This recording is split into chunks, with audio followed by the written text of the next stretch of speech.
am immortal king, I am the king and sing, I bring the music scene back. Hear my empirical rhymes added lyrical flow to this rap that's a fact.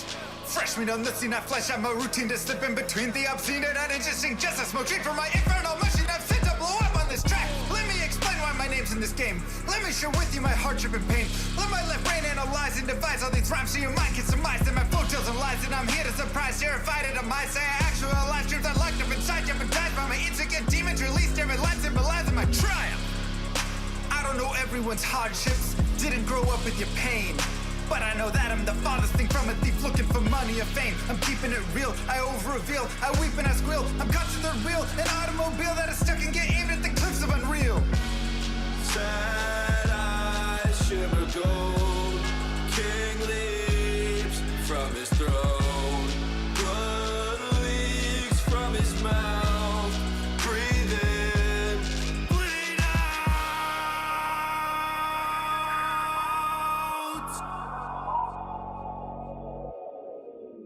My journal is full of eternal requests to be blessed, but I'm stressed, can't digest it. The truth is a monster suppressed by my youth and expressed as a manifestation of blind ignorance. I confess the first step to assess the regrets that I've left unaddressed. I'm obsessed with my quest to find rest, decompress, get things off of my chest, finally take a breath. Used to believe money brought what I need, sought after riches to pockets with greed. Bought me a life only seen in my dreams, forcing it all but was missing a piece. Where was the glee? My guarantee, thought I'd be free of the misery carried through life, it's still torturing me. Yet I'm still filled with the dread of waking up alone in an ivory bed, faking that I know what's running through my head, shaking I'm alone as I stare at my phone, painstakingly waiting for love that's as pure as my own. Cause I thought I could answer the world, wasn't top at the chance it unfolds. But I fought and that fight isn't dead, and I won't stop that fight till I'm dead and I'm cold. Sad eyes shimmer gold, king leaps from his throne. Blood leaks from his mouth, breathe in, bleed out.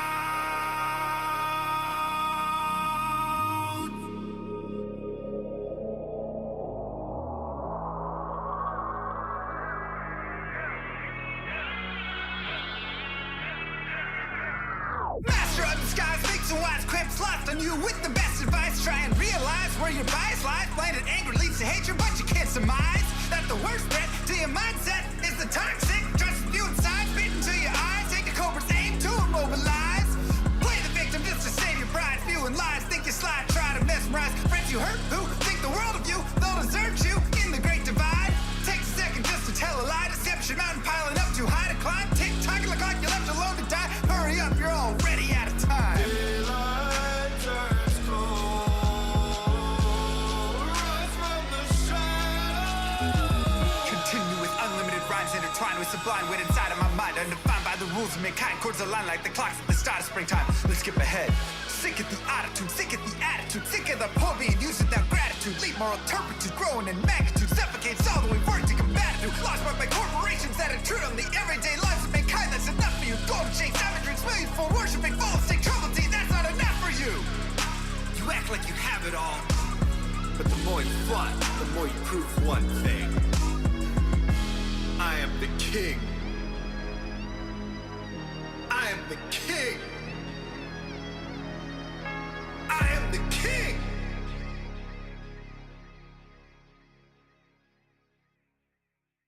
What up? How's it going, everybody? There's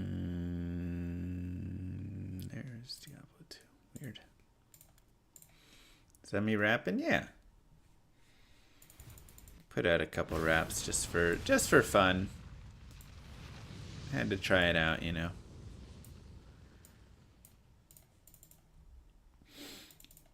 How is it going? Dude, I flew out Sunday afternoon, and then I flew back Monday at midnight. So I flew from like 11 p.m. to 4 a.m. or something. Yesterday was rough.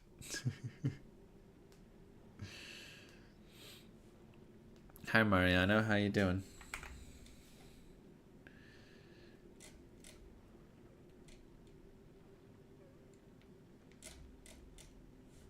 Good to see you.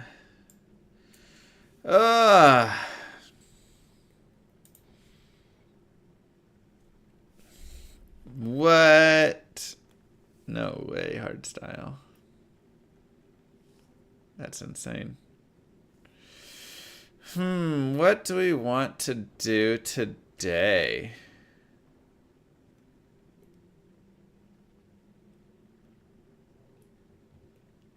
Tricky, tricky, tricky. Yeah, it was a good time. I can't say anything yet, but we'll I'll have some PoE2 video stuff up. Are we MFing today, perhaps? What to do today? Mr. Llama Glare we show always- secret. we always Mr. could. Llama Glare, Mr. Llama Glare, Mr. Llama Glare, or Mr. Llama leave, Mr. Llama leave, Mr. Llama leave. Thank you, Unadorned. How'd you guys enjoy Manverse stream? I know it was Fresh meat. Did you know? Also 24 hours in one day. Yeah. Did the others on the airplane survive, Mr. Llama? Maybe. Llama Pet. And how was that other game? It was good. Let's go. Chili D2:R. Llama leave. Paladine with the T3. Wow. Those sound effects are something else, man.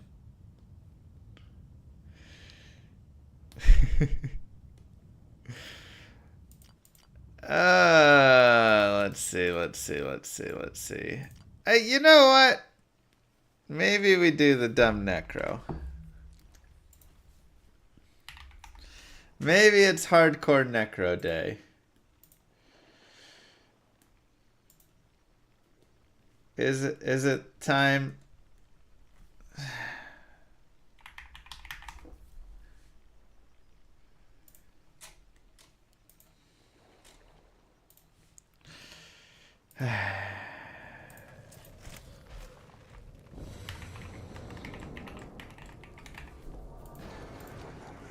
All right. Good day.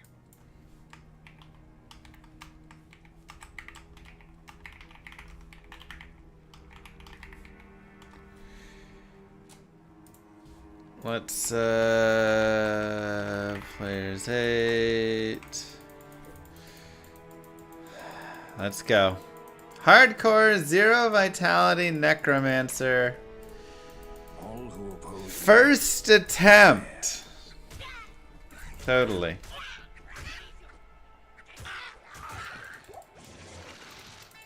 How was LA? It was nice. It was nice. I mean, it was all just Path of Exile 2. They just brought in a bunch of PoE2 people, Path of Exile and different ARPG people, and we just like gamed out and learned and all sorts of stuff. I'm sorry, Andorn. I mean, I literally never left the hotel. I got in. I started gaming.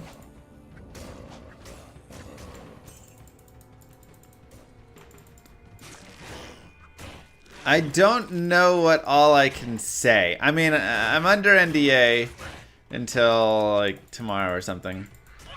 So I can't share that much. I can probably say I had a nice time. I enjoyed the game. And the game was very hard. That's probably all I'm allowed to say right now.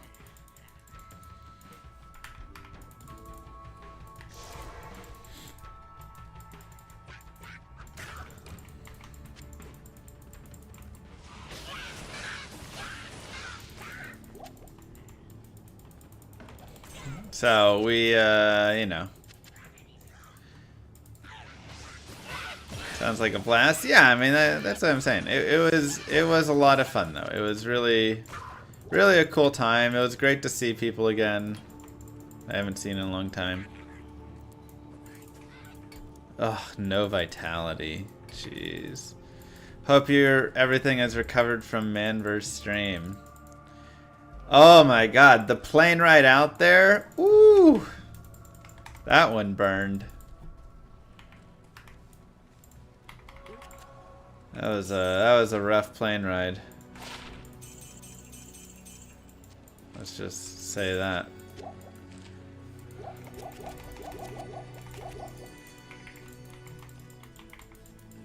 Oh god.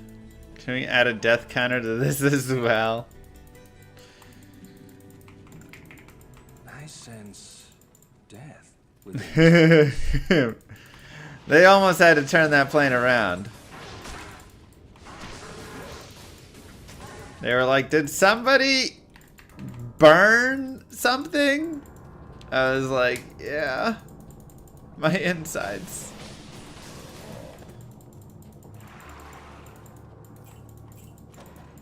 While you were NDAing, I got a Shaco and 100. Ooh, nice. Enjoy the streamer luck.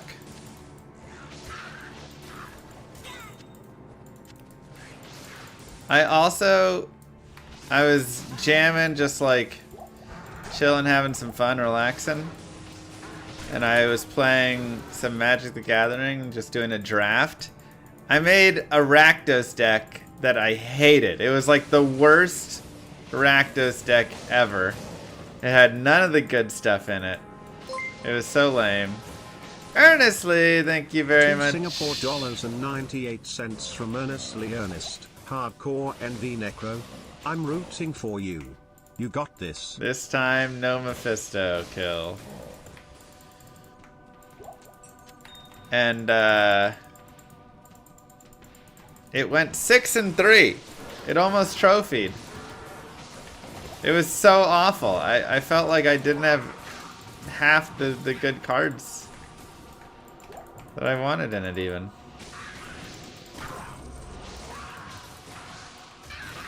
But I don't know, man.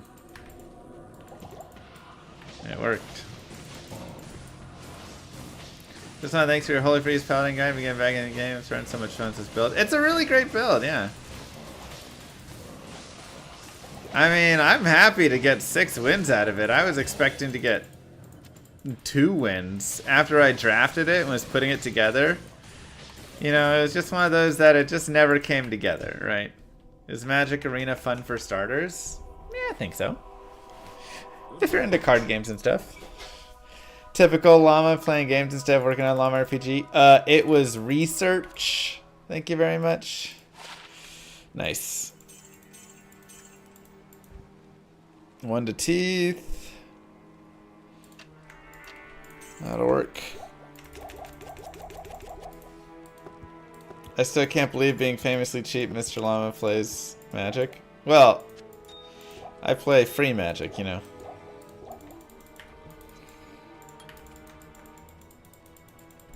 Did I miss the death? No, no death has happened. Thank you for inquiring. I suppose you missed the death of us and MVS in a way, but...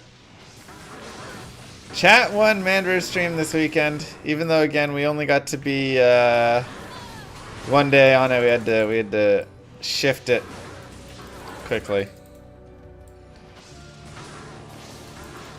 Oh right, there's an update to items. What time is that at? When is the campfire chat? Is that in 30 minutes or something? Oh snap. Alright, maybe we should watch that. That's pretty big.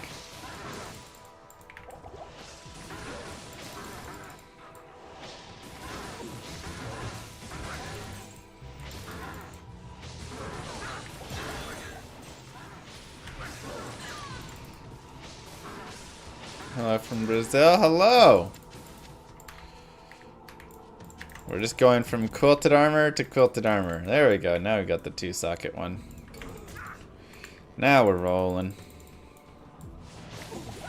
I did not get like asked or anything. I mean, they came up with the changes for the itemization on their own, so we'll see We'll see today, I suppose, man. What's my strategy this time? I mean, do the same thing as last time, but be even more careful on Mephisto and hope he doesn't cheese me out. And then try and be even more careful elsewhere, I guess, you know? Seriously, it is just a quilted armor kind of day. I believe this is the one. I believe so as well. Long this also believes so, which is nice. Mic too loud? Is it? Maybe it's a little loud. Check, check.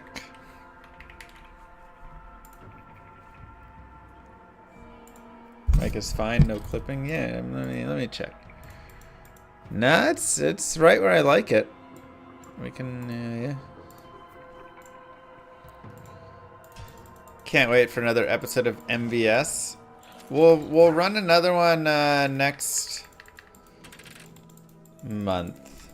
I'm gonna get back on monthly MVSs. Even if we have to, oh my god, short sword. At times, shorten them up.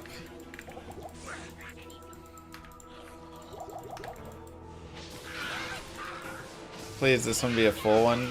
Yeah, I mean, the aim will be in general to make them full. Obviously, at times,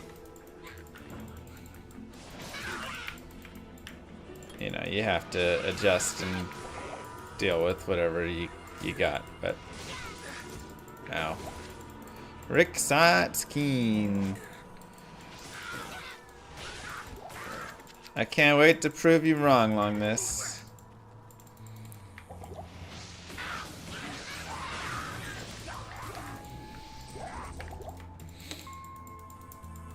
Even needs to fine-tune his bugs. Truth.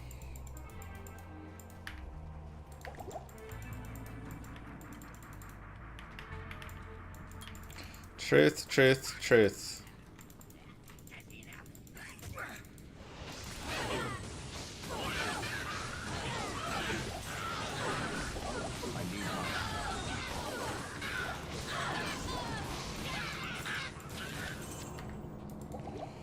Impossible.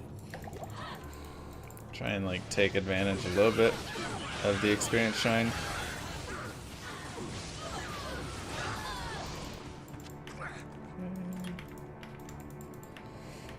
Nine, 10, 11 to 10, 11. Impossible. Hey, Impossible. what is this map? Impossible. Am I ready to get shot by Helmephisto, bros? So mad. I was so whack.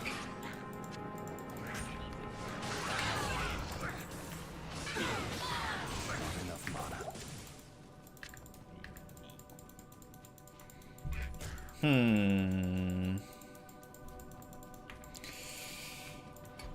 can't.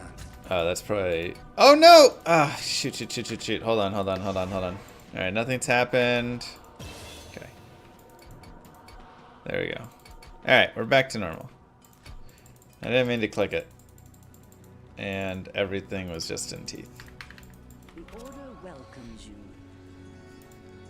We're back. We good. Nobody saw anything.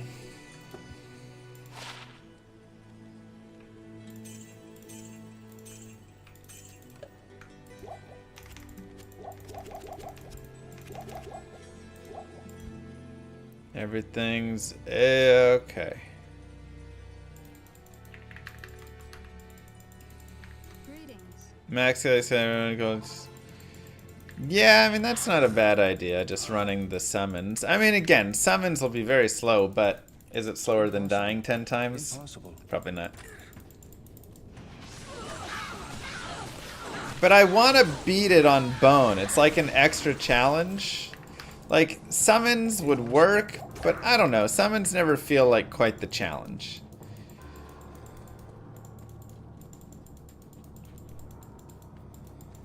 What do you mean an asterisk? Nothing happened. I didn't gift myself anything. We set everything back to how it was. Y'all crazy. Oh boy, I don't like that.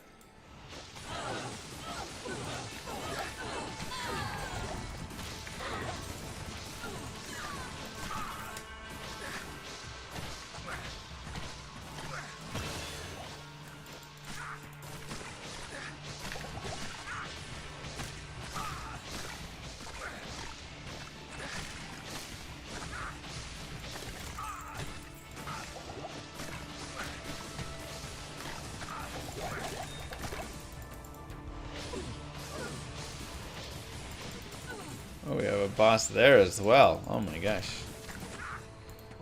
Okay. Oh, and we got tree head, which I don't love. I need strangling gas potions.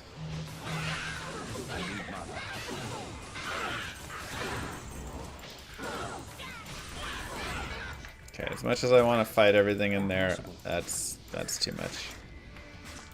Yes, I can equip gear that has some, but I could have sworn I picked up those preserved heads. I guess not. Alright, so 9, 10. Okay, so this is here, and then we're here.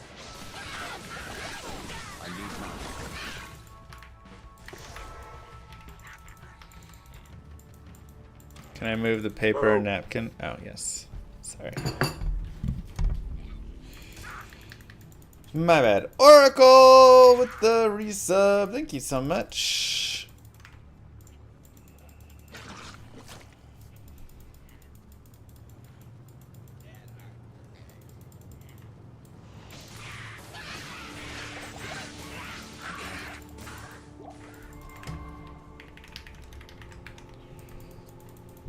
Darn river map.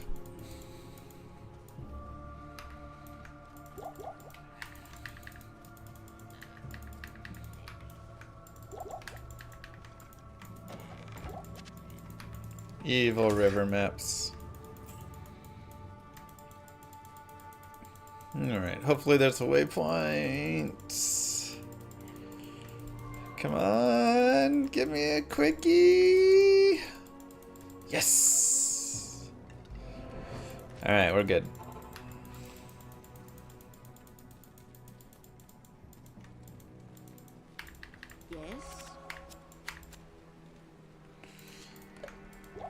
We are good. All I do need is strangling gas. Hello.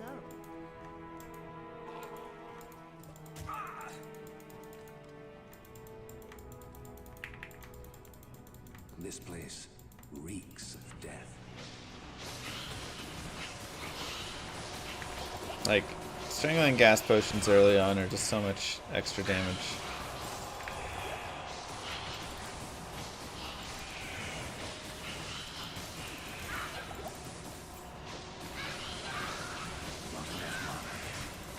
Oh, what? Wow, why did that hurt so bad?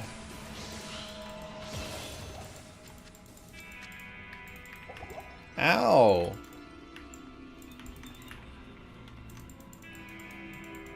I mean, I know I don't have a lot of life, but yeesh.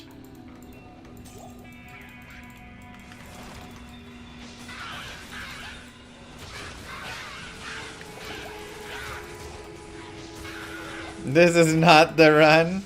Hush. This is the run.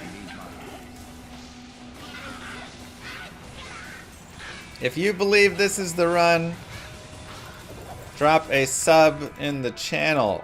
If you do not think this is the run, use a Twitch Prime sub. Let's get chat's votes. See what they think.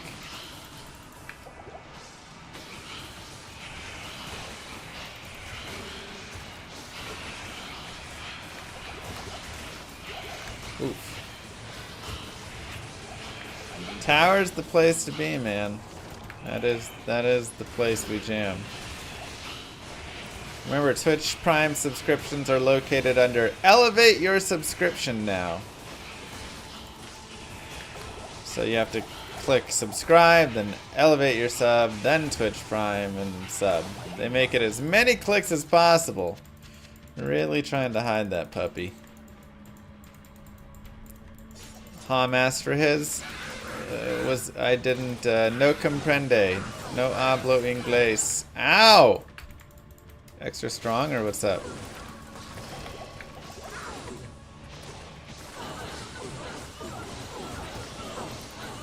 Definitely extra strong.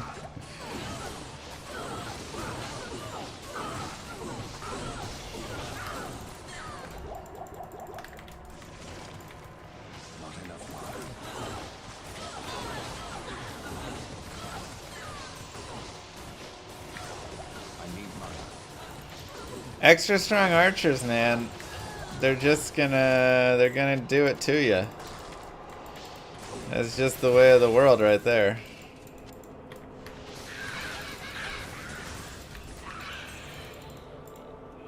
They gonna hit ya and you gonna hurt. Man is back. We are back. Back. Happy to see you. $5 from Thank you. Longdis. I could hang a $1,000 bill around Hellball's neck and you wouldn't make Wow. it, even with all the cheese you do. Whoa, first off, I'm doing no cheese on this run. No glitches. I can't glitch ancients. I can't do the, like, you know, real wave skips. You can drag monsters out, but you can't actually do the wave skip bug. I'm doing no bugs. I'm gonna laugh when this character is staring Hellbale in the face and yanks that bill right off his neck. I wonder what president is on the $1,000 bill. Probably Trump, right?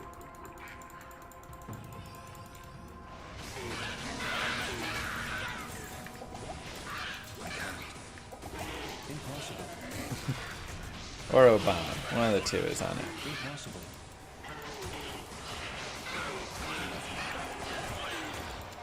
There's a llama on the $1,000 bill. Now we're talking.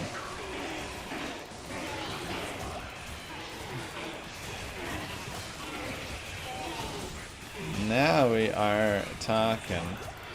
This is PX. I believe in you, llama. Aw, thanks for believing in me. I appreciate it. Yeah, let's go get some potions.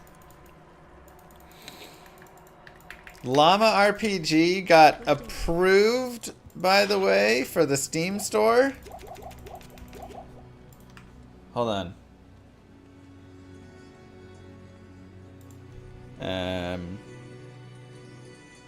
18 months with audio. What a privilege. Let me see if I can. Llama Gaming Studio. Application complete. Store page is ready. Wow.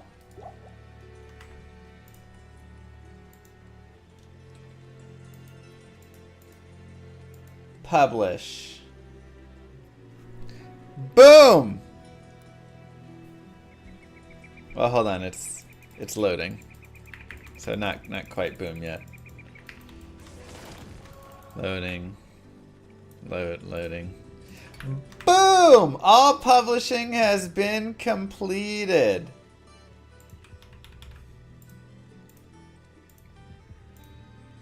Beautiful.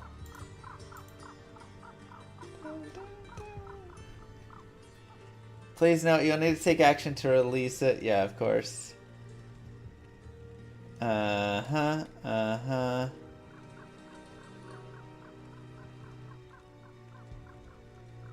Wow, how cool is this?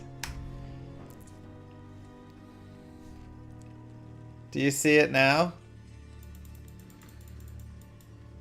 Grover Cleveland was on the 10,000, but then it no longer made due to illegal activity. That makes sense. $10,000 bill. Everything there is, I don't know why it's black behind it on the main page. That one's confusing to me. And why it also took that as its background shot. Why is that? I'm so confused. That's not a screenshot. Alright, well, it needs to be... The page isn't great. Oh, 1,000, not 10,000. Okay.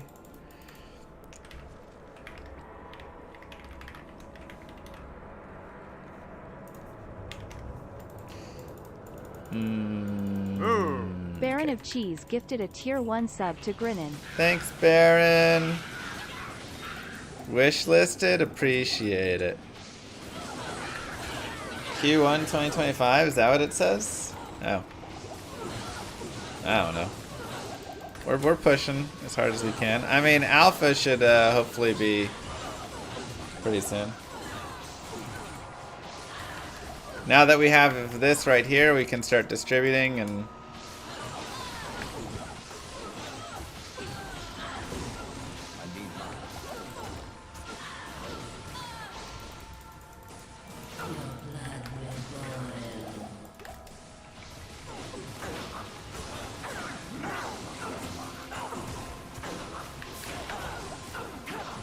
We should do a...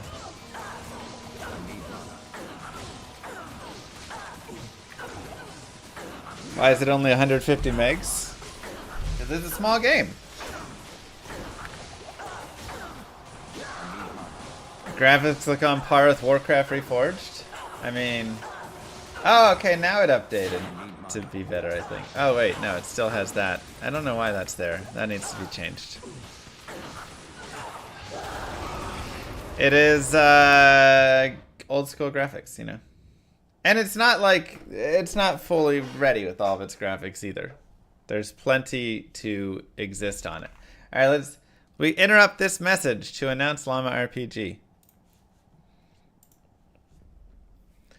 What's up, YouTube? Mr. Llama SC here, and today I want to officially announce Llama RPG has made it to the Steam store. We have gone through the long, tedious process of getting everything set up. It's amazing how much stuff you have to input for getting it up there. We have the alpha build getting ready to be distributed here. That should be within the next few weeks here, I imagine. It depends how long it takes for them to verify and once we finalize and get that there.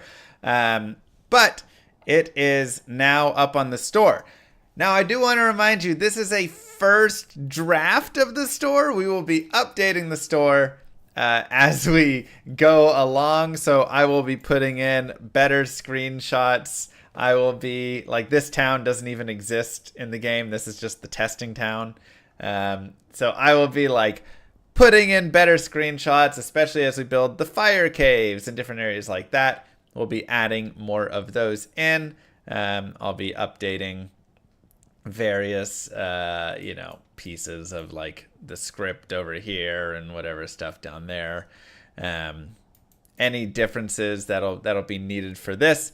Basically, it seems like it's gonna work on pretty much everything. Your minimum stuff is like literally the most basic requirements, so it should work everywhere. But yes, we have officially at least launched this piece, which means you can now add it to your wish list by going there and clicking that button, and that helps the game more than anything else. Is wish list. That's like the whole crazy big thing that Steam has is, you know, you get more wish list and it puts you up on that list, and then if you're in the top like 100, then everybody sees that and whatever. That's like the biggest publicity and everything you can have is adding it to the wish list. So if you would wish list the game, it would mean a lot. Again, these graphics and things like this are still a little bit in the works. I'm thinking like the bold black around the llama will probably be adjusted. But $5 it is from Long this is Stardew Valley's okay. Cease and desist immediately. Yeah, okay. It is a project I have been working on for a bit now. I mean, probably a year and a half. And I'm not just myself. I mean, like the team, right? Llama Gaming Studio. We've got Warren with coding. We've got Nations and Nibble doing some level design. We've got Sawyer on the lore. We've got some other people doing dev work. Gary's been helping out. We've got just everything, right? There's a lot of people. If I didn't say your name, I apologize. There's more. I'm just trying to go through it. That have been putting in a lot of work to help bring this to reality. And the beautiful thing is we haven't just been building just for like the alpha, right?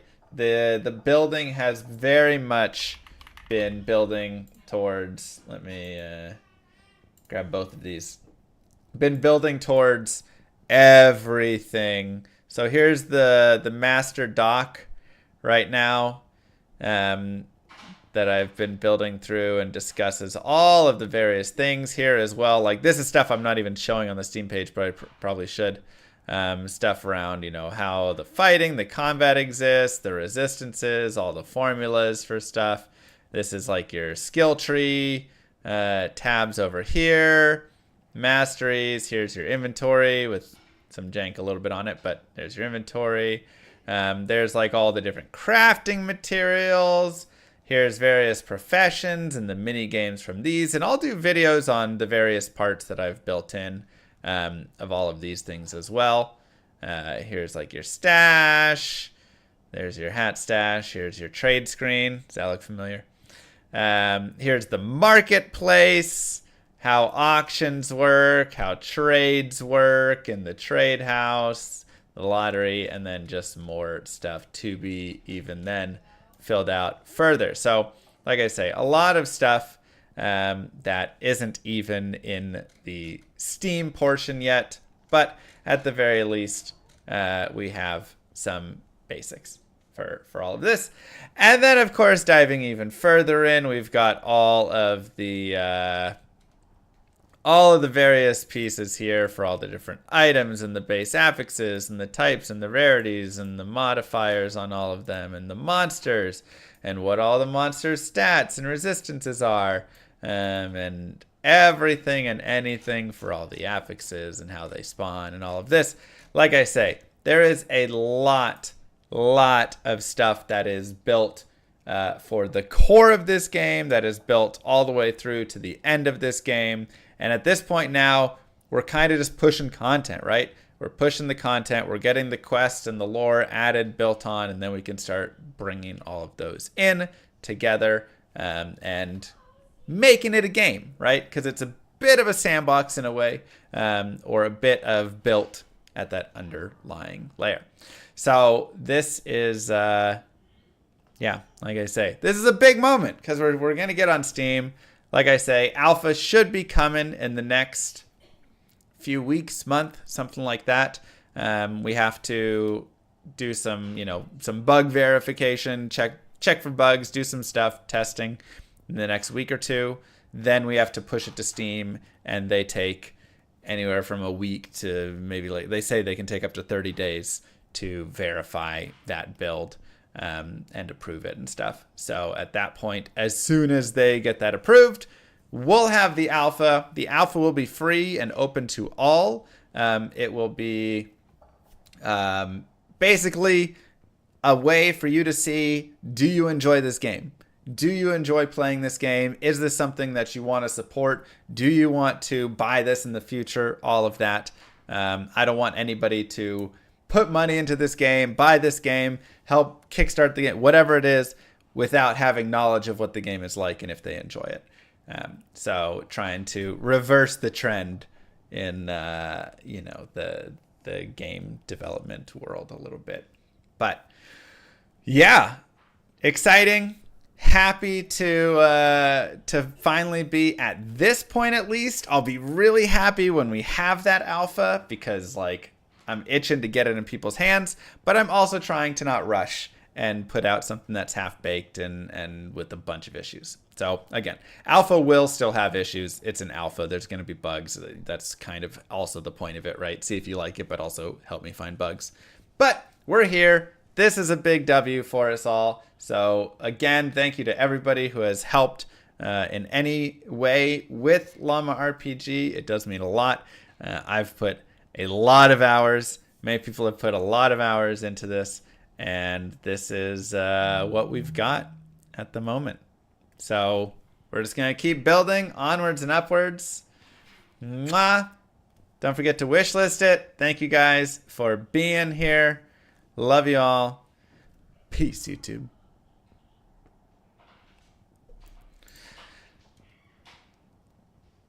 Best game ever is up on Steam. Yeah. And yes, there is some... it's supposed to look like Stardew in a way. I mean, if I'm going to be honest, Stardew Valley looks better than, like, our game does. They have more detailed sprites that they're working with. But I just love pixel art style, Yeah, I mean, I take it as a great way. Like, I love that it gets any comparison to that. But yeah, their sprites are like extra detailed. That's like, if it does well, we can go back in and, work the sprites with a little more detail here and there and stuff. It's going to be $9.99. So again, this is the link if you want to wish list it. It does help a lot. It means a lot. We're on Steam, baby. We're on Steam. How cool. That is a great first step. Baron of Cheese with the gifted sub to Grinnin, by the way. Lobo with that sub as well. Baron of Cheese with the sub of their own as well. And Long This with the 5. Thank you so much. That's a steal. I do think it's a steal. I think this game... Join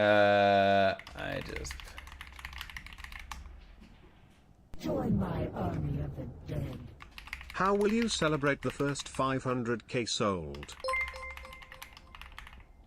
$5 from Long This. I'd be happy to help closed alpha. Been gaming sign RGB games like this 40 years.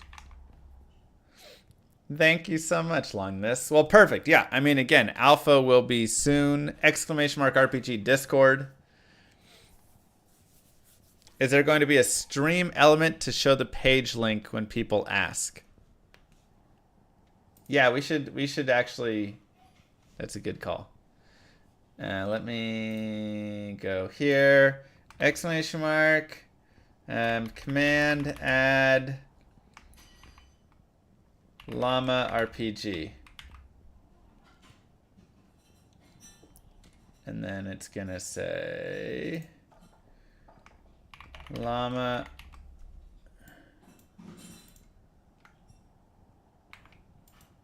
RPG is on Steam. Go wish list now. How's that look? There's already a command with that trigger.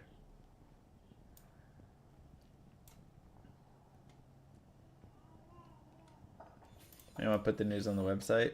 That also doesn't seem like a bad idea. All right. We have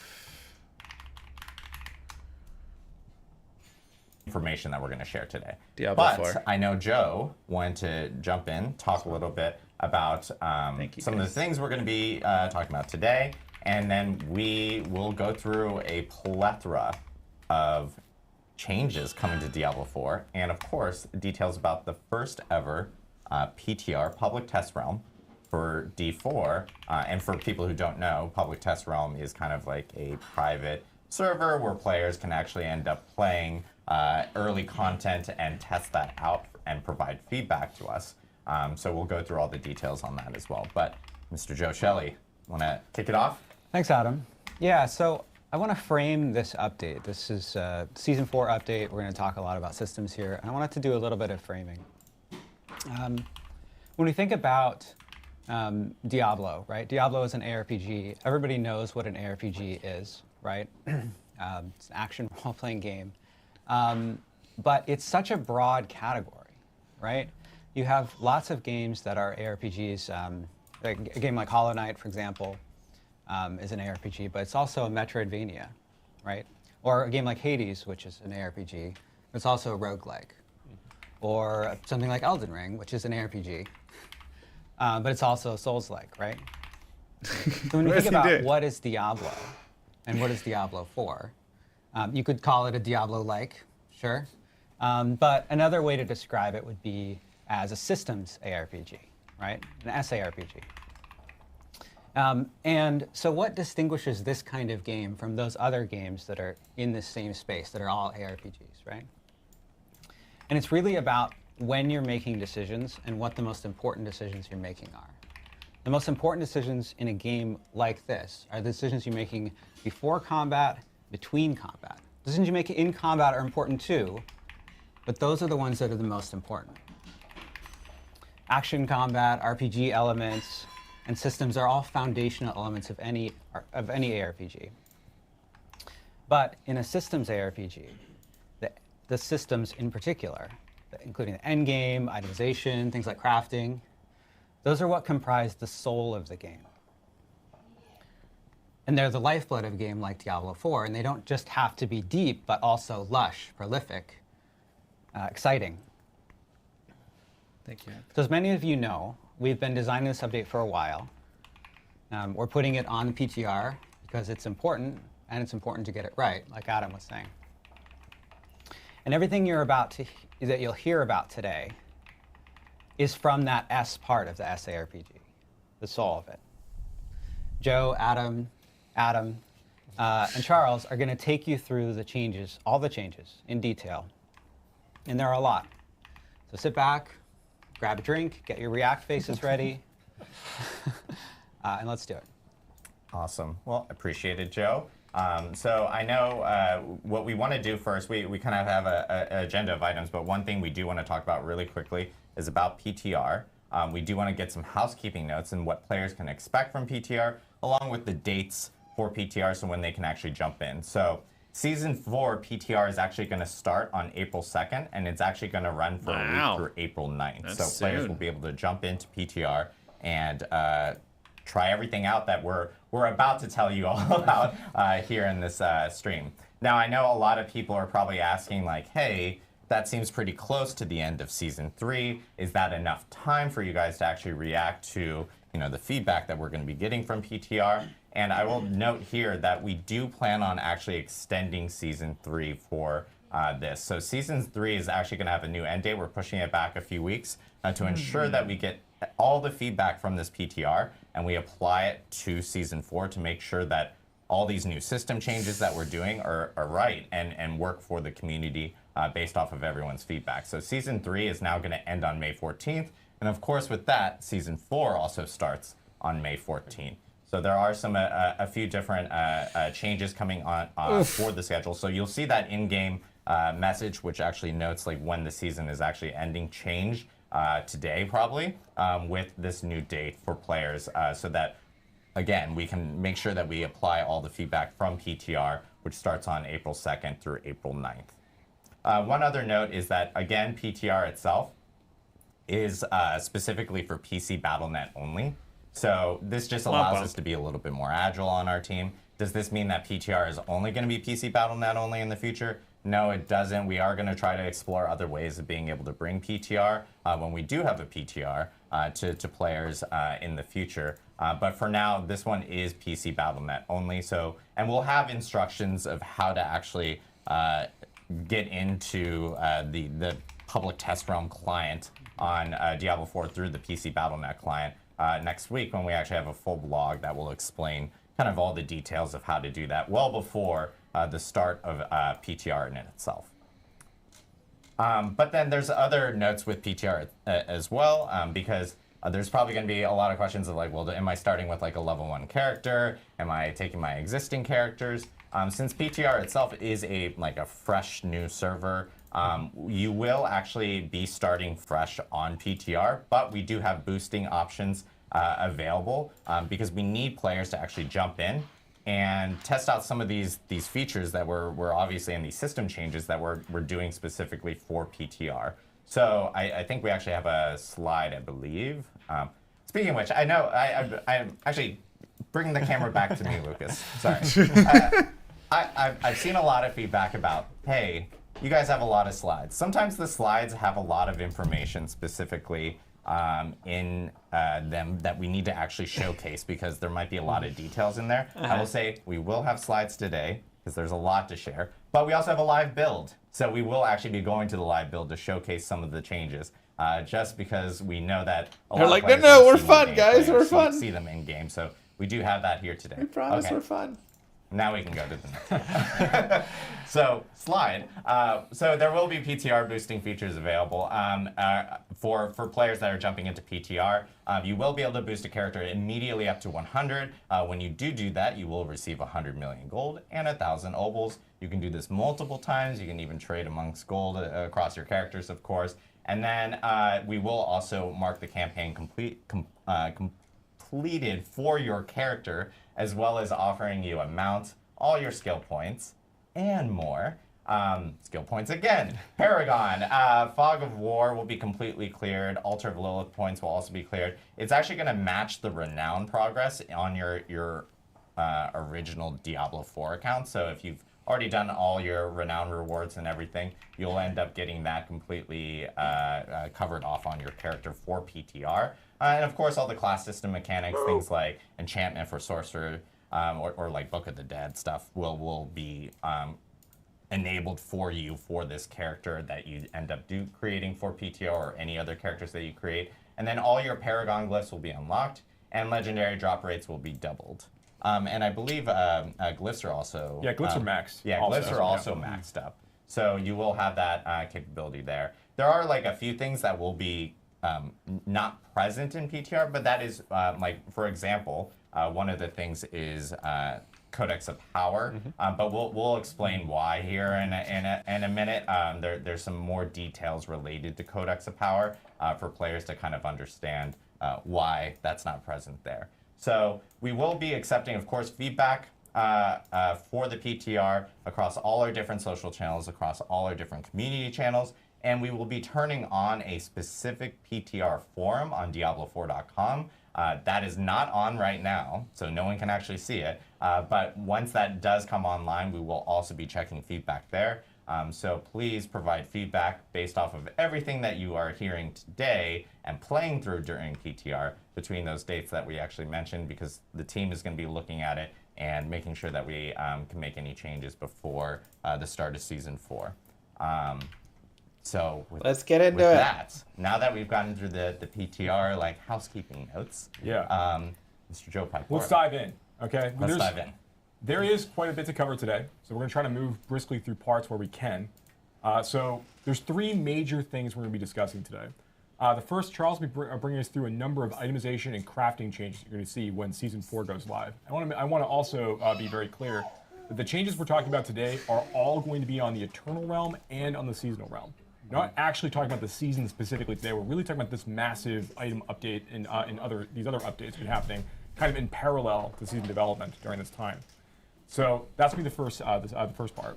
The next, I'll be guiding us through some of the new in-game content that we're going to be implementing and integrating into the Season 4 release. And then Adam Jackson is going to be coming on to talk about a lot of the live class updates making across the various mechanics of the game. So there's a lot to look forward to. Let's go ahead and just, I guess, dive right in. Charles, if you don't mind taking us away. Yeah, absolutely. Let's start talking about itemization. So when we think about the itemization updates, I think it's really helpful to frame this conversation around some of the goals that we have for the itemization update. So our number one main goal here is to focus on quality of items over quantity of items.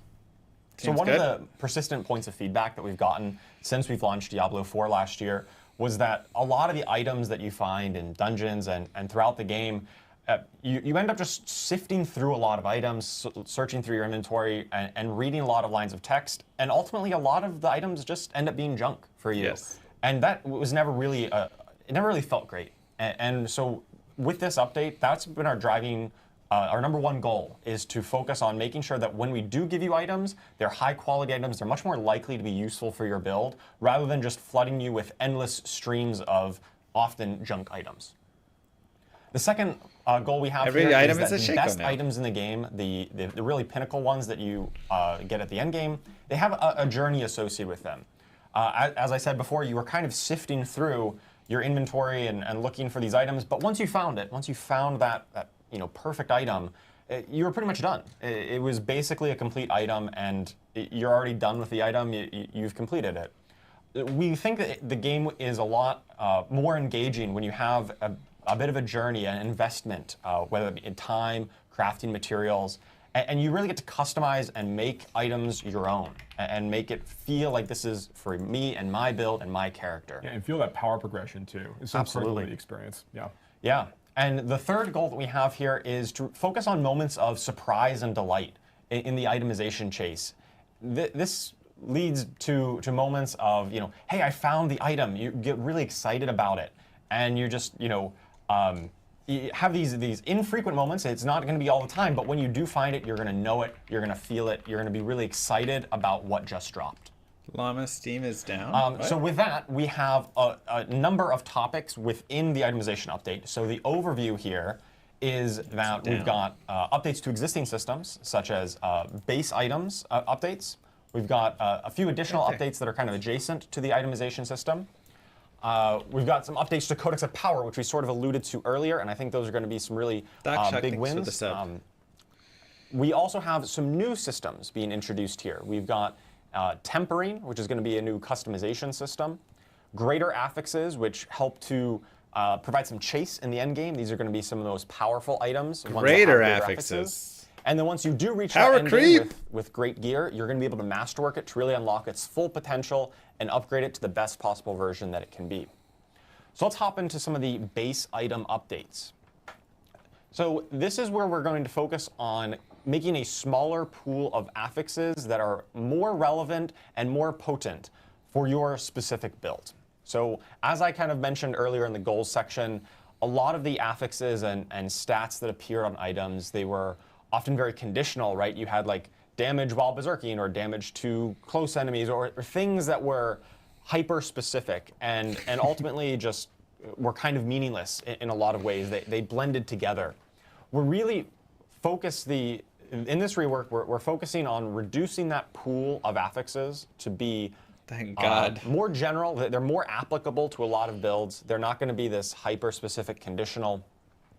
And they're going to be more potent. So some examples here, we've got ranks of a single core skill. Sometimes on gear, you would find items that have ranks of upheaval, ranks of whirlwind, and ranks of double swing, all on the same item. And almost no build wants all three of those things at once. So we've made it so that, hey, only one of these can appear. That makes just the subset of items that you find much more likely to be relevant for you. And in terms of being more potent, we're looking at things like in World Tier 3, only sacred items are going to appear. And then once you get into World Tier 4, only ancestral, only those most powerful versions of items will appear. Jesus. This means you're just getting less junk, right? Sometimes you'd get sacred items in World Tier 4, and that never felt great because, hey, I'm in World Tier 4, I should be getting the best items now. We also did a pass on the affix values to make sure they're a bit punchier, that you could feel it when you really equip an item. This often was just some numerical tuning. In the past, you might get an item that said plus 2% critical strike chance, and honestly, it was hard to ever notice that, or like plus 5% damage or something like that. And those really small values were just hard to ever notice when you're swapping it, and it never felt like you got to upgrade your gear. So let's take a look at some examples here. Oh, right. So the other update is that we are reducing the total number of affixes on gear that initially drops. So legendary items used to drop with 4 affixes, 4 lines of stats. That's going down to 3. And then rare items, the yellow items, used to have up to 4, and now they'll just go down to 2. And yeah, so the goal here, once again, is to really focus on the quality of the affixes that appear on the gear rather than just the pure quantity. And this also gives us room to build on it in some of the later crafting and tempering systems. You are going to get more affixes, but the base item is going to start with a little bit less just so we have room to grow. One of the changes that we're making in response to this also, like we know that right now, like rare items are the items that players are using to trade situations where you find like a really, really powerful template item. So you get a max roll helmet with CDR and such, right? Like these are still really important for players. So as part of this change, we are going to open up trading to allow legendary items and unique items to also be tradable starting in Season 4. This is a big change for us. Now, one distinction here to let people keep this in mind is that crafting on either of these items, whether you're going to be tempering or masterworking or anything else later on down the road, these things like enchanting does today, these make these items account bound. So you can't trade them once you get them and after you've done some crafting on them. So we think this does a great job of making sure that the trade economy is still interesting, and that when you're looking for a specific item or an item is dropped for you that a friend can use, it's going to be a lot easier for you to go ahead and hand those things around now. Yeah, absolutely, and that's. By the way, I'm gonna know. Hi, Adam Jackson. Oh, yeah, Adam Jackson's not All here. right, Yeah. trading is a big deal. I'm okay. Literally appeared for trading. Yeah, appeared for trading. The trading fairy. Okay, yeah, absolutely. That's a very important note, and I know a lot of people might have saw this and thought, oh, rare items are now. How can I trade? But now you can still be trading these legendary items that you find if they're useful for you, or you think they might be useful for a friend. Oh, and also, I should say also, uber unique items are not going to be tradable in Season 4. Everything that isn't an uber. Yeah, everything that is not an uber unique. An uber unique, yeah. Those are the most powerful items, and if you want those, you're going to have to go and find them yourself. That's right. Those are the most powerful items in the game there. All right, so let's take a look at a closer example here. So we've got, kind of on the left, a before. This is a Boned Wand of Serration. This was before our update. This is what you could currently get on live. And you can see how it's got, plus intelligence, vulnerable damage, damage to shadow damage over time affected enemies. That is a mouthful. Same with the lucky hit, chance to execute injured non-elites.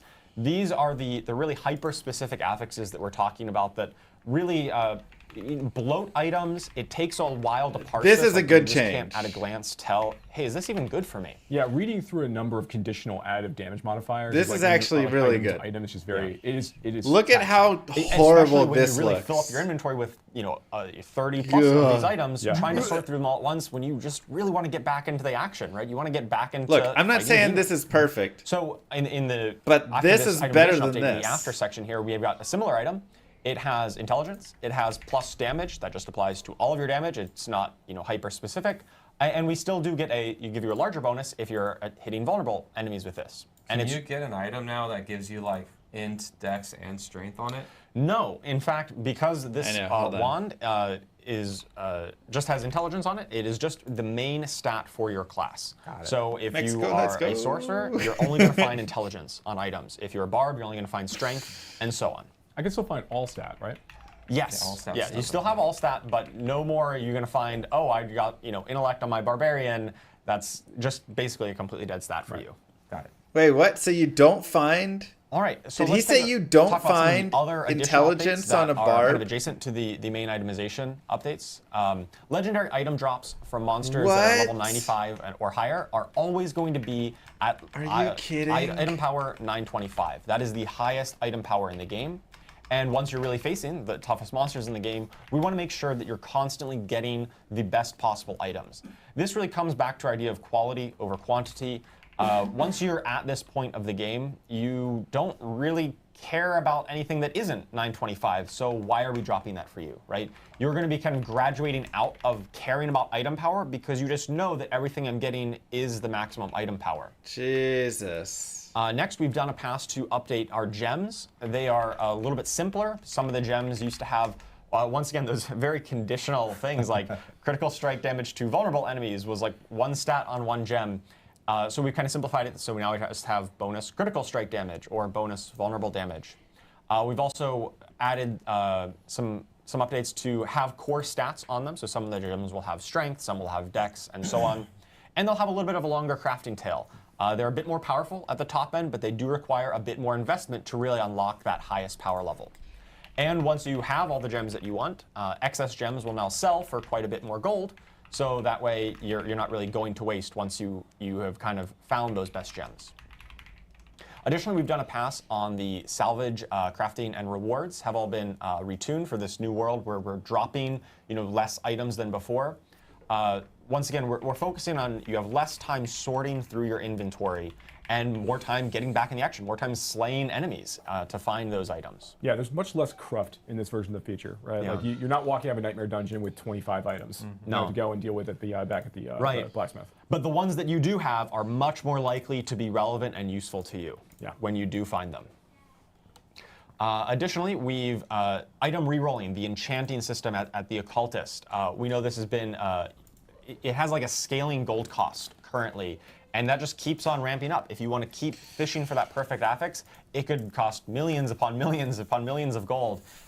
We put a cap on that. We don't think it's really healthy to have that actually scale infinitely. It'll still get a little high, but it's not going to go to infinity.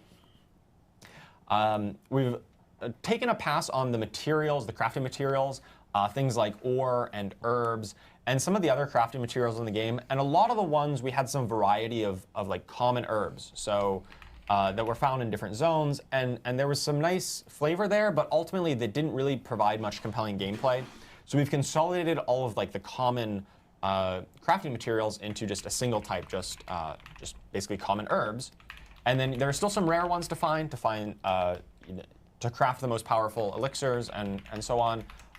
But we've simplified that system so your collection is a little bit easier and more streamlined. Yeah, we also removed things like there's like a lot of monster parts like Pale Tongue and things like that have been removed as part of this experience. It's gonna make it a lot easier to craft elixirs in this new world. Absolutely. So, and you don't have to scroll through that tab so long to see exactly what material you want to craft with. Yeah. Especially when they ultimately just fed towards that same goal.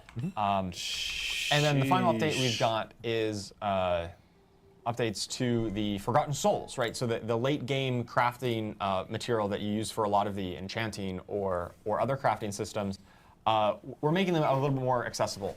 They'll come from Whispers of the Dead caches, and they can also rarely drop globally from any elite in the game. And this is a really cool moment that you kind of have this jackpot moment. It's pretty rare when you kill elites, but there's a moment where you just get like this explosion of loot, and it spits out a ton of the Forgotten Souls or other loot or other crafting materials, and that's a really exciting moment when you encounter it in game. It's pretty rare, but you kind of hit the jackpot when that does happen. And for Forgotten Souls, that can happen outside of Helltide, right? Oh yeah, that can happen on literally any elite in the game. Yep. Also, we're looking at updating our uniques. So unique items are, these really build-defining, flashy, unique items, right? They are very powerful. Currently, they're locked behind just World Tier 3 and onward. They're really late-game items.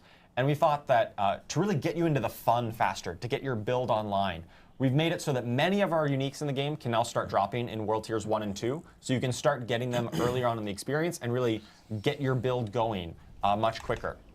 And then once you do get into World Tier 3, then all of the uniques in the game have the potential to start dropping, including Uber uniques, which are typically those very late game chase items. There is a chance that monsters starting at level 55 drop these Uber uniques. It's a pretty small chance. It's very rare, but it's one of those moments that you're going to find, if you're really lucky, you might find a Harlequin's Crest you remember that 55. You'll remember that playthrough for sure. Oh, you definitely will. Right. I mean, what is the chance? I was going to say, kind of going back to our goals. 1 in 20 billion, or in general, is that like at any time something really exciting can happen, right? That's the main impetus for doing this. Is that even early on in the game, you can get the main thing that you're looking for. It's going to be very rare, not very common, but it's possible. And even some of our other updates coming that you're going to explain is kind of going along that vein, right? Absolutely. Yeah. We want you to have the chance to really have that high roll moment, a really exciting moment when you find that awesome loot. So that covers the additional updates. We've got to talk about the Codex of Power.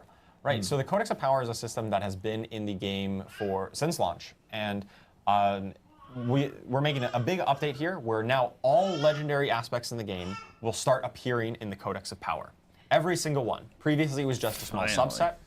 And I believe we even have some in-game footage that we can talk and go through an example of what this looks like. Yeah, we'll jump over to it. We have behind the scenes, we actually have Ruben, aka Bloodshed, former content creator, now part of the Blizzard team here on Diablo. He's actually driving us through our build here, but he will be driving through all our little demos that we I have. still hate this mobile inventory. Awesome. Yeah, so you can see in our inventory right now, we've got Edgemaster's Siege Bow. And this has a little icon on it in the upper right in your inventory there. And that indicates that if you salvage this legendary, it will upgrade an aspect in the Codex of Power when you salvage it. That's right. So you no longer need to go to the occultist to extract aspects in any way, because aspect crystals are no longer a thing in this new version of the Codex of Power. Yeah, aspect crystals are gone. It's just when you salvage the legendary, it will upgrade it. So we salvage it, we can see that Edgemaster's aspect has been upgraded in the Codex of Power. So we go to our Codex of Power, and let's go take a look. So we've got Edgemaster's Aspect here, that skills deal up to 6% increased damage based on your available resource when cast. So that is the kind of legendary rank of the one that we just salvaged. Now this says 6% here. In-game it was 12% because it was on a two-handed bow, and that doubles the range. But you can see it's not a minimum roll. Right now on live Diablo 4, it's always just a minimum roll, and so once you find something better, a better aspect crystal, the Codex is kind of irrelevant. Now the Codex will continue being relevant because every time you find a higher roll of it, it's going to upgrade your Codex, and you can continually re-imprint this legendary power onto any gear that you find. God, I said this in the beta and the alpha. If Ruben finds a 10% roll, on something else, then that is now going to, he can go ahead and salvage that item down. That 10% version is now going to replace the 6% version he has right now. Finally. And that's the new version that you have. So when we're talking about upgrading, what we really mean is like as you find the better versions of these aspects, they replace the older ones. Now every that's so good.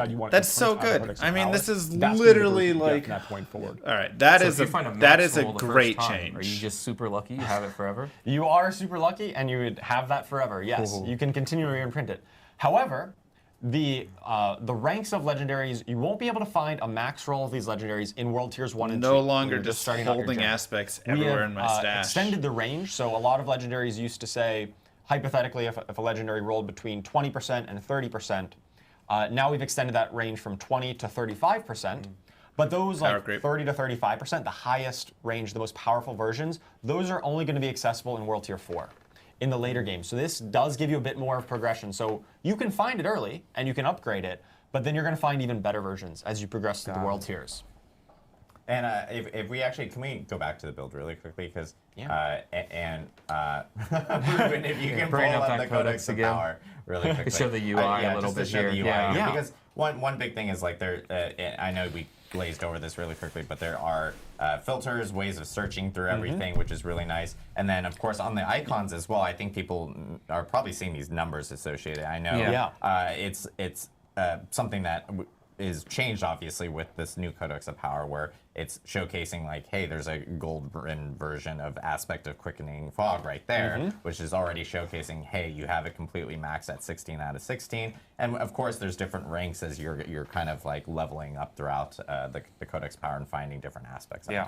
Yeah, I really love that gold border to really indicate that, hey, you found the best version, you've kind of completed this. And some of them, you kind of cheat on it, right? Things that only have one rank. As soon as you unlock it, you get the best version. Yeah, that's an example of one that you could max out in World Tier 1. You probably could. UI is not the best. Most of them have now up to 16 ranks. Okay, I'm sorry. Standard. Who wants this tiny of a scroll and those to grab and pull up and down to scroll and for through? a lot of these aspects, too, when we went to 16 ranks on these, we actually extended the value, the power of it's so tiny. Nobody wants to click that down. specifically and try and move it. Yeah, for the most part, these have increased in power at the highest level, just to make them really rewarding in World Tier 4 when you find them. And like, it's good they've got a search bar. It's good they've got filters. There's some good pieces here, but the slider bar being on that all is so awful. This is the new world. This is the new world. That's right. All the updates we're talking about today, Correct. once again, are for the Eternal Realm and for the Seasonal Realm. These are not seasonal updates only. Yeah. They're coming with Season 4, but they are applying to the whole game. And I do want to note, like, Codex of Power with seasonal characters. It's like a tiny punishment on man versus stream, exactly. It does reset. Yes. It does. The same way that it does today. But eternal characters, we'll just have you it can forever. actually fill it out Eternally. forever, Yes. Eternally. Of course. There you go. All right, so that was a ton on the systems that already exist in the game, right? The base item affixes, the other updates, and Codex of Power. But there's also new systems coming. We're not done with that was updates to existing done. things, but we have got a lot of new stuff. So let's talk about tempering. Tempering is a new crafting system that will allow you to add really cool new affixes to your items. Let's see. And so I really just want to highlight that this is not just taking those old really conditional nitty-gritty aspects or affixes. This also includes a lot of really new exciting affixes as well that we'll showcase a bit later. Things like a chance to cast bonus projectiles, increased effect size of your skills, and other ways of talking directly to individual skills. A lot of this lives in tempering. And so this way you can really customize your character specifically to your build and the skills that you're using and the way you want to play. We're working on a device. So you might be asking, well, how do we temper? We've got tempering manuals. So these are manuals that are going to drop from most content in the game. This isn't something you need to go target farm. You're just going to find these as you're playing. And these manuals are going to be a list of possible affixes that are kind of themed to individual builds. So if you are a bone necro, for instance, the manual for bone necro might have things specifically to bone spear and bone splinters and bone spirit. When you do the tempering, which is done at the blacksmith, it will attach a random one of the affixes from that manual onto the item that you're tempering. And if you don't get the exact one that you want, or you don't get the roll that you want, you can re-roll these affixes up to the item's tempering durability. Now this is a lot without an example, so I think we've got an example where we can just let's show walk people through, what it looks right? like. So here's some screenshot examples of the actual recipes that appear. So on the left, we've got the Manual of Natural Motion. This is a generic recipe that really applies to any class. It's got a variety of movement speed options on it. So you've got, you might just attach movement speed to your gear. Maybe you get a higher value of movement speed, but only after you kill an elite. this is just last we have epoch, the right? option to reduce your evade cooldown or give you mobility skill cooldown reduction. We've tagged a lot of skills in the game with mobility tag when things like teleport or charge. And then on the right, we've got one that is more specific to necromancers, because this is the bone necro one that I mentioned before. So we've got a chance for bone splinter projectiles to cast twice, chance for bone spear projectiles to cast twice, increase the size of your bone spirit explosion, That's very cool. or increase the duration of your bone storm. So if you're a bone necro, one of these is probably going to be pretty relevant to you and will be really a cool way of customizing your character and your skills. So here's an example of the UI. So on the left, we've got this Choker of Ancestral Charge, one of my favorite legendaries, currently on Season 3. And so it's got the relatively simpler affixes. It's got just max life, damage, and critical strike chance. And we go to the blacksmith, we put it into the menu here, and we can see that there are kind of 6 categories, with 5 of them being highlighted. These categories are the categories of recipes. So each recipe corresponds to one of these categories. And on amulets, you can put anything except the weapons category. So that's why offensive, defensive, utility, mobility, and resource are all highlighted here. Mm-hmm. And once we go through this, we can do this twice, because most items can only be tempered once. You can get just one affix on them. But ancestral items, these really late game World Tier 4 items, can be tempered twice from 2 separate categories. So you can't put, say, 2 defensive ones on there. You're going to diversify. And in this case, we've got charge cooldown reduction added on the right. And we've also got some bonus damage while berserking. So we've got an offensive one here, and then we've got a utility one that gives us the cooldown reduction. Do we have a live example of this, of going through this actual flow, so we can kind of show you what this ends up looking like? Yep. Once again, yep, right there. Look. Points in the blacksmith. Yes. So in here we've got our bow of branching volleys. We can put in here, because this is a weapon, we can attach ones from the offensive category. And so here's all the examples. We've got 5 different recipes that we've unlocked here, depending on how we want to build our character. So if we want to do, say, marksman skills to put on there, we can do marksman finesse, and this will give us either bonus marksman damage. Why don't we just temper it and see what it looks like? So we get this flashy animation that comes in, and we get. Oh my god, it's such a long animation. Hey, we added 29% marksman damage. Yep. Right? Actually worked out quite nicely. Yeah. Yeah, that's awesome. So not scripted, by the way. Definitely not scripted. So yeah. Actually, it wasn't. But it actually was. You were actually plugging, but you're in the grips of RNG. Yeah. One thing I want to call out also while we're looking at this is that like, so we are in the season 4 update, or this PTR update that we're talking about right now. This is our first PTR update. There's a lot of changes we have going in, and there's some things that are going to be are kind of in the middle of being polished now, or kind of getting wrapped up for some things in dev. There's going to be some things that players will see on the PTR. They're going to feel like, oh, this is like not quite like what I expect. Or there's like they might find bugs and things. That's kind of the nature of the PTR experience. We want you to report those, like Adam called out a little bit earlier, and get your feedback on the experience. Yeah, that's actually a really good reminder, because I think a lot of people haven't experienced PTR, especially if you're like kind of new to Diablo and you do jump in. PTRs will have bugs. It is an early look at the build. So there will be bugs, polished things that won't be incorporated. So yes, provide feedback on all those things so that we can actually hear those and make changes for those. But if we throw back to Ruben real quick, the thing I wanted to point out was like when the masterwork, when the tempering process went through, so you got 28% for the that marksman damage, but the item itself got a slightly different number. There's just a bug that we've identified that we're in the middle of fixing right now. Right, that's just a display bug, but this is one of the things that we're working on, we're aware of, and going to polish up, because that's the nature of game development. Just for the eagle-eyed among the viewers. Yes. Yeah, this is a thing. All right, so a few other things to call out here. Let's actually close this menu and take a look at when it's in there. We can talk about tempering durability a little bit. So you can see when this is in here, we've got tempered affixes, 1 out of 2, because this is an ancestral item. You can temper it twice from 2 different categories. So you're going to be able to put 1 weapon and 1 offensive on there. And then there's this tempering durability remaining. So this is how many times you can re-roll the tempered affixes.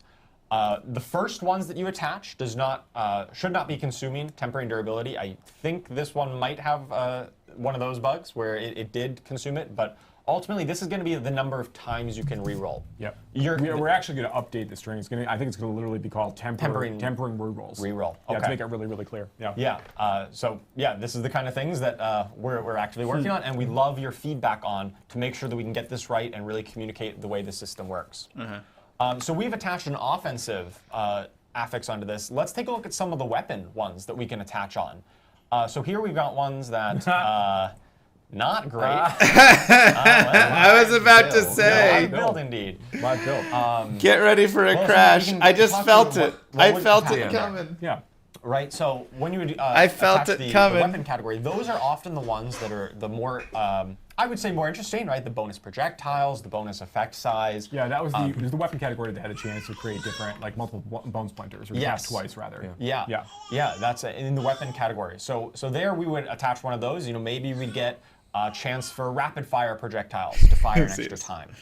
And then when we do that, maybe, we actually want to play a penetrating shot build, right? Maybe rapid fire is not that great. We could consume one of the tempering durabilities to re-roll that and try to get that bonus rapid fire projectile ones that we want. At least people now believe it's live. Season 2, Season 14 is the team. People still think we weren't doing it. But yeah, I know we're getting the build back up here and everything. But there's a lot of really cool new affixes in general inside the tempering system. Like I know that, like I've been playing a lot of Season 4, like on our dev build. And I'm playing a Barbarian right now, and I've been playing a lot with Dust Devils, which I know we'll talk maybe a little bit more about we're later. We're going to talk about Dust Devils. But there's like opportunities to like spawn, like instead of spawning 1 Dust Devil, you'll spawn multiple Dust Devils. There's Dust Devil size. There's a lot of really, and duration. Like there's a lot of really neat new things to play with to build upon other like play styles. I think it's really fun. Yeah.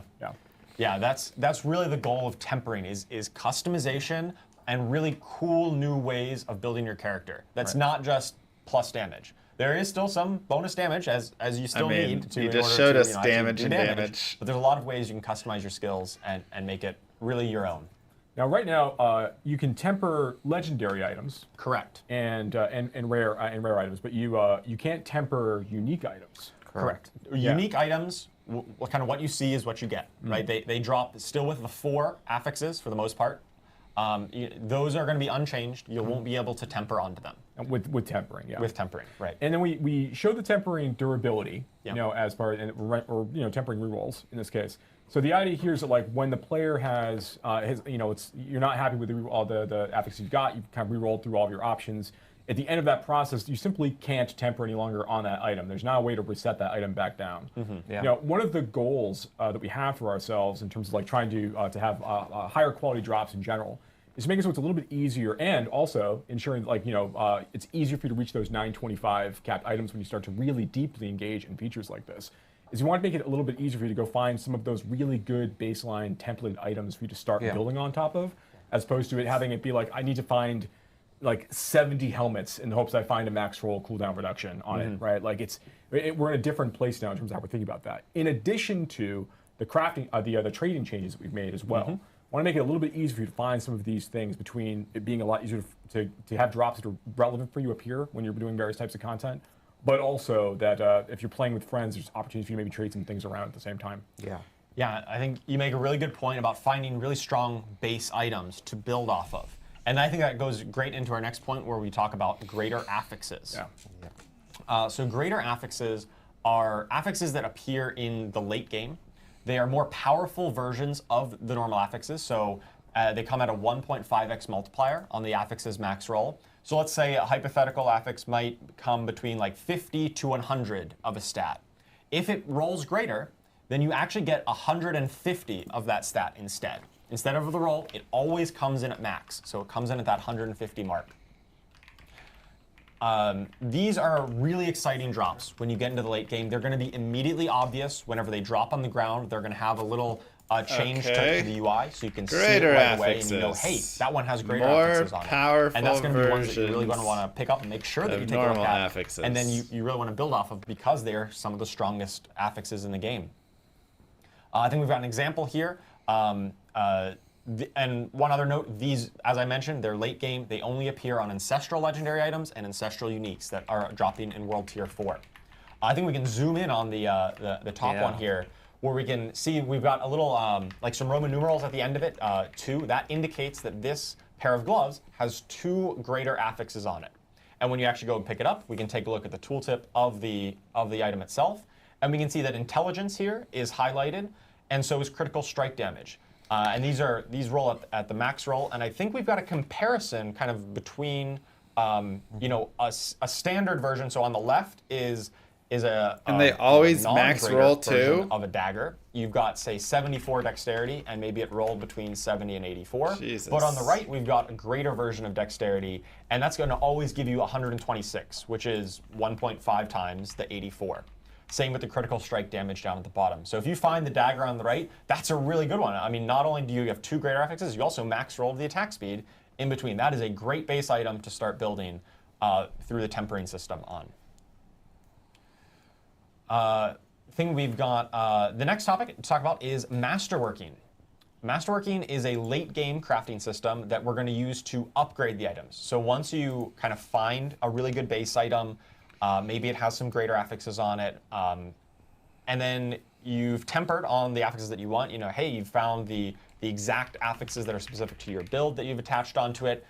Now you're really pushing into that late game content. It's time to start masterworking.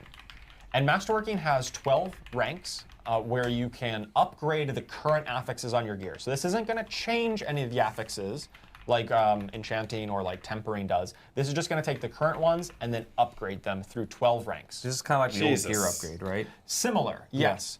However, both masterworking and tempering are replacing the old gear upgrade system. The previous system, when you just kind of upgraded the item power and the values went up by a bit, these two systems replace that, and now you're going to be able to customize them and then masterwork them instead. It's significantly more powerful on the back end of this as well after these things are done. Compared to item upgrade. I'm just waiting for the part where I can spend money to do so. The 12 ranks of masterworking, as opposed to the 5 of the old system, most of the ranks are going to increase all of your affixes on the gear by a small amount. But then every 4 ranks, so rank 4, 8, and 12, are going to upgrade a single affix by a large amount. So here's an example. The ring on the left is rank 2 masterworking. You can see that right up there by the item power. It says masterworking 2 out of 12. Let's focus in on like the maximum life affix there. So on the left at rank 2, you see we've got 880 bonus maximum life. And so we take it, we masterwork it up to rank 3, and then that will upgrade that to 920 maximum life. So a little bit of an improvement. But then once we hit rank 4, we actually get a much larger increase in maximum life. It goes from 920 all the way up to 1,120. While the other affixes on the gear stay static because they didn't not that roll randomly. Because we're only big of an one. increase, though. To Joe's point earlier about like this we still one, have 880 some to 920. I mean, I this guess is in development content. It's not 200. final, as the watermark says. But you don't get any of the other boosts. The tempered affixes at the bottom, the golem active cooldown reduction Kind of a and small the bone boost, though. critical strike But damage, whatever. those also would be being upgraded and are eligible to have this this larger bonus. But in this particular screenshot example, those numbers didn't change, but they will change in the final, and there's a those chance. also get affected, yeah. Yeah, they will be included just like all of the rest of them. But yeah, so as you go through it, you're going to get kind of 3 of these effects at rank 4, 8, and 12, and they can all go on the same one.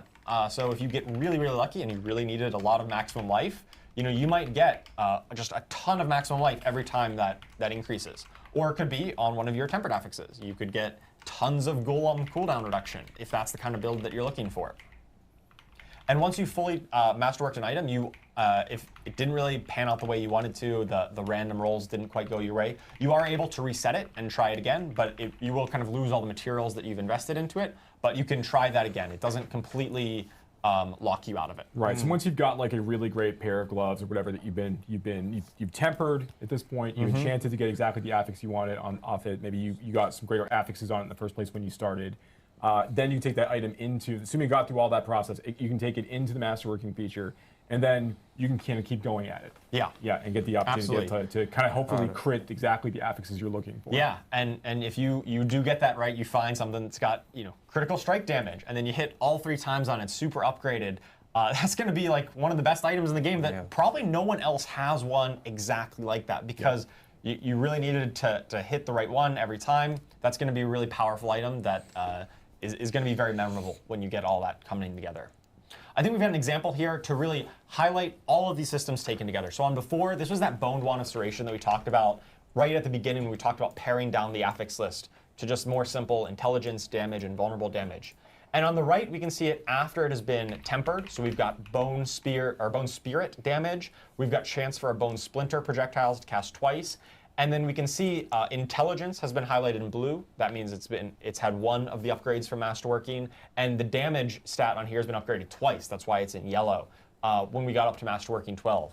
And you can see how we've taken this progression, this item progression, so here once you got it all the way up to masterworking 12, this is really kind of the pinnacle of what items can be in our new itemization world. So one thing I want to highlight here is that the total depth of what an item can do and the complexity. You can still make an item do a lot of different things, but on that before side, when you're looking for items that are dropping, that's all that you're going to parse through over there. It's just like 3 affixes. Did I get the ones I want? And you can just do that very quickly and parse through a lot of items that way. But you're going to be slowly, introducing that complexity over time to your items as you upgrade and masterwork them. So you're going to be building the items that you really want to be using. Absolutely. In terms of like lucking out on this, I think it's fun to call out like it is basically 5% upgrades to your affixes during the regular masterworking process. And then there's 3 randomly selected 25% upgrades to one of those affixes. So if you're very, very fortunate and you manage to triple up on a particular stat, you can do the math. It's a tremendous, tremendous upgrade for that affix overall. For that slot. If you want to go hard into one affix, you can go really hard into one affix. You go really hard on CDR in this world, right? I'm terrified. Absolutely. You can go hard into CDR, yes. Or really hard on bonus projectiles, because those are cool and flashy. Or bonus projectiles, that's actually true, It's going to be really sweet. Yep. It's bone spears everywhere. Absolutely. But of course, you might be asking, okay, new items are great.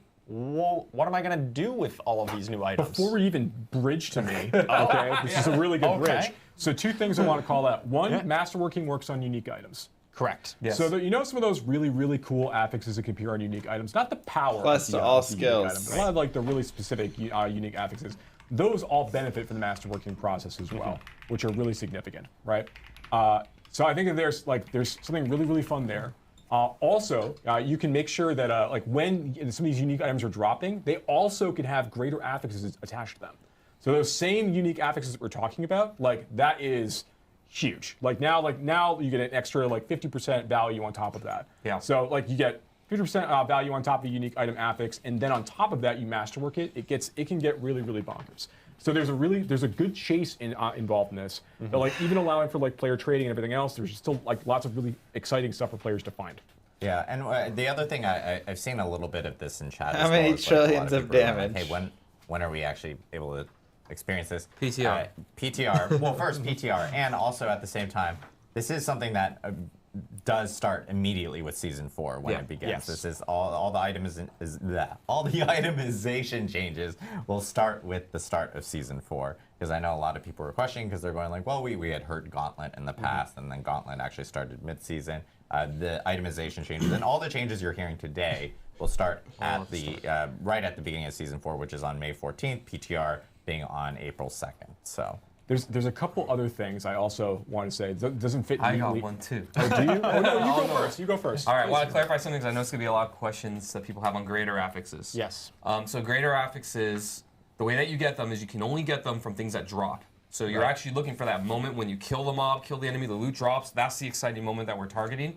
Enchanting is still going to exist. You can still enchant your affixes like normal on those 3 ones that drop. You cannot enchant into a greater affix. You can enchant out of a greater affix. So if you choose to, if you've got like a 1 greater affix item, you can enchant that greater affix to something else, but it won't change to another greater, and you can't change anything into a greater. It's all about killing monsters, finding that moment that is really exciting when the item drops, seeing if that works for you. So I just wanted to clarify that on how enchanting works and kind of what we're going for. Yeah, absolutely. Focusing on the drop, the moment of drop excitement. is the moment of excitement that we're going for there. All right, and then one other thing I want to call out as well that we didn't talk about already, and that is that there's a lot of other changes that we haven't actually discussed here that you'll see when you get to play in the PTR. But one of them I think is really cool is we actually add a bunch of other new baseline rare affixes that can appear on items. Yeah. That like players haven't seen before. Yes. You know, so there's as an example of a few of these, we have like Fury per second. You know, can appear on items, which is very, very exciting and very interesting for my barbarian friends. Yeah, it's very transformative. Like there's a number of other ones like life per hit. You know, is now something that players can find as you're going through the experience. Like, are there any that you thought of that are kind of cool, or? And also ones that are cool and powerful that appear on different slots. So previously, weapons almost always had bonus damage of some sort. We've extended that, so a lot of weapons can now have resource cost reduction. They can have bonus attack speed and other things that increase your output through not just saying damage to a certain way, but more interesting ways of increasing your output. Yeah, very cool. To me, bonus projectiles. That's just the most part. I'm terrified of it. It's so cool though, but it's good. That is really cool. Having bonus projectiles drop and then have that potentially be a greater affix when it goes, and then you masterwork bonus projectiles, and it gets silly. Yeah. I know we want to talk about some end game stuff that's coming to the game. Maybe we leave that for the end of the stream itself, right before we go into Q&A. Is there? I'm going to ask production here. I'm going to pivot them. Is there a way that we can jump to class changes coming to me next? Yeah, you next. I'm pivoting. You got kind of a shrug, so like, I think so. Yeah, we'll go through the end game stuff here because we do have a lot of additional things that we still need to talk about that even pair with this itemization, these itemization changes. But we'll jump into class changes really quickly. And sure, we can go to me next. That's fine. Let's do it. Take us away, Adam. All right, so are we ready to go? Yeah, okay. So we've got kind of 3 big goals for class updates. We've got a lot going on. I'm going to try and breeze through a little quick in the interest of time. The first one is going through a very high volume of meaningful class updates. And what I mean by meaningful is, not just moving numbers up and down on things that exist, but kind of either updating systems of how things interact at a systemic level, or adding things that are really, really powerful and are actually going to move the needle and change how you interact with the class or the skill or the legendary or whatever we're changing. Next one is making flat damage effects more viable. So by flat damage, I'm talking about things like dust devils, earthquakes, dancing bolts, all these things. I talked a few campfire chats ago about how I wanted to make these things like a lot more viable and scale better, and we're going to be making good on that in Season 4. I'm excited we'll go into more details, but yeah, that's one of the big things that's changing this season. And last but not least, opening up designs to be more generally useful. So kind of similar to item affixes, how you've got these like multi-conditional things. We're going through classes across the board and going and looking for ways that we can open up things. So you're going to find that things that were a little more restrictive, we're going to try and make interact with more different pieces. So, you know, something may have only talked to core skills, now it can be any skill, things like that, where we're trying to make things less conditional so that you can mix and match things a lot more often. So, yeah, in addition to those three things, those are our goals. I'm also going to be talking a little bit today about PTR balance and hardcore updates. And you know, PSA, everything that you see here right now, the tuning is still in flux. We're going through the balancing process right now of these things, so any exact numbers that you see of updates is very much subject to change, not only before PTR, but of course one of our goals for you playing PTR is helping us with the tuning and balance, because everything is going to be changing. So yeah, expect things to change, but that's kind of where we're at right now. So first, let's talk about uniques. So in Season 4, you're going to be getting double the normal amount of uniques added to the game. Normally, every class gets 1. Every class is going to be getting 2 this time. So again, more content. We're also adding a new Uber unique here, Tyrael's Might. This is a defensive-oriented unique. It's going to be a chest piece. You can see the stats there. Lots of resistance-oriented things and damage reduction. By the way, in this new world, damage reduction is going to be much harder to come by. So it's actually a lot more special that it exists here. And the special power of this is that when you're at maximum life, so when you have, you know, the entire life bar full, you're going to be shooting out projectiles very similar to the artillery shrine. So you can see here kind of in action, you can see that sometimes he's attacking and it's not going off, and then as he heals up, you get those bolts that's hitting enemies. It's really, really flashy. What? You get the artillery shrine? So yeah, class updates. Like I mentioned before, we're really looking to move the needle on these. We are still going to be having a number of changes, quite a few of just things going up and down for tuning. But we're also looking at updating some systems and designs. And I'm going to give you some examples. Now, everything I talk about here today, I'm giving you a small snippet of the things that we're doing, like 1 or 2 examples per class, but when you get the patch notes, you're going to see it's like a giant wall. There's a lot of stuff that we're doing everywhere. Just a slice of the overall pie. Yeah. So, some examples here.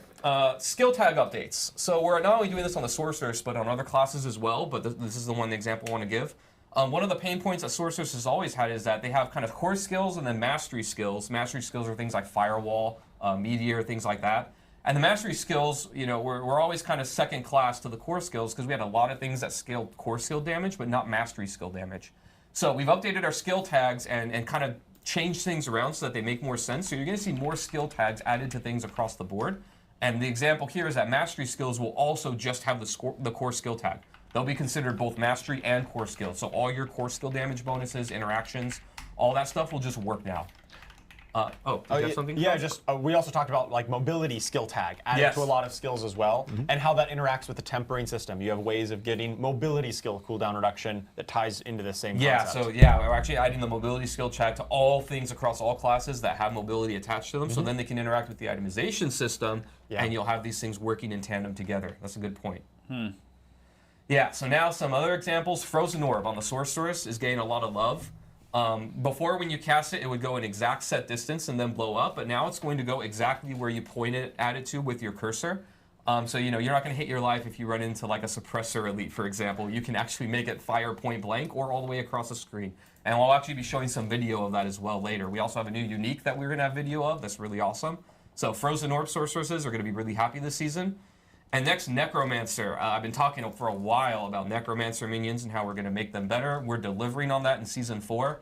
The first change is that they're going to inherit 100% of the player's stats. So, you know, your crit chance, crit damage, all those things, they're just going to inherit it from you. So they're going to scale way better with you, the player. And this is not only going to apply to Necromancer minions, but all minion types in our game. Things like Druid Wolves are also going to be inheriting this and are going to get a pretty big power bump. We're also looking. We took a look at the Book of the Dead, and basically revamped everything. All the upgrades almost are getting some type of either number or big functionality change, and I'm going to be going through some examples there. But it's just going to be a lot more punchy. We're not only looking for effectiveness here, like making things stronger, but we also like the rule of cool, where the things that are awesome and look cool and are visual are going to stand out more, and so we're trying to do that as much as we can. So next, let's talk about game balance. So as I kind of alluded to earlier, the landscape of everything is changing pretty drastically, right? Itemization is going to be changing a lot of how player power works and how things work in the game. We've got a lot of class updates that are going to be changing how things are. You can expect a pretty big shakeup of like just how all the different classes and builds perform. Like it's going to be a brave new world really here. But You know, normally we promised a while back that we're going to do lists of everything that's perceived as a nerf. I'm not going to be going through every single thing today. You'll be able to see everything in the patch notes on the PTR, and that's mostly in the interest of time, just because there's so much change that's happening. But I am going to give you, a snippet to do good on that promise of kind of how the game is now and some things that you can expect that are going to be lowered in power in the future. So some examples here.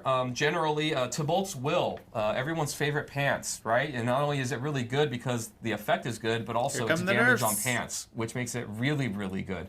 That damage amount is being reduced. Same with Banished Lord's Talesman. Both of these uniques are insanely powerful. They're still going to be really good after this, but the damage is just being lowered so that other things can be competitive. Next, the Barbarian, everybody's favorite charging class. First thing that we're doing is, many of you may not know this, but when we launched the game, we actually gave them 10% inherent damage reduction. This was back when melee classes in general and the Barbarian were having trouble in the early game. Our game balance has changed radically since then, and we don't feel like they really need this anymore. And we don't want them to have an inherent advantage over all the other classes in the game anymore. So that's going to be removed. And even like I mentioned before when Charles was talking, damage reduction in general is going to be much more rare and special. You're not just going to find it on any defensive stat. When you see it, it's going to be something that you're going to really value because it's hard to come by. And we also think Barbarians are still going to be really good in this regard because their skill tree has a lot of it. Their skills like Challenging Shout have it. So I think they're going to be fine, but we're just removing this extra part. Also, we're reducing the effectiveness of Charge, Hammer of the Ancients, and Unbridled Rage. All three of these things have been incredibly powerful. Some things like Unbridled Rage have kind of been stamping out competing things for a long time just because it's so good. Our goal here is not to remove these from the game or make these builds not viable at all. They're going to be reduced, but I still think they're going to be really powerful and effective. And next, we're going to go over to the Sorcerer. We got a couple bug fixes here. We have more bug fixes than this, but this is just some that I wanted to call out. The first one, we had one where the evade cooldown reduction affix was triggering off of unstable currents casts.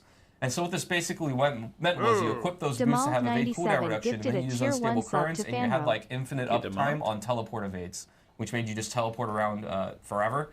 This has been fixed, so now it's only going to work with intentional casts now, as it was intended to. And the next one is Isu's Ferocity. This is a key passive on the Sorcerer that used to apply its critical strike damage to all damage types, but it was the fire key passive.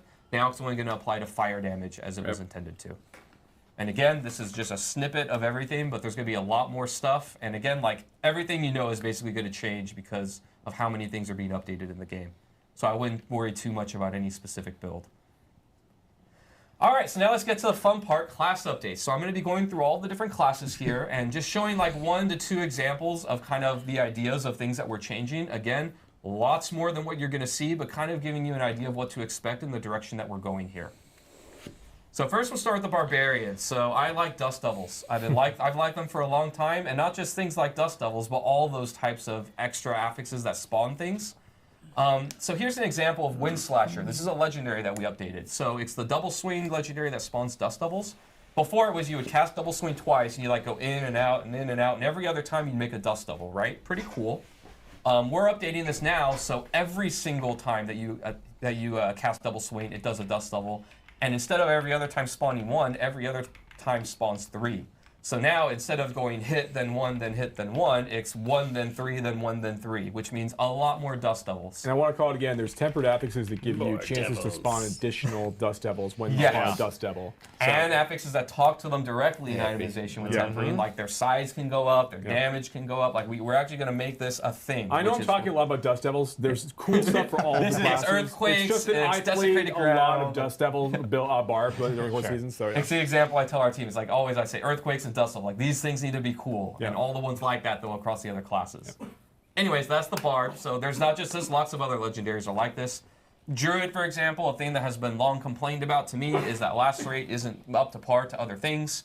So there on the left is what you can see exists today, where the upgrades for lacerate are, the first one is you heal for a little bit for every hit, and then it's doubled when you crit.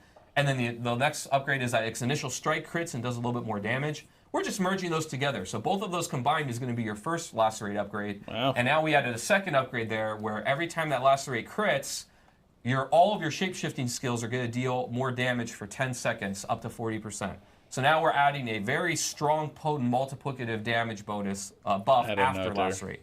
So now, last rate, it's going to give you invulnerability, life leech, crit, and then a potent damage buff for a while after you cast it. So then if you can get cooldown reduction on it, you can keep that buff rolling and actually have like a build going on.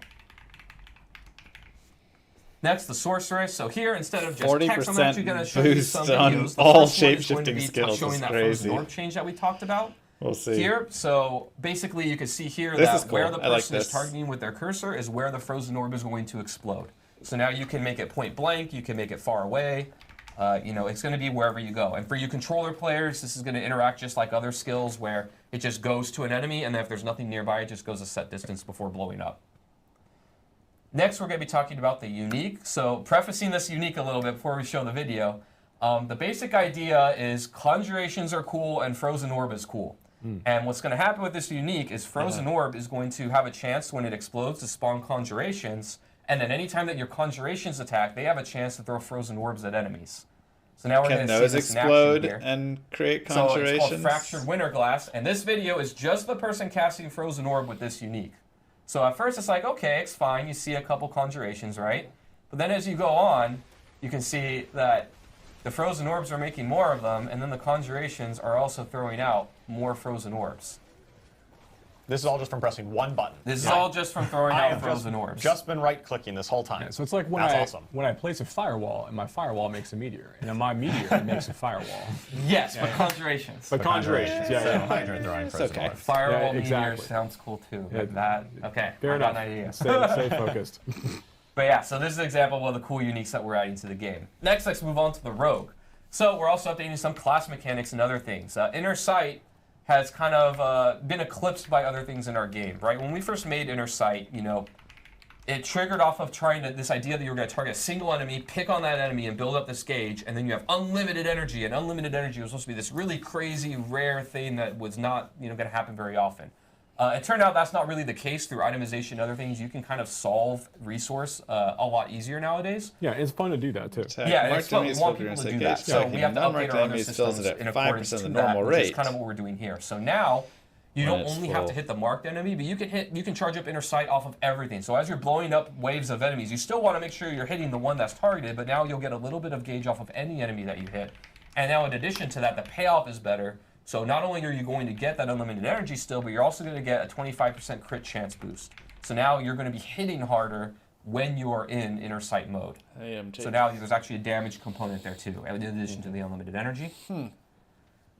Next, Necromancer. So like I said, Book of the Dead is getting upgrades. I kind of picked one slice from each part, from each minion type. So here you can see your Skeletal Reapers, the wind-up attacks now, can reduce one of your active cooldowns by a pretty chunky amount. 3 seconds is insane, but there'll be a number that'll make sense there. Maybe it is 3. Next one for the mages. One of their upgrades used to be that they've made frozen enemies vulnerable, and now they just make everything vulnerable. So actually, if you want cold mages to solve vulnerable for you, you pretty much can, just with this upgrade. And last but not least, we have your Iron Golem. So Iron Golem, now that when you tell it to go somewhere and do that slam attack where it pounds the ground, it'll also pull in enemies, very similar to Corpse Tendrils. So it's not as required, to put that on your bar. You have another way to kind of get that effect. Another thing I didn't put on the slide that I want to call out with golems that'll make players happy. Golem now, while you're CC'd or at any time, when you activate it, it's going to make both your golem and you unstoppable. So now you have another source of unstoppable on the Necromancer for minion builds, which I think will make players really happy. Yeah, it's like buddy cop situation. You and your buddies going and taking people out. That's right, I love it. Yeah. That's awesome for a Golemancer build for sure. Yeah.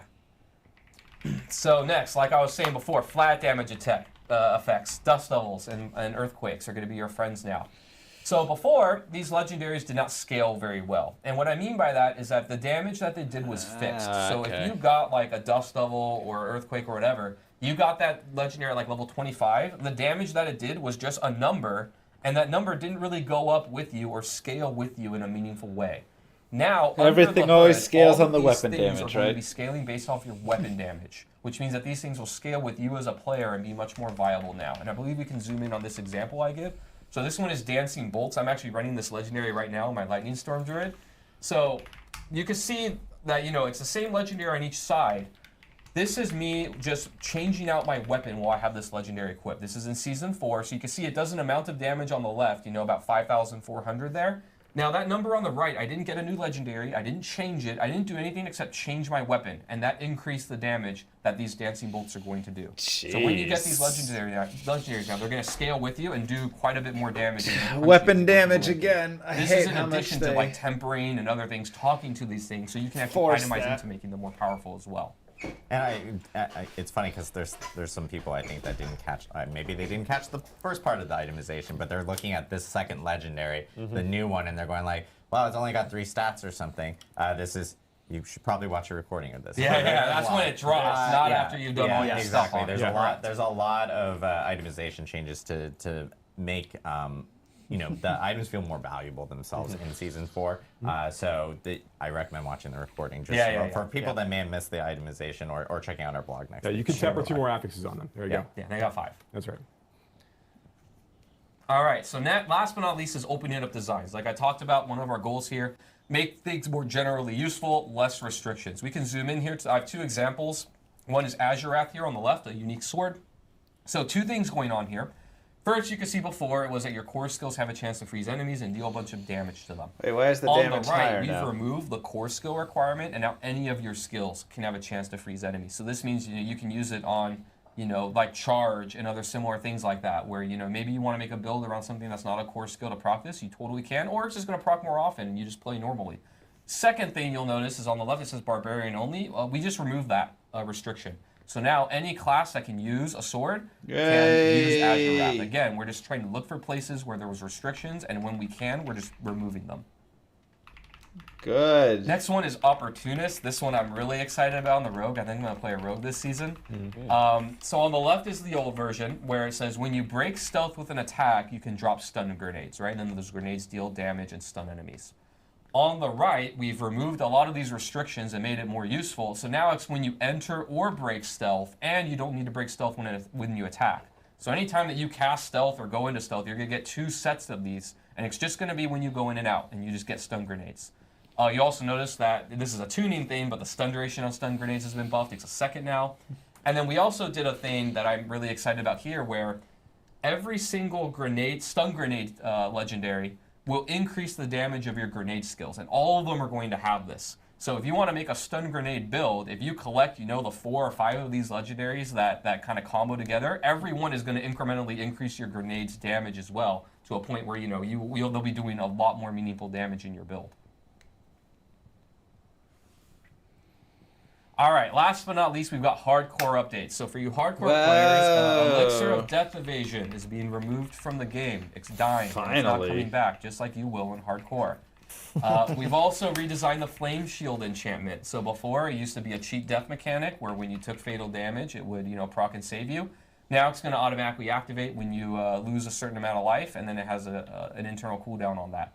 So we've heard from the community kind of loud and clear. They really want hardcore to be hardcore, and so we're going to deliver on that. Now you actually have to be careful. The Sanctuary is a very scary place, and you won't have those fail safes to keep you alive anymore.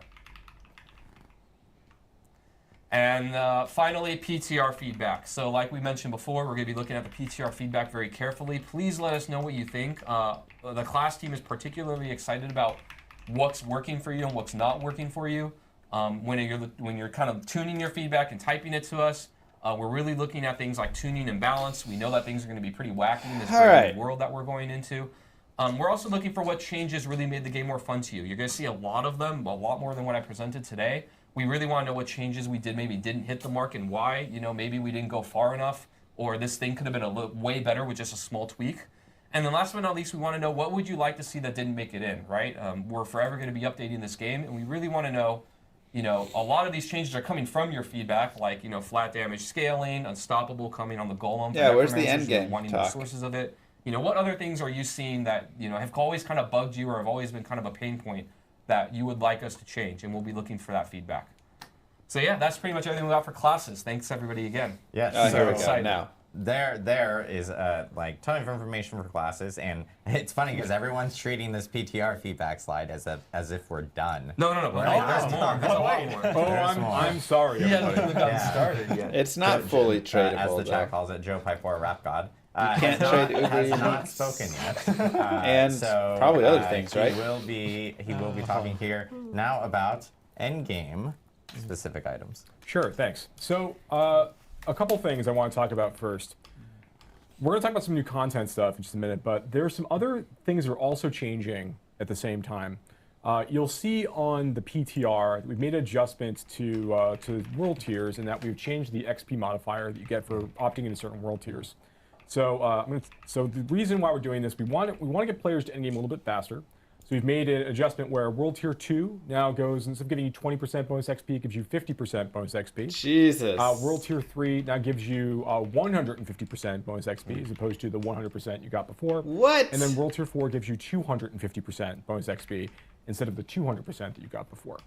So again, we want to get players into the space where they're getting a chance to play with these new items. They're getting a chance to see some of the new content we're going to be talking about in just a minute. And experience more of the end game and have a little less emphasis on the level up process being like a lot longer as it is today. So this is our stated intent. We want more players to be able to reach level 100. We want them to get more of these level 925 items. We want them to start seeing more greater affixes. We want them to engage in tempering and masterworking. And we want them to see everything else the game has to offer.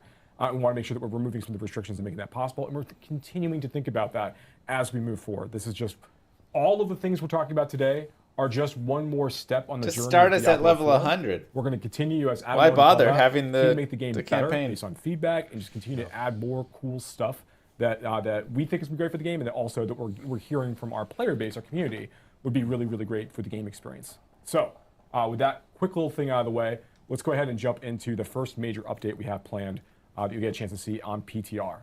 And that is we made a significant update to Helltide. Now, I think that everyone will remember that in Season 3, we made an adjustment to Helltide timing, where now they're basically up for 55 minutes out of every hour. There's a 5-minute gap between each Helltide experience. Now, and we think that that's great. Players are able to get better access to Forgotten Souls and all the gameplay there. But we also, like looking back on Season 2 and the Blood Harvest regions where the armies of Lord Zir were marching across sanctuaries. We all recall from quarter 4 of last year, and capturing people and draining them of blood. That was we thought that was a really fun, frenetic, like social experience in the overworld. Like it's just a blast, kind of go through, kill vampires, save people, and summon bloodseekers as well along the way, and getting good rewards as you go. It was a fun experience. In Season 3, we had a different take on that idea with the form of Arcane Tremors. Players can go and engage in a number of different small activities and traps. And also managed to summon Heralds of Malthus in a group and go ahead and get more like tuning stones and more and governing stones and continue to like just get more rewards from that experience. And again, we thought that was pretty fun, right? So we wanted to take some of these ideas back to Helltide, and I'll be actually I think it might be even easier if we could just throw to Ruben potentially, who I think might actually be able to be in Helltide right now. Yeah. Fantastic. Looks like that's the case. So we want to take some of these ideas back to Helltide. Hello, yes, you're going to get destroyed. We want to take some of these ideas back to Helltide and make sure that our overworld, exciting, demonic invasion experience that players get to go through here is just more fun to engage with. Was that just a giant hellworm belching a bunch of enemies at? That was a giant hellworm belching a bunch of enemies up. So a bunch of things have changed. So one of the things that let me dive in. So one of the things that we did is we add this new idea of a threat system. And now you'll see the eagle-eyed among you can look to the left of the minimap. Thank you, Ruben. Can look to the left of the minimap, and you'll see a horizontal bar segmented in 3 pieces next to that kind of like half-completed pentagram there. As the players are killing demons in Helltide areas, they are slowly growing their threat over the course of the experience. And as they do that, they're going to find like more like ambushes. They're going to find more creatures coming and trying to kill them as they kind of like roll through the space. And they're gaining threat by doing anything. If they're opening tortured gifts, if they are killing like regular monsters and elites, they're always earning more threat for the things that they do. The armies of hell are paying more attention. So as the player is going to go through this process, they are going to start feeling like more pressure as they go through the experience. Now, once the player is gotten towards the end of this, like they actually have, when the armies of hell have been fully alerted, you'll hear a tone, which I think we might actually hear soon potentially. I guess we'll have to see. But you'll hear a tone alerting you to the fact that the armies of hell are basically coming for your blood, right? They're coming for you at this time. And in that case, you're going to see that there's going to be a new creature type that's going to appear, which we'll be able to get to in just a second. some of the other big changes that are happening in Helltide alongside this, while we kind of wait for some of this stuff to happen, is we have reduced the level requirement or the world tier requirement for Helltides. You'll start to see them in lower world tiers now, so they're a great way for you to level up. Okay, it looks like the forces of hell have been alerted. So now there's going to be like it's going to be almost a little more of a holdout. More invasions and ambushes are going to start to occur at this time, and it's going to have a kind of cap off event towards the end. We'll talk about as it arrives. But you can see right now that threat is draining while this event is occurring. So you've kind of like reached that maximum threshold. The minions of hell are coming for you. You're going to be kind of fighting pretty hard for this stuff. But it's a great way to get like access to a lot of elites. Once this bar is drained once again, you can start building it up by again going out, doing more things inside the Helltide experience. You're going to get more opportunities for more senders and more of these ambushes. The idea is cool. The execution honestly was pretty underwhelming. The end of this now. I was expecting something cooler. This Hellborn here. Of a payoff. So yes, and now one of the Hellborn has managed to appear. Hellborn they're very much a similar creature to some of the Bloodseekers that we've seen in the past. These are adventurers who fall into the Hellborn. depravities of hell. They're now serving their infernal masters. They have great drops, like they'll drop like legendary equipment, and they will also drop summoning materials for Lord Zir moving forward. So there's more ways for you to get some of those mats as you go through the experience. And that's actually one of the other things that we did as part of our general updates is we kind of wanted to go through and do a pass to make it easier to find more of those boss summoning materials, like from doing like different kinds of content. So while obviously you can go to Helltides and open tortured gifts to get living steel pretty quickly, we want to make sure that there's like, if you find like a treasure goblin, there's a chance now that treasure goblin could drop a random boss summoning material. When you go and you open bounty caches or whisper caches at the end of a bunch of whispers runs, like in that situation, you'll also get a chance to get a random boss summoning material. And we find more opportunities through different parts of the experience in like local events. Like when you're going and just finding events and you manage to complete the mastery objective of an event now, there's a chance for you to get a boss summoning material there. Even elites have a very, very low chance to drop some of these materials. And again, all to make it just a little bit easier to kind of like gain access to these bosses as you're leveling up and playing, even if you're not saying specifically in just Nightmare Dungeons to get Distilled Fear or something else, right? So yeah, I think those are going to be some pretty fun updates for the players. That's obviously pretty not exciting. Everything. Yeah. So so another thing that we're doing as part of this is that we are adding a new boss. We're adding Andariel. So you can now fight Andariel. She is summonable by defeating the Beast in Ice and Lord Zir, and she's got the same drop table as Duriel. So we want to make sure that players have a couple different ways to kind of gain access to these really, really powerful uniques. Wait, how is it new? But also for that shot. Andariel's already in the game. Without always requiring players to go back to those same places. Yep. So between opening up the options of how you gain access to materials you can use to go farm Uber Uniques a little bit earlier, to like now saying, hey, go do Nightmare Dungeons, go do some farmable content, Helltide content to gain access to Beast and Ice and Lord Zir, so you can go farm Andariel there. We think that's going to be like a really, really fun change. And Andariel is a really cool fight. I think we might actually have like a quick little shot of the summoning for Andariel, as we all know her and love her. There she is. Wow. She's back. She's tough. It's going to be. I want to say the fight's been updated too. It's not exactly the same as what you did before. Yeah, the designer's been very excited about this fight and very excited about Andariel for a while, bringing her back into the equation. So yeah, she's going to be a lot of fun to summon. Oh, the Poison Nova class. Yeah. Still no Diablo. Okay, enough Andariel. Enough Andariel. All right, yeah. There's Andariel, and then there's we're on a timer, people. Okay, I got things to talk about still. Okay, but that's not even all the things that we're changing with regards to bosses. There's more stuff that we're doing as well.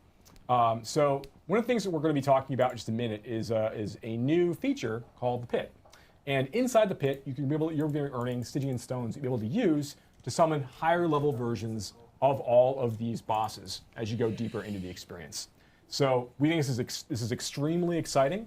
It provides another way for players to like express their build strength, and going and fighting these bosses are going to provide much, much greater rewards. In fact, when you kill one of these new, very, very powerful, tormented versions of these bosses out there, they are going to give you one resplendent spark the first time you kill any of them. So of like all the ones that you can summon, the first time you kill one of them, you're going to get a resplendent spark for you to use in the future.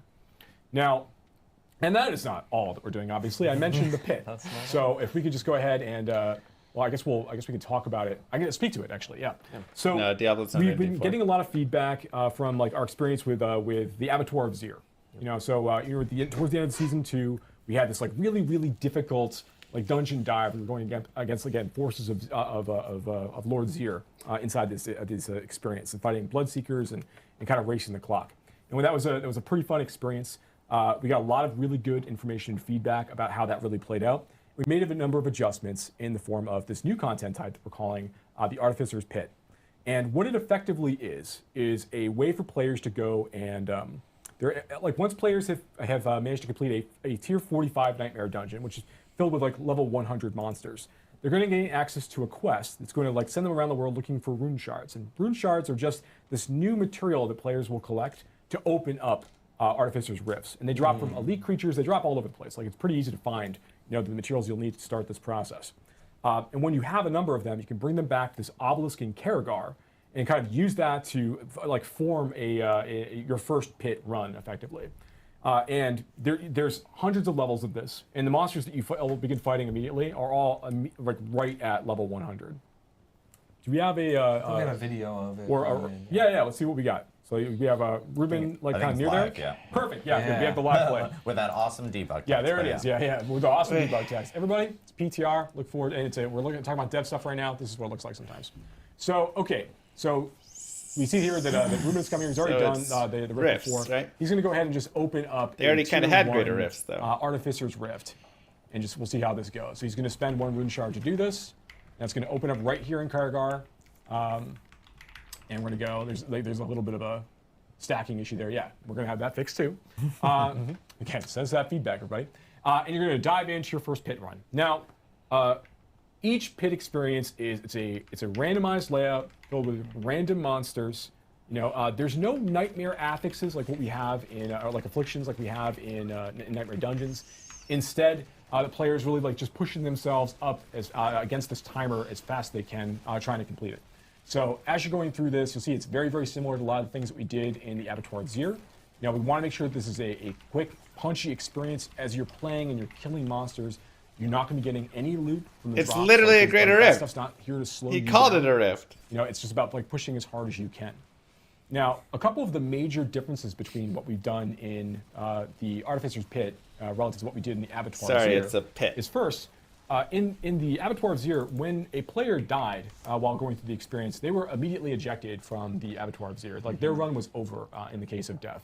Here, we want to allow for a little bit more, a few more problems to occur, a few more errors, you know, from the player as they're kind of going through. So that every time you die, what actually ends up happening is you add 30 seconds to your timer. So you're less and less likely to beat the timer, and that's important. At the end of the timer, you're not ejected from the pit. Like if you don't actually manage to keep time with the timer, you just don't get the mastery objective completion.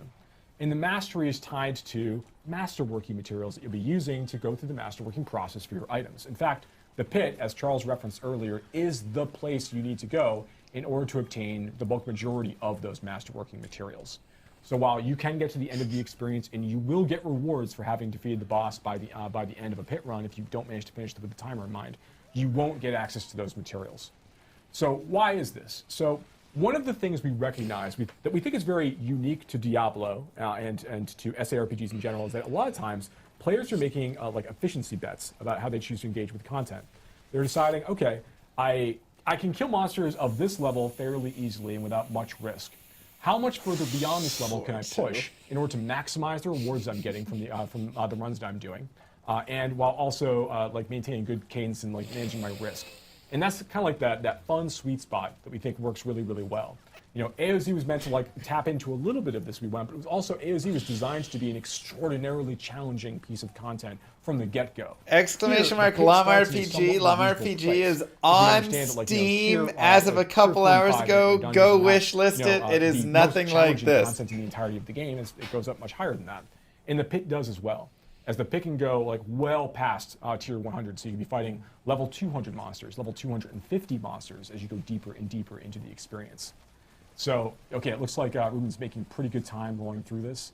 I think we saw earlier that Ruben actually like jumped into a portal to move to a different area. Yeah, he did. Yeah, you can't finish an entire pit run inside like that first area. You kind of are expected to like move on, but you also don't need to kill everything in either of these areas either. There's a good amount of creatures in both spaces. You can kind of like make up the time that you need. He's making pretty good time here though. Okay.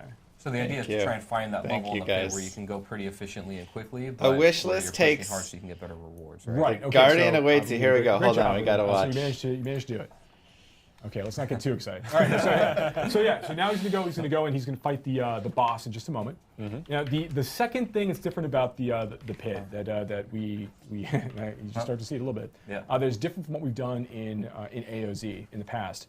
Is that occasionally during a pit run you're going to be confronted by another major boss or villain that you've seen. Like you'll see their echo occasionally appear just for a moment to perform a big attack. Big sweeping attack. we have the next that you're gonna have to, llamarpg like, campfire? avoid or deal with while you're dealing with the boss you're already Soon. fighting. 'Cause And this we'll is have alpha happening soon. throughout the duration of the Thanks, pit Titanic. as well. Lish was You know, dead. and as you go deeper, you'll see this occasionally a little more frequently at the same time. So these But seriously, are it just another takes, like, complication, like another thing that you're gonna have to half be a thinking about second, while you're a playing. second for you to You're trying wish like, list it, remember the and sorts it of means patterns. so Eventually much. you'll fight- It, you'll like see if a you couple guys of these spare half a patterns as well. second to go wish You know, so, list like, it, you'll be dealing with it that, like does that so kind much of to help the pattern following game. as you play deeper and deeper into the pit. I so- would really appreciate so, it. So it's kind of like Elias, for instance, like a shade of Elias. Legendary, And legendary, just legendary, an legendary, attack, legendary, just an legendary, attack in legendary. the middle A of your shade run. of Lilith can appear as well. A shade of Lilith can also appear, which is So actually pretty cool. these are definitely tough, tough things as you go deeper and deeper, and eventually you might see a couple of them as well in combination. So okay, so here Ruben killed the boss, got a number of different drops. There's a bug in this version that we're looking at right now where the items they're dropping are not actually ancestral, but that's not the case when players will be playing on the PTR.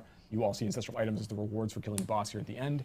And then after that, when you open the chest, you're going to see that there's a bunch of obdusite that popped out of it, which is a masterworking material.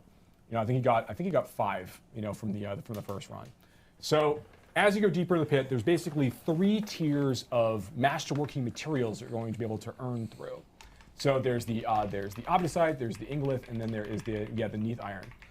So these are available as you go deeper and deeper into the pit experience. I think obdusite right now is like tiers 1 to 20. Thank you, you'll be guys. It getting, really like, means a lot. Like, obdusite, as you go seriously. from like 21 to 40, you I get amounts appreciate it of so ingolith, much. and as you go to neath iron and beyond, as you go into like like 40 and beyond, you start seeing more and more neath iron. And these things can also be like condensed down to lower level materials if you need them for resetting a masterwork item starting at a lower level. So you don't have to go back to the low level. No, you can no, stay no. at the high end. You can stay at a high level. Amazing people in chat. But to be clear, if you want to get to that rank 12 masterworking, they're really the best possible items, you do need to be pushing deeper levels of the pit. You Yeah, can't for just sure. continually farm level 1. You want to push to that efficiency bet that you said. Push yourself to your limit to get the most materials per hour and just, really fight that hard content to get the best items. That's correct. So yeah, if you want to go through that process and like really get those really the best items, You cannot available for turn your off vulnerable You're text going to want to go through the and masterworking process, stunned maybe even and all probably that more than text once, now. almost certainly more than once, right? To get Thanks the very absolute very, very best items.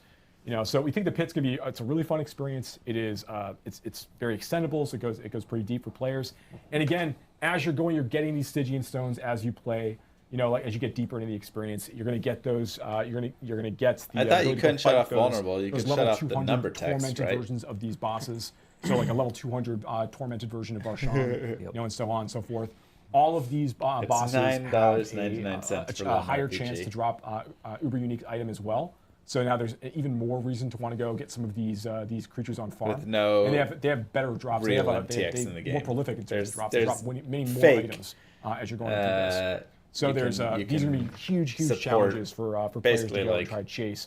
I'll Again, have just a in list season of 4. features Yeah, that so we can that's go to work like on, and the you can current look at some of the donate things we're if you working on wish right now towards things you'd like to we're get, currently very excited about. worked on next. So, on the content side. Right? Yeah, we're an hour and a half in of all the content that we just walked through with season 4. Yeah, it's a decent and game, as Adam had mentioned earlier, we haven't even gone through all the class updates. You guys will actually see that. More. There's a lot more.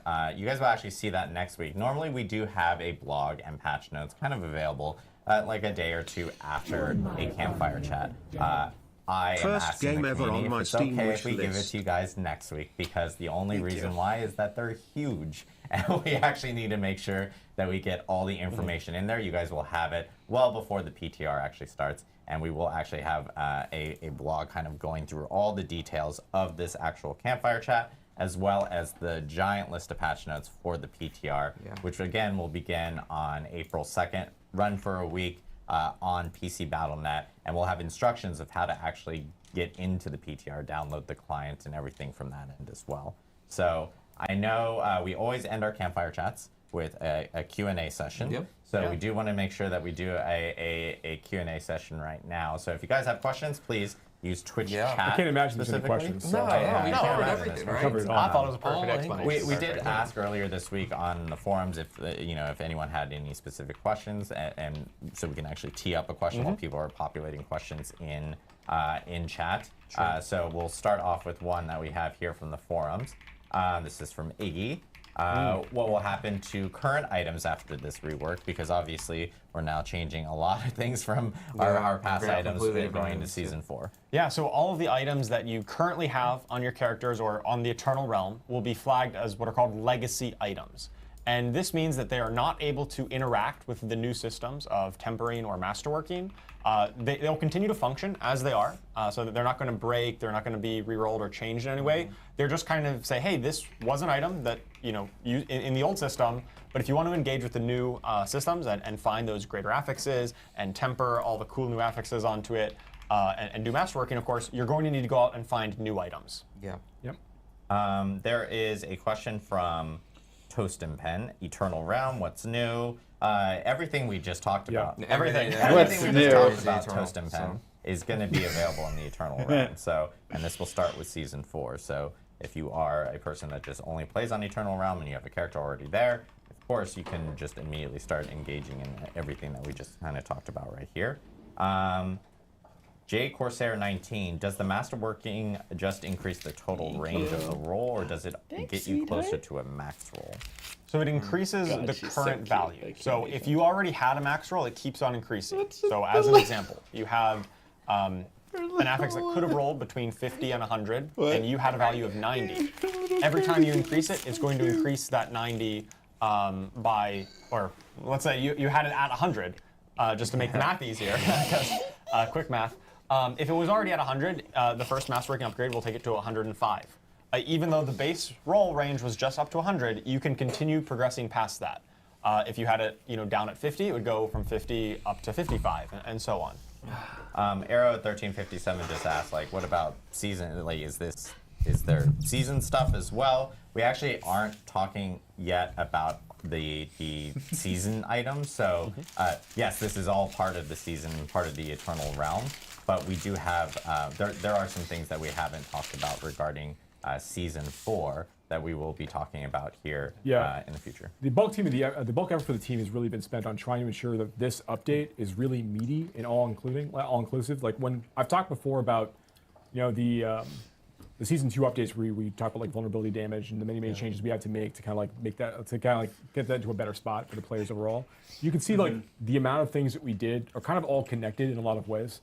And it's important they kind of come out together. It's difficult to do one thing in isolation. So a lot of teams worked together to kind of bring this update and get over the finish line. So yeah, it's a huge lift. But there's more things to talk about later on, for the season. Thorag the Warrior says, can multiple affixes increase per masterwork, or only one affix per masterwork? Right, so when you're masterworking, most of the ranks will increase all of the affixes on the gear by a small amount. But when you hit those thresholds, the rank 4, rank 8, and rank 12, a single random affix will get a much larger boost. Nice, man. And so, because there's that happens 3 times on your journey from rank 1 to 12, in theory, all 3 of those could land on the same affix if you get lucky. And then that one affix just goes through the roof. Baby help. Or it could be spread out to 3 different affixes, for instance. That's just the nature of masterworking. You're going to get a different result every time you go through that process. So I've seen a lot of people actually mention this in chat, and Riker also just mentioned this in chat. And they're asking, is it just me, or was the camera more zoomed out in the dev build? Actually. Oh, we didn't even talk about that. Actually, okay. Is the camera zoomed out now? In Season 4, the camera will be more zoomed out. Wow. And there will be an option. You can have what we had before, or you can zoom it out a little. So yes. Yeah, there's a gameplay setting. It starts at the current default. I thought so. I wasn't going to say it because I haven't played in a bit. We did so I was like, maybe I just forgot. Joe Shelley helped a lot with this, actually. We did make everybody helped a lot with this. We did make a move to like pull the camera out a little bit further. That's part of like a near-far sort of like situation. So it's going to be available for you to see in the PTR. Good eye. Good eye. Huge update, yes. I thought it was a little bit further out. Yeah. It still could go a step further. But there are a lot of questions about loadouts. Did you guys want to provide any context on that? Yeah, so we've talked about this before. We're very, very excited about bringing like an armory-like feature to Diablo 4. You know, we've been hearing the feedback since like the gauntlet went up, which we're very excited about, and we see that there's an opportunity here. We don't have anything to announce today, but it is a thing the team has talked about. Like the UI team is very excited about. It's a thing we definitely want to move on at some point, but nothing to announce. Yep. That one, I lost my track here. Do you have any intention of reviewing? I'm sorry, this is from Vix311 or 3II. Do you have any intention of reviewing class optimization? Examples like give more customization points or put Paragon after a higher level than 50? So there's a number of things that we're talking about for the future. Things we can't talk about today, you know. But you can imagine that like we're going to be having an expansion soon. We probably want to talk about some of that stuff then. You know, there's things for us to be considering. A lot of people mentioning a loot filter. Have you wishlisted llamarpg yet? Which I know, like we had mentioned as well that we wanted to get through the itemization stuff. So sure, I can talk a little bit about that. I think a lot of the desire for a loot filter in the current version of Diablo 4 stems from the problems that we initially mentioned. We really do just flood you with items, and it's like sifting sand, right? You need to look through all these items. What are you doing? And the one response is a loot filter could automate all this. Can you clap? We think in this You're new busy watching itemization the world, screen. where we are simplifying it in a lot of the ways that we already keyboard, discussed, that makes reduced sense. number of affixes, simpler affixes, Esmit. the item power, once you get to the late game, always dropping at the max, will help to alleviate a lot of those concerns, and it will make parsing through the items a lot easier in this new system. High five! Lady Good job! 2016 Yay! mentioned, or High actually fives for brings up llamarpg. something that I think we should talk about, which is, would it be possible to toss a different icon on the map when specific like greater affixes and things like that drop? Are there any plans for that in regards to changing some of that around? We really want to get feedback from players as you go through the PTR experience. Even the thing that we showed, like the Roman numerals, you know, on the attached to the item names on the ground. Like even that's going through a bit of revision before it actually is released as part of the 1.4 release moment. So like that's going to get a little bit better. But like I think that it would be good to get feedback to see how these things feel. And it's something we'll continue to think about because we do want those moments to be exciting when they actually occur. Yeah. Brian C22, you say higher the rifts, the better the items. Are we talking about the equivalent to primals? So and if people don't know, primals being a D3 specific item that was super powerful. So as you go, we're not changing the rate at which like greater affixes, for example, could appear on like iPower 925 items, and we're not raising the iPower ceiling of items beyond 925 as you're going deeper into the pit. Instead, it's more about like as you go deeper in the pit, you're gonna get more legendary drops. So this is going to give you more options, more chances of getting things that have like better, greater affix potential. You know, so that's really more the way that we're handling that. And then of course the masterwork materials that we're using to power and juice up all of your items. Drummer Boy had asked specifically, can you do groups with in the pit? Yes. You can participate. Yes. Okay. And then let me see. We'll be seeing any like clan updates, social updates. This is another big question that a lot of people are asking about from within chat. Are there any plans on that or any progress regarding that? So we have been talking a lot internally on the team about social updates and things we want to talk about soon. But we definitely hear the desire from the players that they're looking for more ways to like kind of get into groups and to form pairs with people online as opposed to just like talking in local chat or trade chat or trying to like reach out that way or just going to Discord or just going to external sources. So we do have thoughts on things we want to do to kind of help that process along, but nothing to announce for season 4 at this time. Yeah. I know there's also there's some comments about like nice Evo, congrats on the job. That's the how you do store, it. the shop, and things like that with related to items. There's actually I know last time we had a campfire chat, I had mentioned like, hey, team that focuses on like, the product and has been taking in a lot of feedback. There's actually going to be some changes here coming really soon. We'll be offering up new opportunities for people to use some of the That was like a they real have, sentence, baby. obtained in the battle pass for some really cool. That wasn't just normal babble. Sets and stuff or you like cosmetics used for real the character. words. And we're also, I believe, taking the and retroactively changing that portal pack. Yeah. And I think it was actually locked per class. So if you were like a necromancer, you could only use one of the colors. That is changing here in the future, where you'll be able to use it. There's no discrimination amongst portal colors. So yeah, you will be able to choose exactly what you want. And that's how you do it. I will say there's going to be some more significant changes. I know coming with the store that team has been taking in a lot of feedback. So players will be able to see more related to that here soon. Let me see if I can get any more questions. Castordiff says any PvP news, balance, new rewards.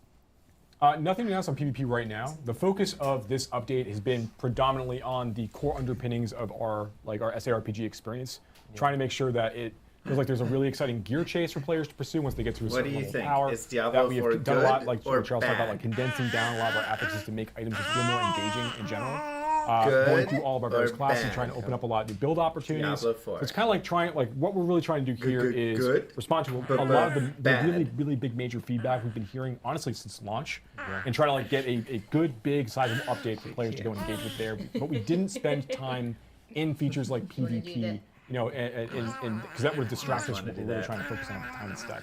These things are going to fundamentally change everything. They're like That's PvP true. as well. Touch How the you down. make a character, the builds you make, how you do everything fundamentally is going to change from this. Right. So this was the big thing we're trying to nail, and all of our eyes were focused on that. That's right. Dristren asks, I know Uber uniques cannot be tempered, but can they roll greater affixes and can they be master crafted? Yes, on both accounts. Uniques can roll greater affixes, just the same as ancestral legendaries. It doesn't need to be ancestral, so it's World Tier 4, same as before. Same concept with Uber uniques. And using the crafting system, there is a small chance that when you craft it, it comes with an Uber, the Uber unique comes with a greater affix, even when you craft it, just as if it was Alright, one last question. This is from GTI 101. Will the aspect changes also apply to alternate characters? Do I need to level up my aspects on alternate characters, for example? Aspects are partition bound. And what I mean by that is if you're playing a seasonal character and you want to play an alt on the seasonal realm, like that alt will also benefit from all the unlocks you've got within your Codex of Power. I do believe your first character. There is a separation between hardcore and not hardcore characters. That's correct. As yes, well. that's correct. Hardcore characters are kind of their own thing, even on the seasonal realm. Yeah. Awesome. So a lot of info delivered in this, this campfire chat. Probably the most info we've ever delivered in any campfire chat. Back to Diablo 4 chat. Live stream. But it's important stuff because obviously with Season 4, we have a PTR coming up for those that may have missed it. It will be on April 2nd through April 9th. And it'll be on PC Battle.net only, so players who want to help test things out, provide feedback, please do so. We'll be checking all our, our social channels, Reddit, the forums. The forums will actually have a new separate PTR forum What'd they say, May 10th? This also does mean Season 3 is going to be extended because we want to make sure we grab all the feedback from this PTR and all the feedback from the community, and we have enough time to actually implement that for Season 4. So Season 3 is going to be extended to May 14th. Season 4, of course, will start on May 14th as well. And we'll be coming out with more information on what Season 4 is specifically. And all the details that we actually talked about here today will be in a very extensive blog along with all the patch notes of all the small things like the class changes that Adam actually wasn't able to get through. Small changes, small. Will be in those patch notes as well. And we still actually do have another update that will be coming out next week for Diablo 4. And this one has actually been long awaited because this one does include some big quality features on the graphics side for D4. And we will have a blog that will be talking about it. As you guys know, ray tracing is coming to D4, and that'll be hitting next week on March 26th.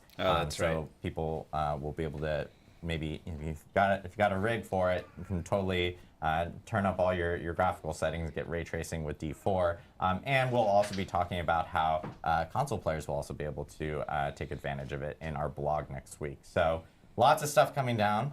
and lots to talk about. Again, next week we'll have all the information on blog and patch notes. But thanks again, everyone. Thanks again, Joe Shelley, who's also still in the room over here. All right. Well, that was, I mean, it was a lot. At the very least, it was a lot. I do think there were positives. Let's do a breakdown. Let me...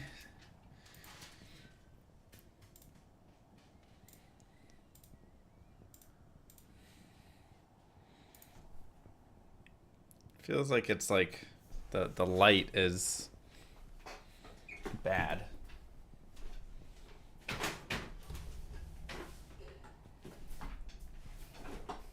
Is that too dark? Maybe too dark. All right, we'll go like half light.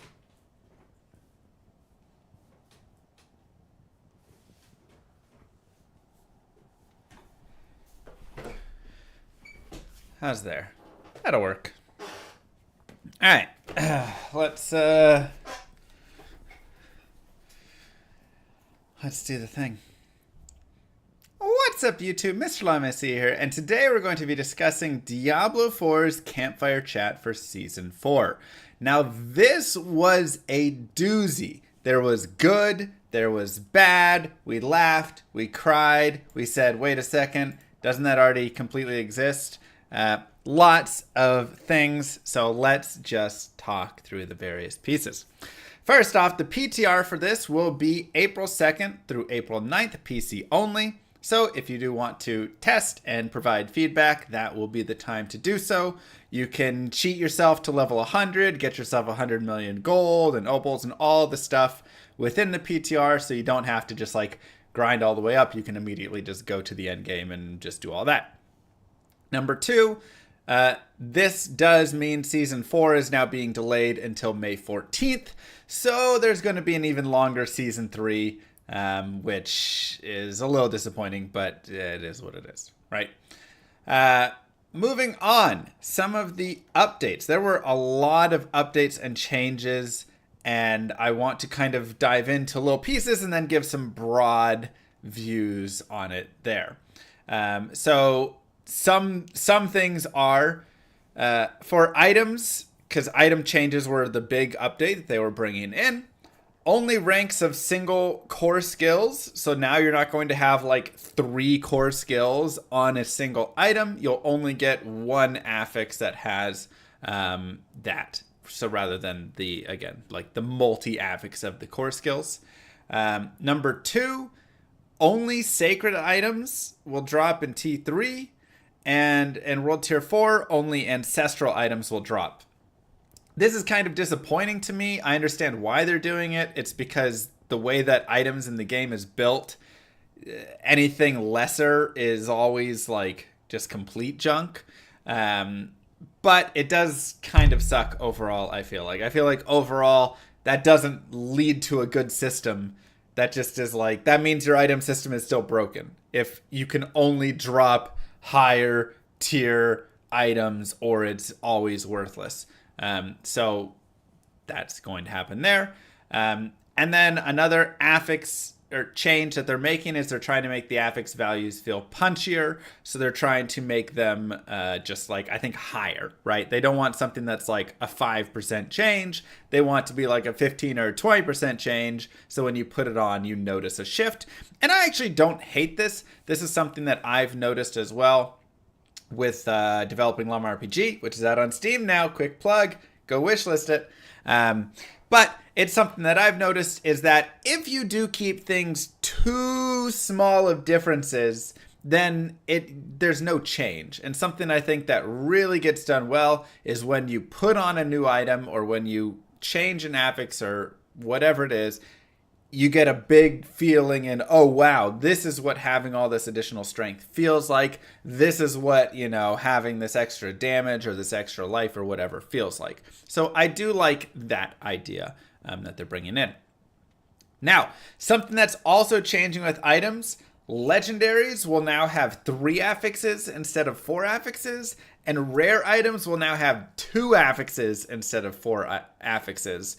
So they're shifting the game into literally you're finding just like building blocks, and then you're going to go do a bunch of crafting and adding of affixes onto them. It's okay. I don't love it. Yeah, this isn't my favorite part about it, because once we get into this, which I'll explain here in a second, it just kind of, yeah, it just kind of really is like, okay, it's just small affix on everything. But again, every rare item now is just going to have 2 affixes. So you're still going to be sifting through every rare item, because you're still finding the rare, like, breakpoints, or not breakpoints, just like the best starting building item and all of that. I don't think it's actually going to really solve the problem here, right? I still think there's going to be too many legendary and rare items that are spammed out everywhere, and you're still going to be picking every single one of them up and looking through all of them, trying to find the one that you're then going to do the crafting on. And it's still like too much quantity of that there. Now we'll see if they do pull the quantity back. They said quality over quantity, but I think there's still going to be too much of this quantity. That's just my personal opinion of it. And additionally, because bases don't matter really in the game, I think that also has an issue.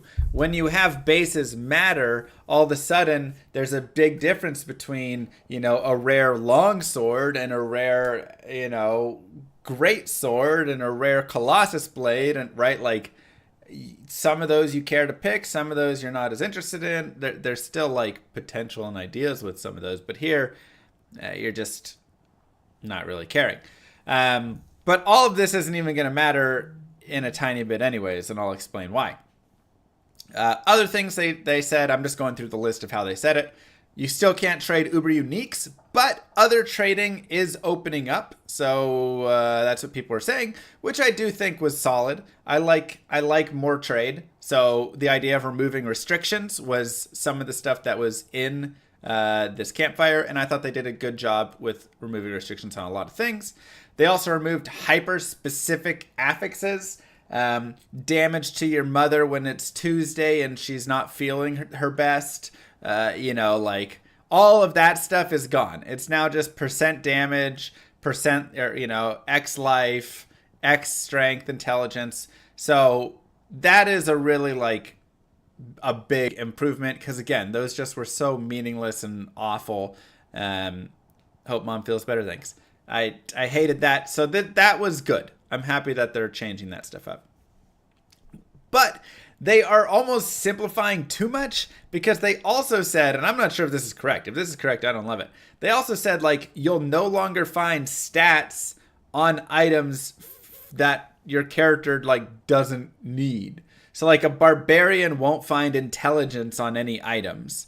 And it's, like, really just going into that simplification, like, main stat is it. And I don't love that. Like, main stat is pretty lame.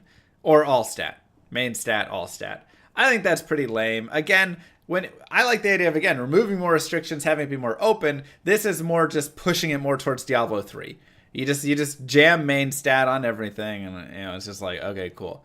They're also making every monster that's level 95 plus drop items, and those items will always be 925 item power. So again, you're no longer picking up an item and wondering, is it a high enough item power or whatever. Everything is now 925 item power, which again is like, it's everything is in World Tier 4. It's all good. It's all ancestral. It's all item power 925. I understand the annoyance of dropping items that weren't 925, but it's really just lazy to me. Like, the design of that is just, it's just getting super lazy, and I don't think that this is the right way. I think, again, with the current state of items and how they exist and how everything is, I think that's a good change, because it was annoying to just not to pick an item up and it wasn't a high item power, and then it was like a waste of time to pick it up in a way. But overall, the system is lazy. They said gems are getting simpler and better. They'll sell for more gold, and they'll have a longer crafting tail. I think that's good. They didn't really show much about it, but that's something that needed to happen. So I approve of that. They also said they're going to re-roll item gold cost, which is a good idea. Or they're capping it, excuse me. Item re-roll and gold cost is getting capped, because before you'd try and like re-roll, and it would just keep going up and up and up, and then it just got ridiculous, so you'd have to just trash the item completely. I think capping it is a fine way to go. They've removed and consolidated a lot of crafting materials. So like all of the common herbs are just now a common herb instead of the various herbs that you find throughout the world. It's a little sad. Again, a little bit simplifying in a way that makes the world a little less whatever. But I think at the same time, having a billion different herbs was maybe... It didn't really fit within the game. But there will still be some like rare materials and stuff like that. Yeah, but it does remove some flavor and immersion in a way. They talked about Forgotten Souls now will, on rare occasions, just explode from elite monsters that aren't hell-tied or anything. They'll just be like anywhere in the world, you'll kill an elite monster and you'll get a big explosion of Forgotten Souls and other crafting materials. It seemed like they really were focusing in. I mean, they literally said, we are targeting the moment that an item drops. That's the moment we want to be the moment. But it sounded a little corporate when they said it. But regardless, Forgotten Soul explosions on elite monsters, and it's supposed to be like a jackpot, I guess, going off when you pull the slot machine, and it feels a little bit forced maybe, but I'm okay with Forgotten Souls being, around the world as well. I think, rather than only having them in Helltides, I'm sure it'll be a fun drop when it happens. But it seemed a little bit like gacha, I guess. Uniques start dropping earlier. There's a lot of stuff that they're now pushing even earlier here. So uniques will drop in World Tier 1 and 2 rather than waiting. At level 55 plus, you can start getting uber unique drops. And yeah, that was kind of the piece there. I don't know what the odds are still for the uber unique drop. If it's 1 in 20 billion, it doesn't matter. If it's like 1 in 10,000 or 20,000, now it's something that could be really interesting, right? And like grindable, actually. So something there. Moving forward, this is the best change I think that they made. All aspects will now appear in the Codex of Power, and it keeps the highest value %, and you can always imprint it. So you no longer have to keep all of the stupid aspects in your stash and filling up all of your stash tabs. You can just put it in your Codex of Power, and then when you have it at 100%, or the best one, if you find the perfect aspect, that now is there, and you can imprint that wherever and whenever you want, and it creates a fun collection of the aspects, getting the perfect ones there, and then of course you can have it and move it around, and you're not having to do that. This is the biggest change. I was saying this from the alpha. I'm not gonna lie. I told or beta, whenever the Codex of Power, whenever we got it, I was like, you guys need to do this. Having these aspect crystals sucks. They finally did it. So, and many people have said it. So thank God, that's there. Now we're going to dive into where I feel like we start to go a little bit off the rails. They added in like a bunch new systems here, which is kind of wild, but maybe too much. It feels like too much stuff. So you have your items, and now there's tempering, which is a new crafting system, so you can add affixes to items. So when you're out fighting, you'll kill monsters and they'll drop tempering manuals, which will have a list of possible affixes. And then you take it and you do the tempering at the blacksmith, and it attaches a random affix from it. It's very much like Last Epoch, it feels like. And then you can re-roll it up to the durability of the tempering durability. Yeah, it seems all right. We'll see. You can temper sacred items with 1 affix and temper ancestral items with 2 affixes. So it's, again, basically they're giving you items at like half the affix value, but then you have to temper your own affixes on. So every item you're going to have to essentially craft your own additional stuff on, except uniques, which you can't temper. Those stay the same. But items also are going to be getting greater affixes, which is just like primals, or in Last Epoch, what's the name of it? The purple items, whatever. And exalted. Yeah. So now items in the game will drop with 1 or 2 affixes, maybe up to 3 even, will drop, and sometimes there'll be greater affixes where it'll be 150%, and it's always perfect as well, which I think is kind of lame. 150% bonus to it. So if this item can only have 40 intelligence, now you'll get this item that has 60 intelligence, and it can do that for each affix, which basically just means all the greater, like whenever you find a greater affix item, that's just better now, right? Like you're always moving on up again. So yeah, so it's always max roll there. And then once you have your items from that, then you go into masterworking, where you're using even more of these crafting mats that you find from the pits, which we'll talk about, which is a late game crafting system where you can upgrade the affixes 12 times on your gear. And every time you upgrade it, you increase the rank of all the affixes by 5%. And then every 4th level, you increase one of them by 25%.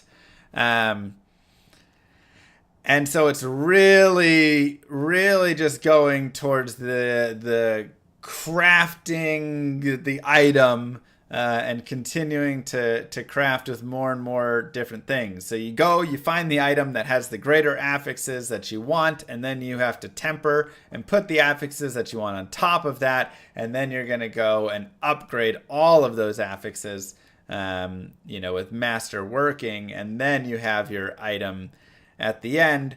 And it's just like number up, bigger, more. It seems like a lot. Maybe it'll be fun. I mean, I'm open to the idea that you go out there and it becomes a really fun thing to go do. And it takes a while to masterwork your stuff up, and so you're slowly building your character up in various ways and all of this. But it does feel like a little tedious and a lot to me there. But again, it could be a fun grind. I don't know. I'm just pushing it as I saw it in my thoughts of the moment. Masterworking also does work on unique items. So even though you can't temper them, you can masterwork them. Class updates. So they're trying to improve class and items from that and all of this. And one change they're making is flat damage effects are now more viable, aka on items when you have those legendary effects and it's like, on your aspect there, okay, you get like 2,000 more damage. That was a flat number. Now that number scales with your weapon damage, which is this is like one of my least favorite things, is the whole everything scales with weapon damage. So it's always to get the bigger weapon damage. Just that's always the most important thing. And yeah, so we're back to everything scaling on weapon damage, including all of the things, all of the aspects and flat damage effects scaling there as well. So slowly, yeah, with that and the main stat and stuff, it definitely feels like we're moving to Diablo 3. Other class changes, mastery skills are also core skills now in the sorceress. The frozen orb, this is a good change I like. Frozen orb has a set distance now, so you can shoot it really far or you can shoot it really close and it'll explode where you shoot it. I think that's actually a fantastic change. I think that makes the frozen orb skill like super interesting. Way more of like a skill shot with all of that. I like that change a lot. Minions now inherit 100% of player stats for both Necro and Druid. The Book of the Dead is getting an update, so Reapers can reduce cooldowns, Mages can apply vulnerable to everybody, Iron Golems will pull in enemies. Yeah, and then Golems also can make you unstoppable now, so that's another source of unstoppable for Necro. The Barbarian is losing his 10% inherent damage reduction. They wanted to make it harder to get, and then they also are nerfing probably some of his OP skills. Wind Slasher Gauntlets spawn more Dust Devils. They thought they were all about Dust Devils in this chat. They were like, we need more Dust Devils. Right now it's only like 0 and a couple. So now it's 1 and 3 alternating every double swing. Lacerate's being upgraded a lot. There's a new unique item for Frozen Orb that creates illusions, and then those illusions go and shoot frozen orbs. It felt a little bit cheesy and weird to me. I wasn't in love with it, but you know, it's a thing. Inner Sight, you can now hit everything to build and get 25% crit chance.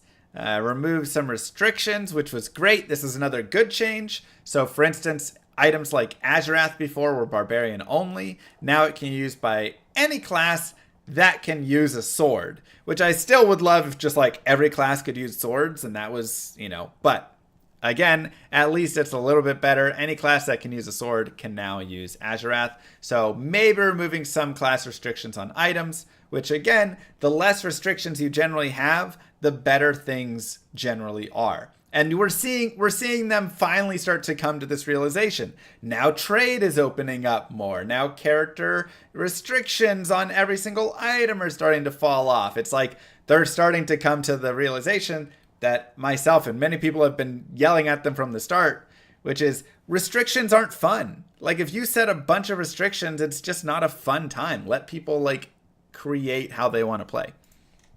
Other good changes. They're removing the Elixir of Death, and Flame Shield does not always proc on fatal damage, just on a cumulative life damage total. So that is really nice. Two hardcore pieces to kind of update there. So hardcore is more hardcore instead of always having your safety. They're continuing to double down on not playing the game. So what I mean by that is World Tier 2 bonus experience is now 50% instead of 20%. World Tier 3 bonus experience is now 150% instead of 100%. And World Tier 4 experience bonus is 250% instead of 200%. So they're really just trying to rush you through that game and get you to level 100 as fast as possible. I imagine this is just going to continue to go up as it continues based on what we're kind of seeing here. Helltide updates, higher density in the Helltide, and there's now also a threat meter that builds up, and then when it finishes, it spawns mobs and then spawns Hellborn. It looked okay. I was kind of hoping it would be like more like exciting of them like spawning in, maybe like you know, some craters opening and them spawning out of that, or portals coming in. They just kind of like come into this space and then attack you. It wasn't as like exciting as I was expecting, but something there. Also, rare summoning boss materials can just drop during Helltide and more throughout the game in general. They're bringing Andariel now as a farmable boss. So just like Duriel, it's going to actually have the exact same drop table as Duriel as well, which I do think is a little bit lame, just like copy pasting that over. But Andariel is now going to be another fight that you can do for the Uber items there. And the last really nice piece is the camera is a tiny bit more zoomed out now. It's like if you take it and go like one tick up, it's now there. It does look better. When I was watching, I thought to myself, the camera looks a little bit better. It doesn't look, it's not quite as far as I would like, but it is a little bit further zoomed out. So they did zoom it a tiny bit, and so there is a little bit better view, which is a win because it was so close. That's nice. Now, moving into Endgame and the final piece, they spent 10 minutes trying to explain to us how Artificer Pits is this new thing, and acted like we didn't know what a Greater Rift was. Artificer Pits are you're in town when you're level 100 and you can you click on a obelisk, and then you select the level of the pit that you want to run, and it opens a portal. It's a random layout with random monsters, and it has multi-levels. And get this, there is a timer, and you are pushing against that timer to complete it before the timer runs out. When you fill the bar up, a boss will spawn, and then you go kill the boss. And if you do that within the time, that's where you can get your masterworking materials and more legendary items, he said. So the deeper in the pit that you go, the more legendary items that will drop. Because remember, they're all item power level 925. So greater pits probably max around level 150 would be my guess. But, who knows? Yeah. So that was really interesting because it's literally just Diablo 3.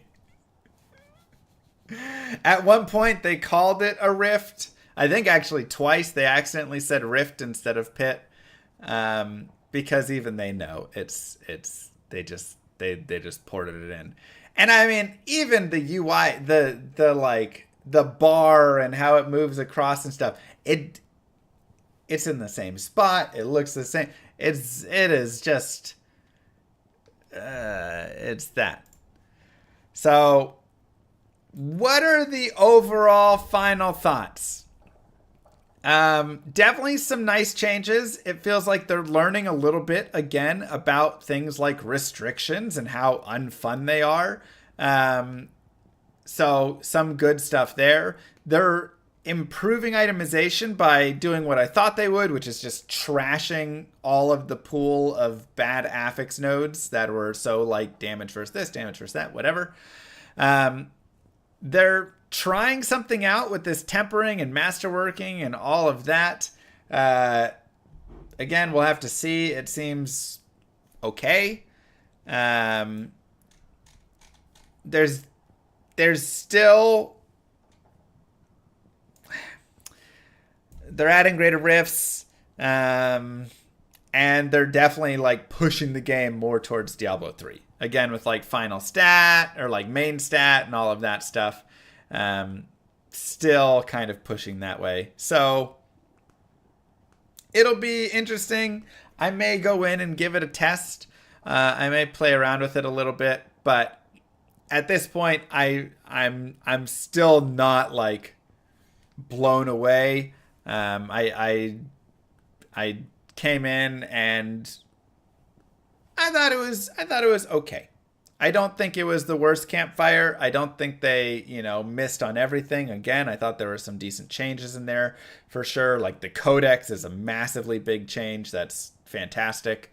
So they did have some good changes, but overall, I don't know if it's, it doesn't like fill me up with this crazy excitement. Like I gotta get back in. It makes me go, maybe I'll give it a chance, But it was a better campfire than some of the others, and definitely some, you know, there's some improvement, but I also worry it's just going to be Diablo 3.2 at this point, you know. Like, that's where they're kind of working it really towards. So that is what we got right there. I hope that you enjoyed it. I hope that you are excited or not, whatever it is. I'd love to hear your thoughts and comments down below. And of course, if you wishlist llamarpg on Steam, I'll leave the link below right there. That does so much to help me out. It is my first game that I'm trying to create. We'll have an alpha hopefully in about a month or so, and I'm really excited for it. It just got approved for Steam Store today, so that's where it is. Don't forget to like and subscribe, YouTube. Peace, everybody. Have a good one. If you wishlist Diablo 4, you'll get a uber unique in Diablo 2. Wow. All right, let's play some D2. Hardcore Diablo 2, no Vitality Necro.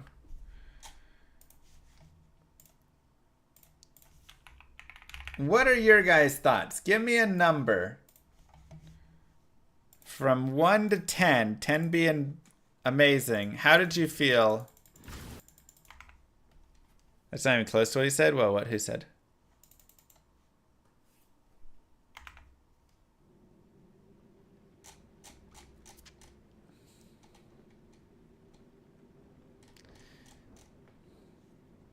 Oh, gotcha. 7, 4, 6.5.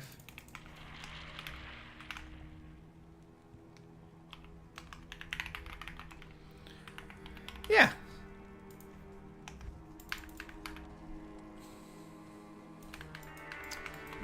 I think it was like a 5 out of 10 campfire.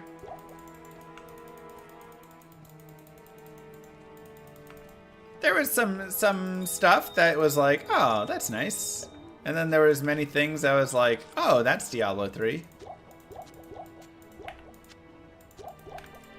But I do think overall it should be improving. Zero interest in D4, you have no idea. That's also fair. Still missing a decent endgame loop. Yeah, I mean, that's where, like, I'm not sure adding in greater rifts was like the thing, you know? Like, the thing is, they have all of this item upgrade with the tempering and the masterwork and all of that stuff. But I still didn't really find a reason to want to do any of that. And I'd say that was my biggest issue. I'm like, cool, all that seems great.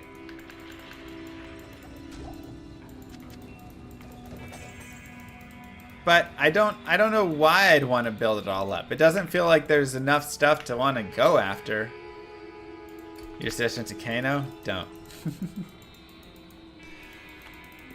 Like, you got to give me a reason. Impossible. So that's my biggest, like, difficulty issue, whatever. I'm not excited. Like, the crafting system could almost seem better if I was more excited about the end game, you know?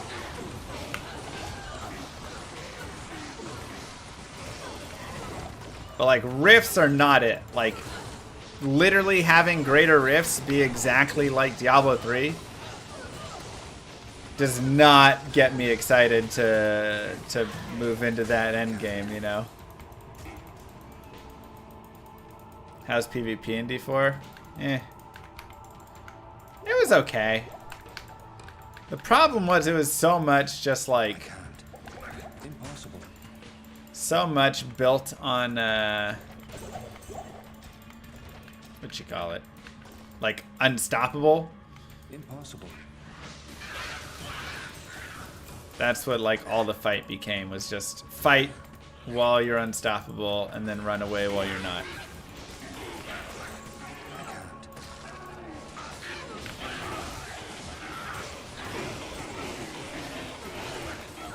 Like, I still had fun with the PvP, ouch, for a bit, but then, again, then it, then, you know, once you fight people and everybody has their gear and their builds kind of set, they just run around fully unstoppable. Did I rip my Bliss Horse? Rifts would be okay if they're more like Delve. Yeah, I mean, that would improve it for sure.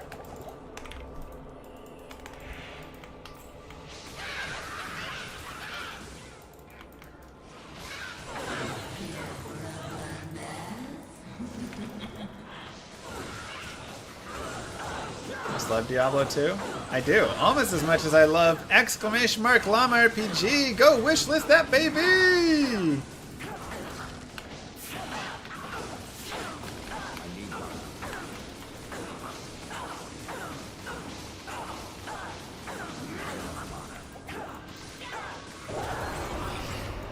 Tier Elt. Wishlist counter in Discord? How do I make a counter? Also, where do I see it?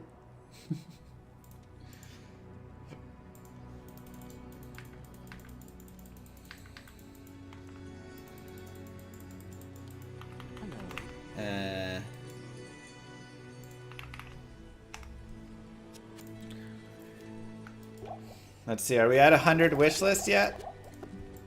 It's the first goal.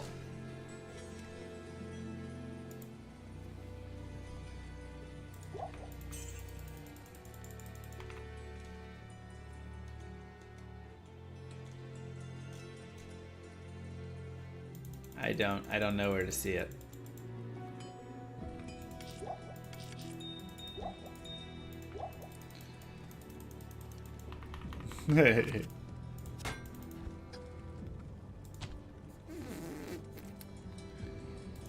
Word of life, give it. You met your first wife in Llama RPG? Wow. Marketing and visibility. Is that? No, that doesn't show it.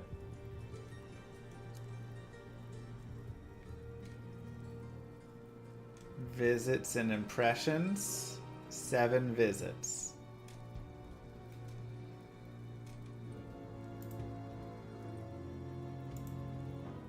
Where do you see wish lists, man?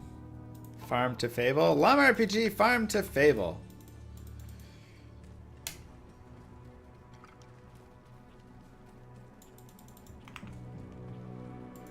I don't know. Llama RPG.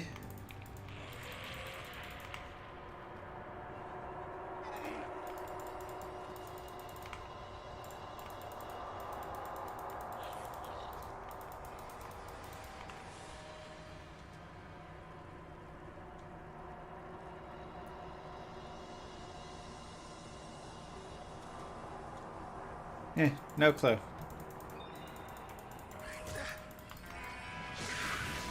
Impossible.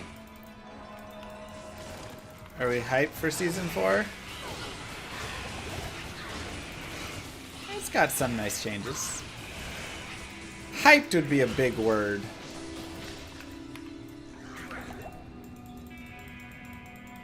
GG getting the game to Steam, that's gotta feel good. It feels great. And I mean, it's, you know, whitelisted or wishlisted, thank you. Again, like, it's still, it'll feel really good once we have a playable alpha for people to mess around with. That's like, ooh, that's the moment I'm really waiting for. But getting it approved and up on Steam at the very least is a nice feeling. I should have access to publisher stuff now. Yeah, I just don't know where to look to find.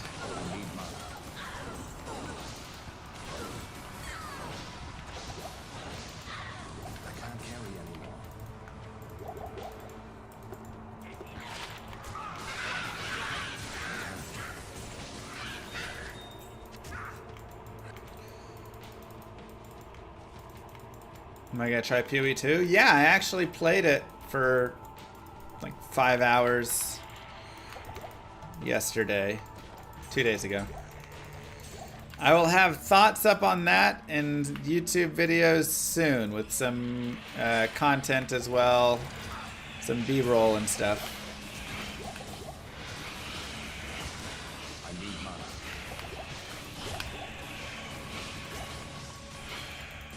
Can't really say much more.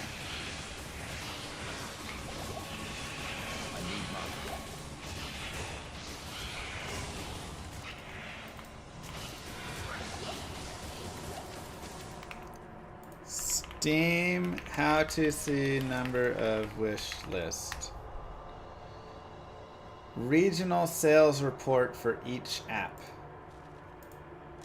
Regional sales report.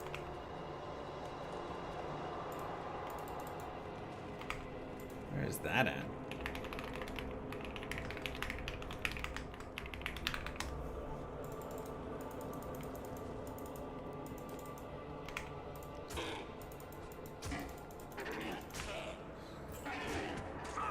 Impossible.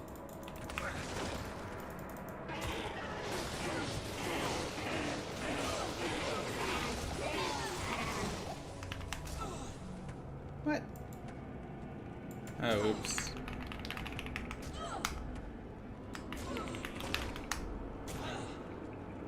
What do you mean that's not right?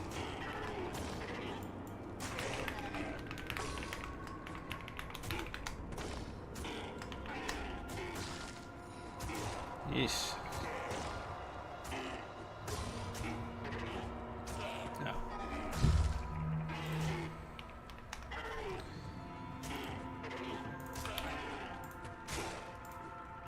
Alright.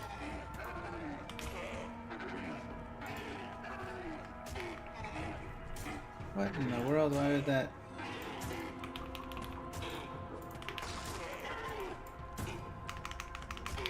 That's so weird. Alright. Rating pending. I thought I did the like rating thing and it would give me an auto one. But I guess not.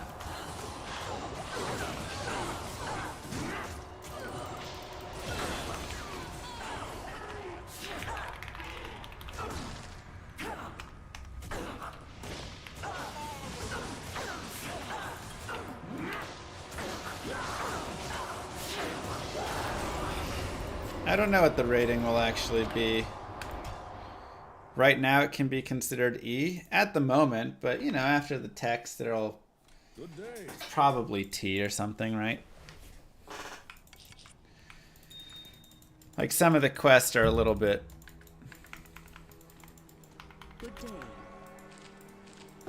messy.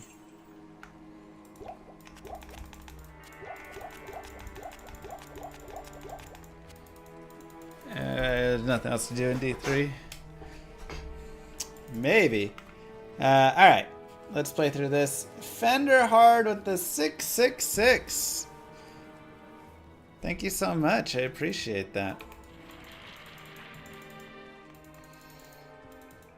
Alright, so I went to the financial and then I'm in this. And... Help me! Big fan of your D2 and D2R coverage, Mr. Llama. Can't wait to play the new game. Llama Jar. Regions. All units revenue. Steam summary. Wish list.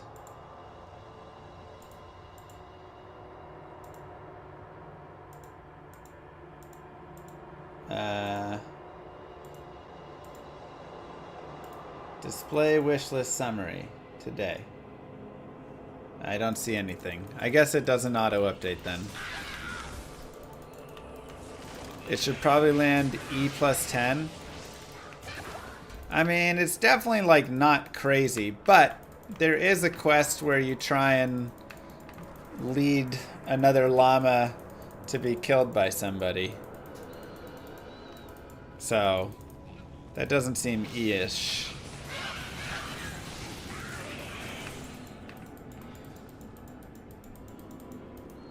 Will there be a guide on Icy Veins? it is fantasy violence, and you're not actually like getting a lot, but it does have violence still.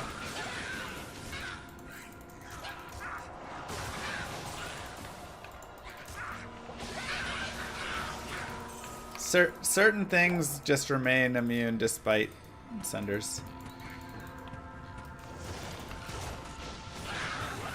Alright.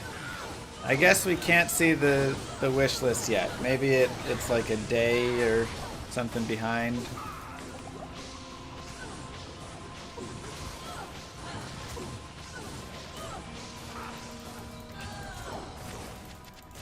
Impossible.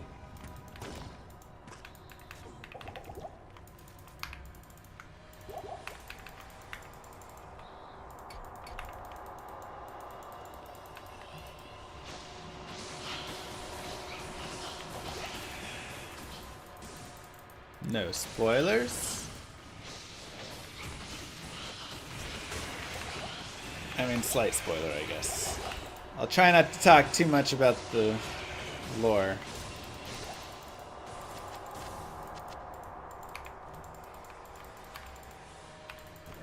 Road to Life is lovely. It is hardcore, yes.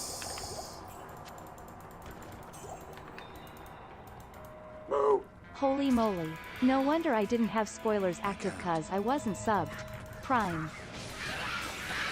That's why, Arcadius, thank you very much for the sub. Does mean a lot, appreciate it.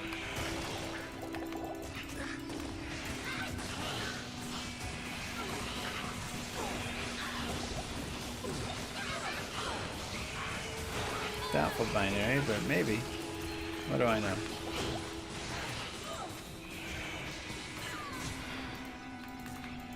Good enough.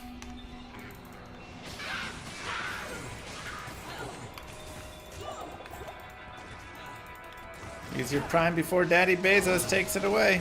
It's true. He's coming for it.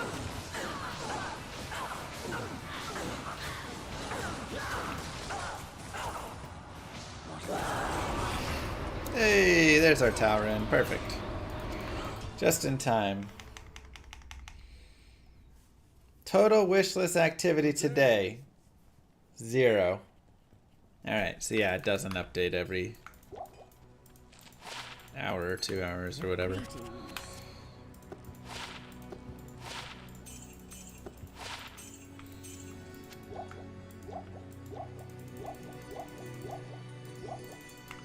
Good enough. Let's go forward. Let's make stealth.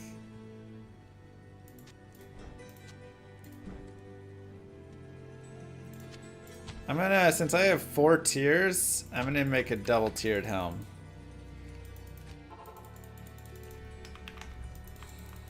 Try and get a little mana back. Yeah, I can use life gear and charms. Can't use this keyboard on a Necro. Strictly built for source.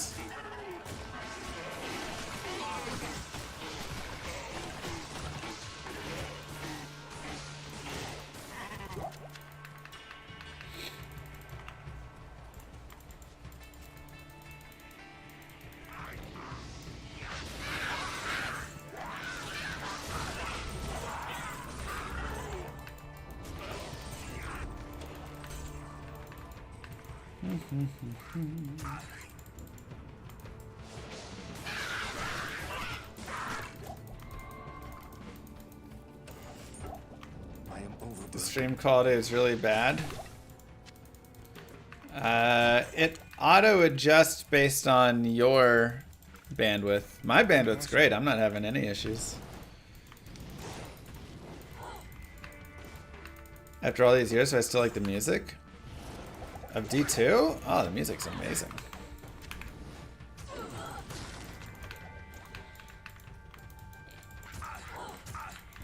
Not trying to call him out, just letting him know.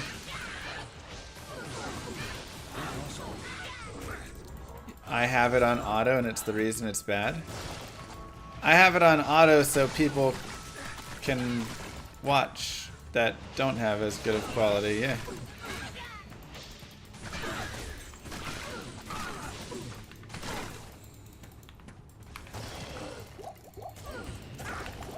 little scary here.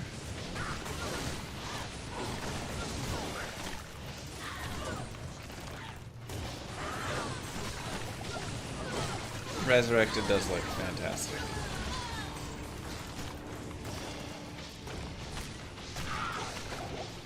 Take care, I'll just go. This is over your heads. Okay. Bye. Sorry, I didn't understand. I'm guessing you're saying I am allowing it to be on auto instead of setting a standard that it will always be at, but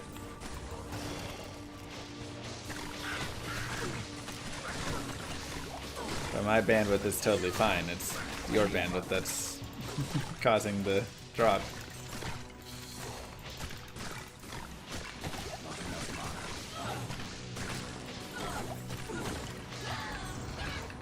So.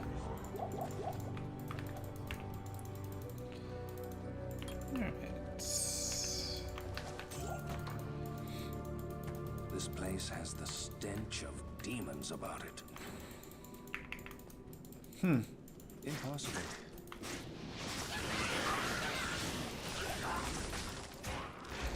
Who knows? Alright.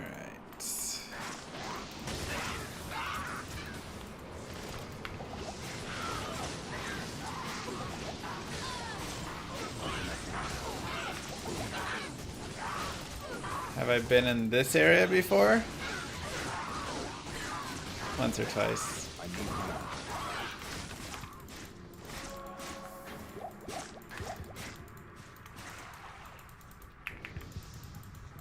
Favorite monster death animation. I kind of really like how the like big tree guys in Act 3 like shrivel up into a little ball. I always like that one.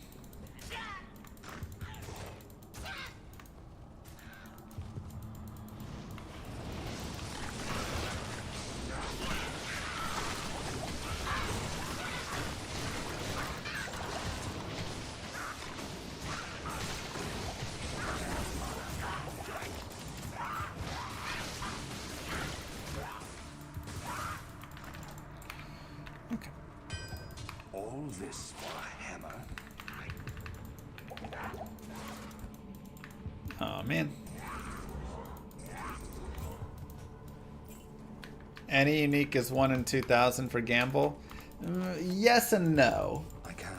Yes, it is 1 in 2,000 to gamble a unique, but you have to remember that the item will spawn unique. But if you have like there's different tiers of the items, right? So will the item be normal, exceptional, elite? There's still like that chance percent and all of that as well. The order welcomes you.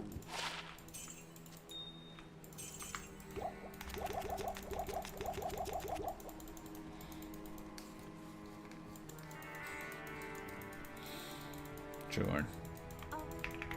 You just gambled Shadow Dancers? What? Jesus. Nilthak. I do like Nilthak's death. That's a pretty solid answer.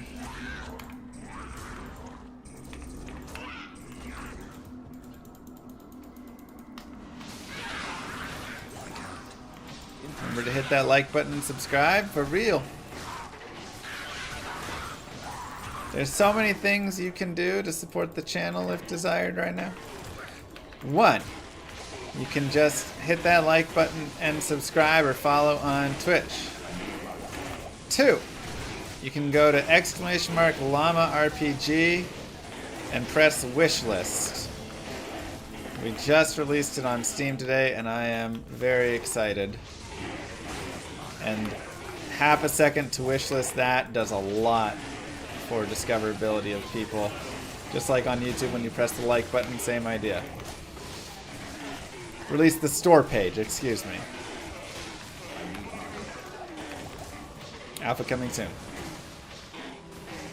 3, Exclamation mark puzzles and exclamation mark factor are the sponsors of the week and the month.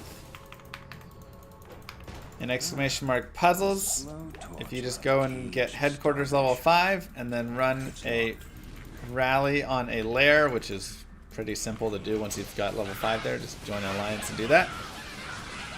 It supports this stream that way, nice and easy. Farm to Fable, yes. Llama RPG Farm to Fable is the game. Will it be on GOG? It's probably going to be on just Steam to start. We'll look at other things, places, whatever in the future. I mean, we're going to get it on console and get it on mobile. If it does decent enough, people are enjoying it, then we'll make ports.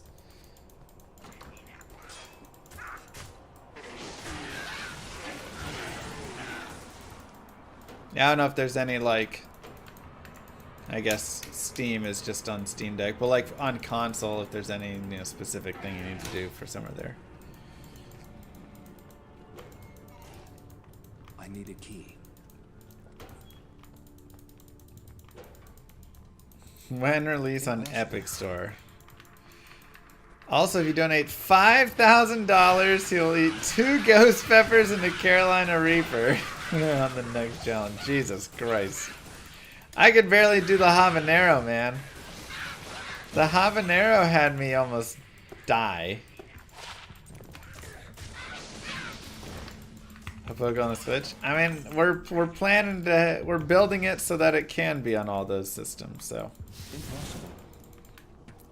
is Llama RPG a scam? No, it's a game I'm making.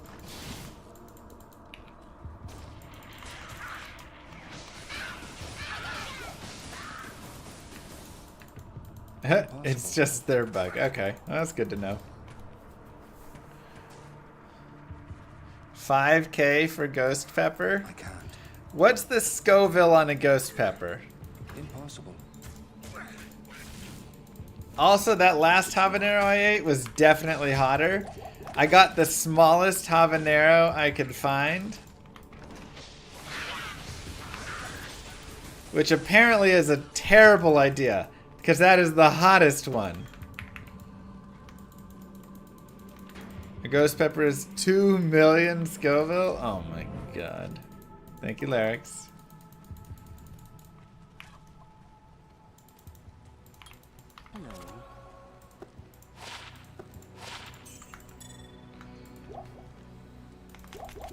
We've reached Act 5 twice with this challenge of hell. Man, just no chance for me. Hey, Hollow. I feel like currently we are okay on... We have AOD working the hardware, like, online server stuff, but I would have to ask him if that's something that he is... Ooh, 10 life small charm. Let's go. Needing more help with? I would say just join up in !Llama RPG Discord. And as I like need help, I'll put a call out there. I sense a demonic presence here. Impossible.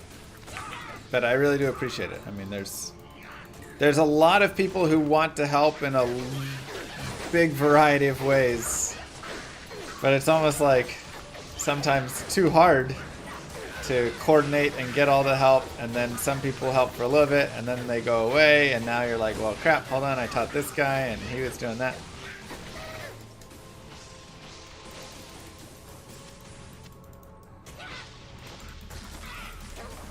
So it's been a lot of experience trying to figure it all out.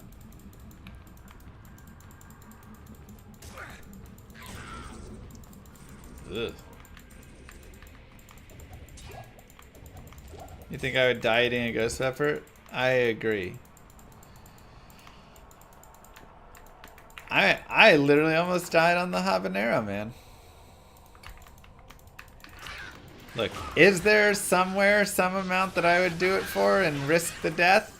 Potentially. But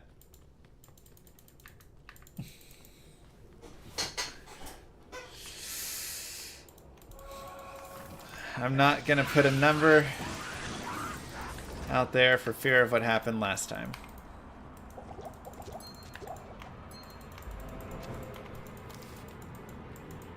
I can't.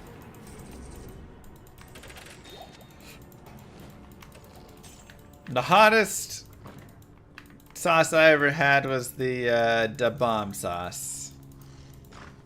I don't care that it's only listed at 125,000 Scoville. It was so much hotter than all the like 300,000 Scoville ones.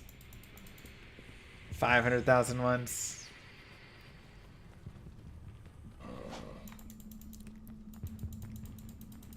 It was so much hotter than all of those.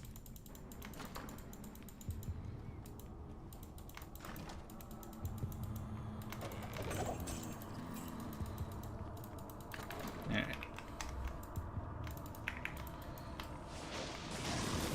Yeah, the bomb is horrible. Impossible. Tastes like gasoline too. It has no flavor, which does not help at all.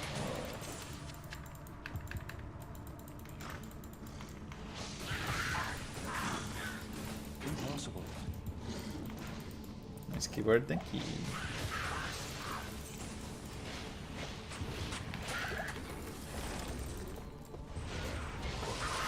Pepper X, 3 million. Jesus.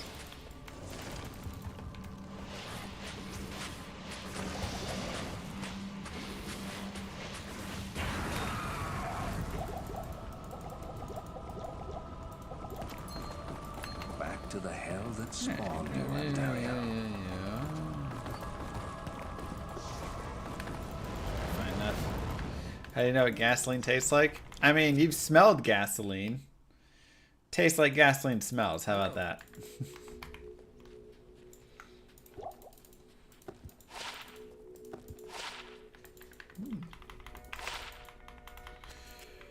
Alright, you 10 FCR. Goodbye, my late radius. Hello.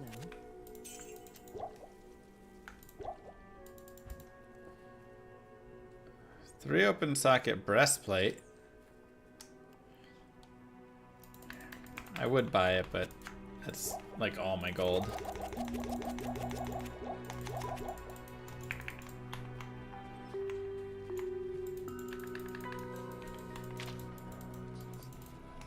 Finish this time and I'll be free. Bro, I just want to be free. I want to break free. Impossible. I want to break free. Yeah, I can socket perfect rubies.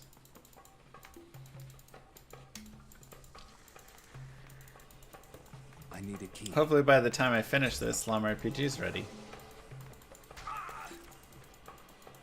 Impossible.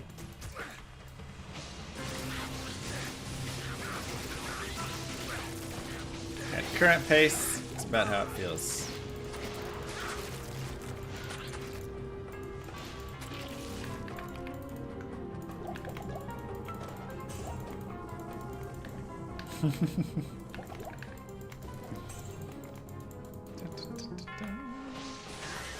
How's it coming along, Warren?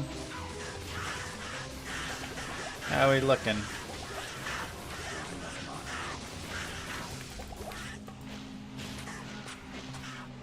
Just don't get moat tricked by Mephisto. It's good. How you doing, Minnie?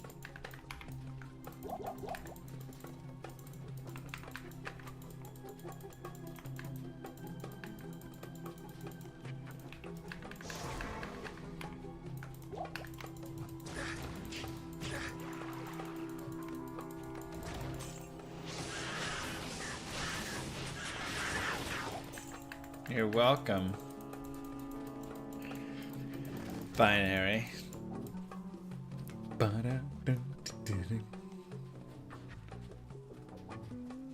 I will try it for around $10 to $15. Dang it, it's $15.10. No, it is $9.99. Had to shuffle around some combat stuff to gain form. It's able to be not only complicated. Now it feels clean and pretty straightforward from a hardcore and sci-fi perspective. Nice.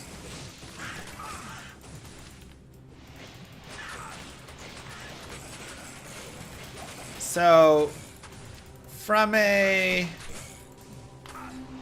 alpha perspective, okay, just a few more skills left to implement, and you're just doing Ranger, Warrior, and oh, this is scary actually.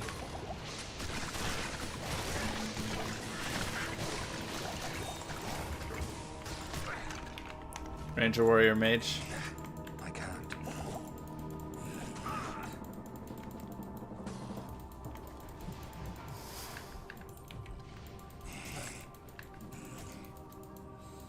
I really do think you should make it $15 so you get a $10 cut after Valve's cut.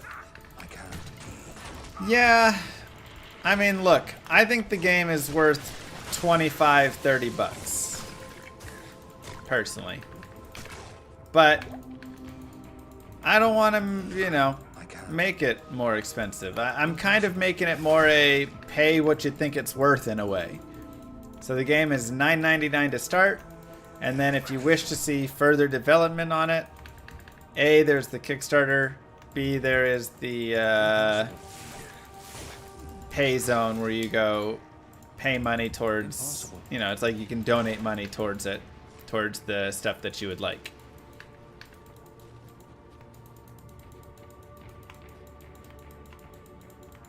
So that's kind of my thought, is make it cheap and fun and accessible and not expensive and breaking the bank. Not that $25 is, but for some people, I mean, $25, the difference between 25 and 10 is, you know, 250% increase.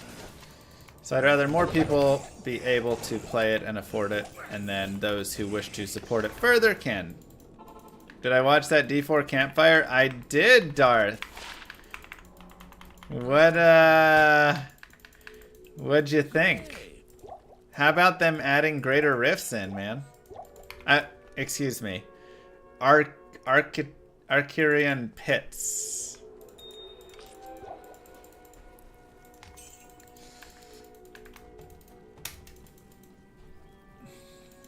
I apologize, did I misspeak? Itemization looks cool. Endgame looked like rehash in mid. Yeah, I mean, I think that's a pretty decent take. I thought they had some good changes. They removed so many of the garbage affixes, which is great. They removed some restrictions on items, which was great. You know, there's definitely some power creep here. The crafting with all the greater affixes and the tempering and the masterwork, that's a lot. I do slightly worry that, you know, just how all the systems will go. But it could work out decently. I'm mid on that piece of it. But all of that leads me still to the question of what am I doing it all for with the end game? Like, I need a reason to want to do it all. That's the only thing I feel like that's super missing.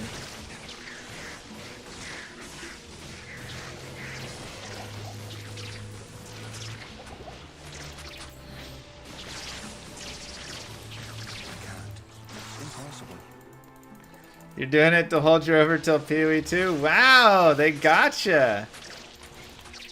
They sold Darth. He's in. Season 4, he's in, baby.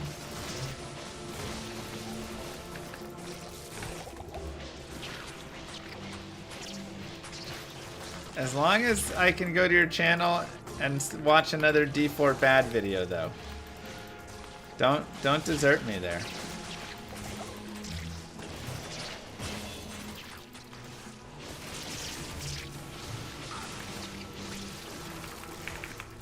possible. We'll get plenty. Oh, all right, good. We're good then. Everything is A-okay. You think PoE 2 looks sweet? We'll talk more Path of Exile 2 tomorrow.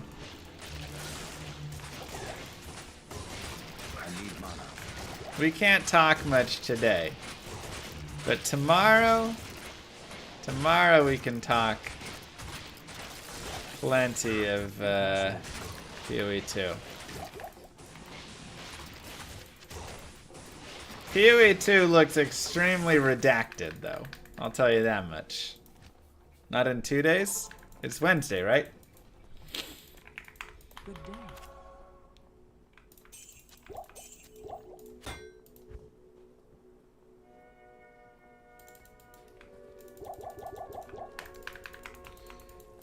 There's nothing the right portion can't cure. You looked at some PoE game footage. It's like a clown show. PoE 1 and 2 are, let's just say, it is extremely redacted compared to Path of Exile 1.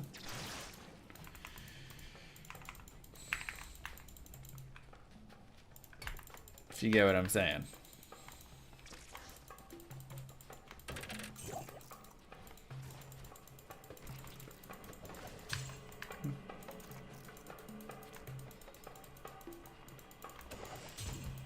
Warren will answer. Perfect. PoE 2 is different from PoE 1. It's definitely very different visions. I can't. Yeah. According to Warren.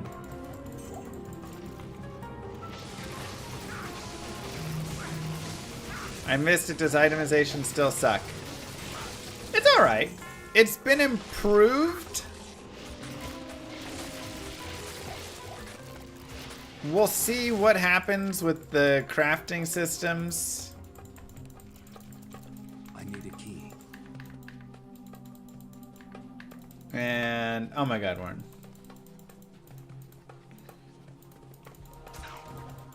Yeah. I can't. Tried it. Maybe I should get an Act 2 mercenary.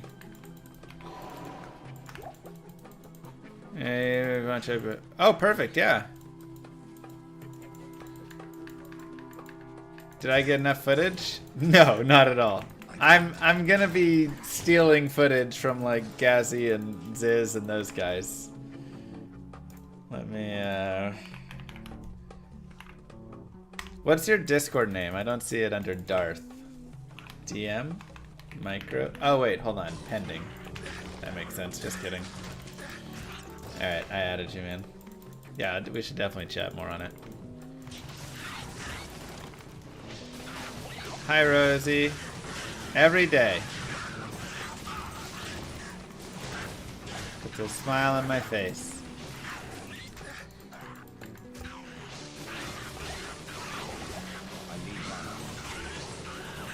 We'll definitely check it tomorrow there. Going to PoE on the new season? Maybe I should do a little bit of the new PoE season. I mean, PoE 1 is less of my jam. It's still good, but I don't jam as hard on it just because I get so confused, and then I'm like, when PoE 2 comes, maybe I'll just jump on that, and then that's a different thing. Are they going to be running both PoE 1 and PoE 2? Can I answer that? I think they've said that, right?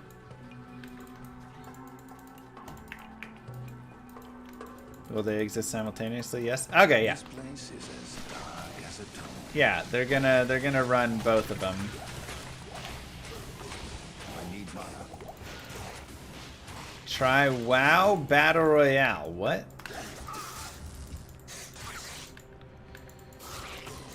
Yeah, there'll be like different season timings and whatever. Is Torchlight still a thing? Yeah, they have a new season coming as well for Infinite there.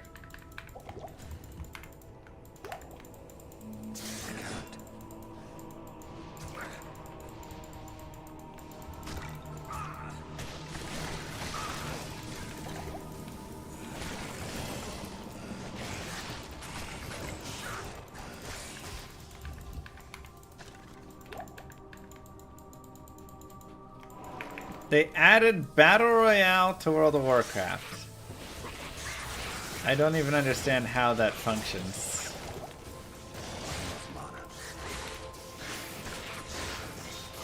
Battle Royale, World of Warcraft. Okay. You're actually super blank about PoE too? You think the blank is mostly blank? I think I get what you're saying. What a pity. It is an honor to serve you. I get what you're saying there. Yeah, me too. Greetings.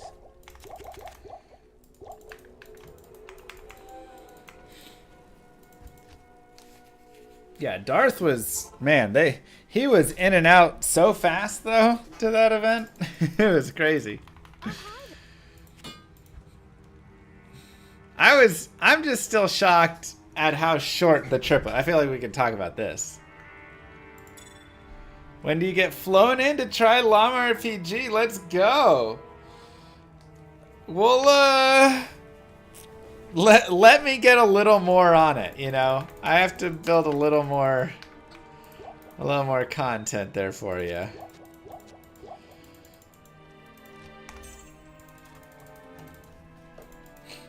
I am all about it. We're working hard on it, man. I tell you what. You demand alpha access, you'll get alpha access, don't you worry. Yeah, the trip was insane. Like, you were in LA for 24 hours, which is crazy. Like, I don't know. I feel like if you're flying someone for something, it's like you'll do like a 2-3 day event, get more thoughts, get more whatever. I don't know.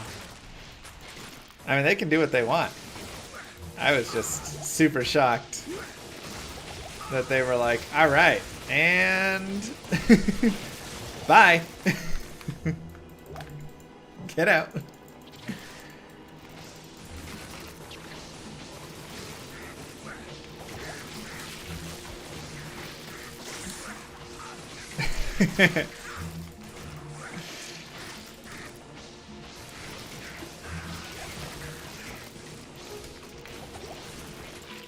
I'll get you in the secret special channel for the alpha feedback.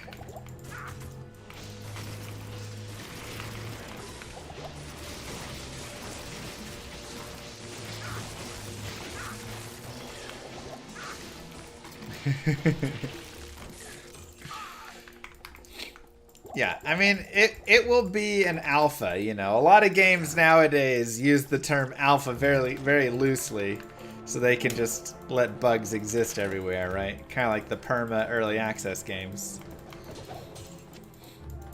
But I do think it will have more than Warren is saying.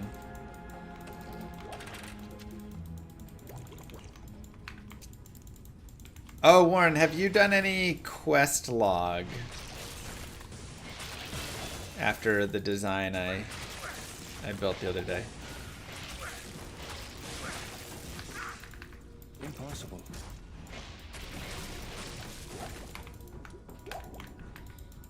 Or do we just want to save quest log for second alpha?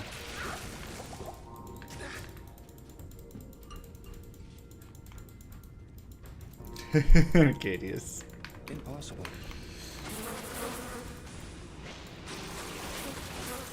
I can't. Thank you, Primo. I can't.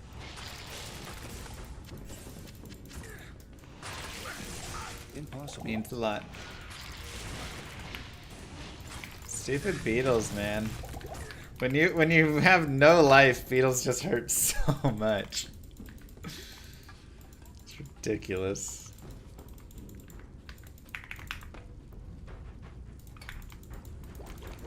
Wishlisted and paid $9 to a random bank account. That wasn't mine. I don't know where that is. Is this guy speedrunning anymore? I haven't done speedruns in a little bit. I mean, again, I feel like focus is Especially now. llamarpg. But I mean, yeah, when I'm streaming, I could definitely do some more speedruns. I enjoy speedrunning, so I'm not opposed to doing more. Lots of things hurt when you have no life. That's true. Warren can attest to that. Impossible.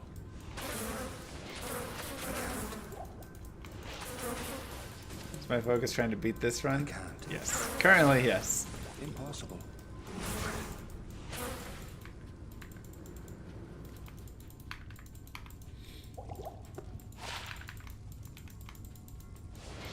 Impossible. Does your stuff disappear after a set period of time? I can't. Oh, like your dead body? No. I can't.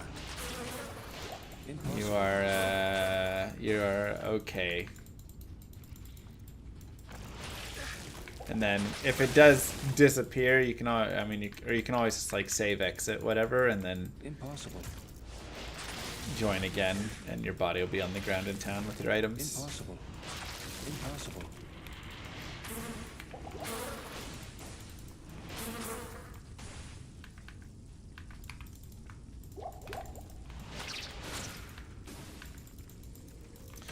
But yeah, once we get like all good, soft X. Once we get like the quest login and a couple extra things, the core of the game is really gonna be there. Like we won't have, you know, I mean I've designed the auction house and the trade house, but like that's not in yet. Professions aren't in yet, and you know, like those like extra pieces. But core ARPG or RPG of go, get item, get gold, buy items, do basic trading of items, have your skills, use your skills and items, level up, put skill points in, experience, put your stat points in, complete quest, all of that, like everything there will be pretty ready. So, hey Keeper. You take good naps? No? Good day. You didn't want a nap? Okay. Is it gonna be called Llama RPG for sure? Yes! Llama RPG Farm to Fable is the name. I debated, you know, Llama Quest and all the basics, which, you know, it's cute. But I just felt like there was something beautiful about the simplicity. Because the whole point of Llama RPG is a little bit of a shot against all the studios nowadays that always try and, I feel like, sell you on a game that's not actually what it is. Whether that's through the name, or through the cinematics, or through the, you know, whatever stuff. Really, Bara? And so, it's almost like a, look, I'm gonna name my game Llama RPG, where you're a llama and it's an RPG. And it's gonna sell itself because the game is quality. And I'm gonna let you see the game and play the game and enjoy it. And that's the hope, you know? Again, maybe the game sucks and that's just the end of that. And Moo Girl's just out 50 grand because... Wait, what? No. Forgot you were here, sorry.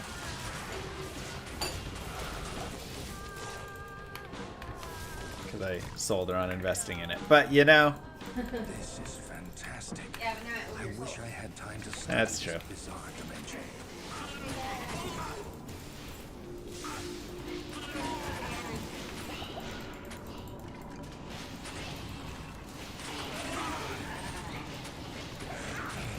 Nah, we're great.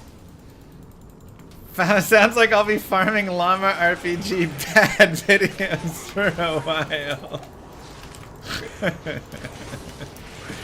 No!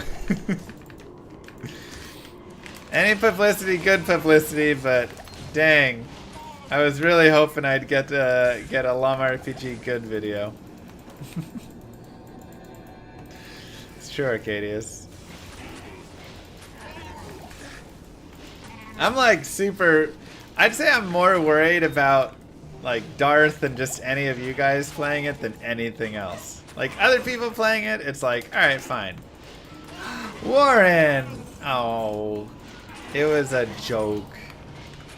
Warren does great work. What did you say to Warren now? What do you mean now? Warren, he got in trouble for being a bad boss. First way. Will there be Holy Grail farming? Yeah. But like my biggest concern is definitely just like, man, if I like somebody like Darth is like, you know what? I'm gonna be nice and I'm gonna check out this game that Llama made, and then he plays it and it sucks. He's like, nah, it's not good. It's like, no, they took the time to actually consider it. So I really want it to be decent before I. Party hat rare drops in the game. I do have a party hat in the game. Hats are like charms in the game. So you can find hats. I thought you just collect them. They don't do anything. Well, you collect the hats, but then you wear one hat, and you hold X number of hats in your inventory, and those are the hats you get the bonuses from. I had to make a little shift in it. Huh. Because you realized nobody would just collect them to collect them. No, collecting like hats. I said. No, that's not why. Collecting hats is fantastic. The reason is because new characters, I don't like the idea of like, let's say I collect 100 hats and then I start a new character. Is that what you said to Warren just now? Was that the quote? No, who knows? Was that a different? Because myself will be very simple at the interaction and I haven't really found out yet. Okay. Warren said I couldn't pay him to be excited about llamarpg. So you want to scold somebody for being mean? That's perfectly fine. Maybe Warren just is not excited. Well, now he is excited for it. So his thoughts have changed on it.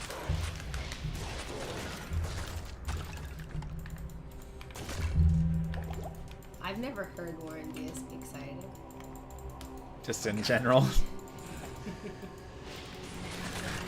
Ow! God, that dude just chunked me. Oh wait, I went in the wrong tomb. I went in circle! It's circle over sun. Oh my god, what a noob. Alright, that's fine, we're farming.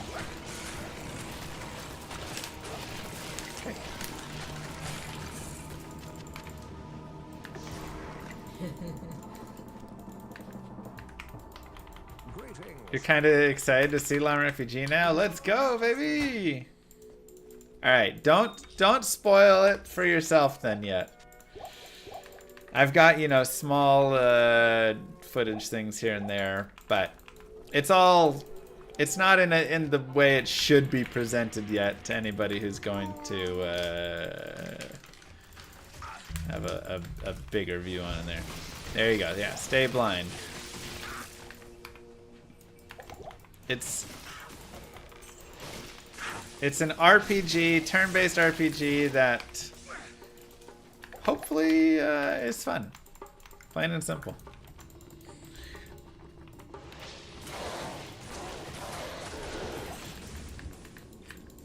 Tries to really hit more of the RPG elements in games.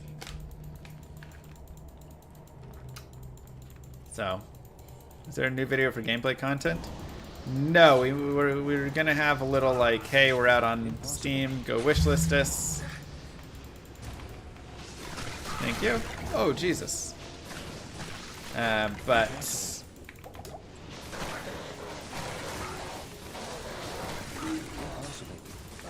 once we get the maps in and the layering right, don't teach it. Is the layering fixed, Warren?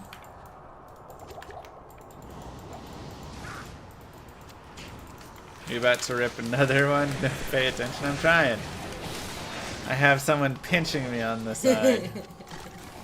Haven't seen a map work in a while. Oh, we have a new map.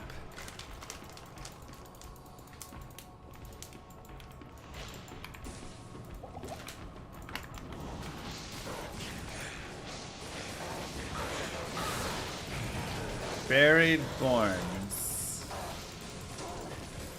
What is that?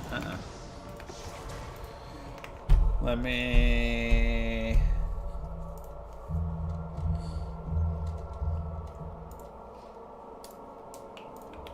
send you a look-see at it, Warren. Just...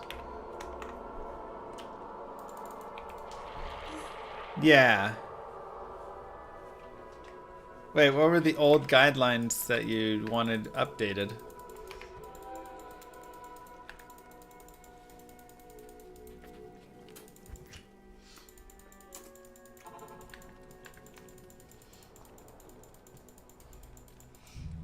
Oh, just with like the image stuff you're saying. 2 to Iron Maiden.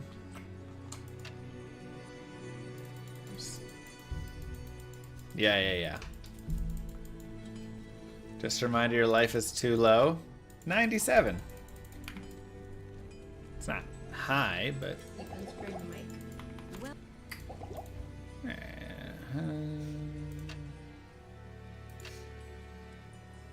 13,000 for 1 dim vision.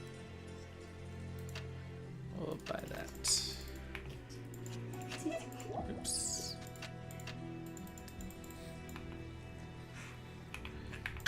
All right.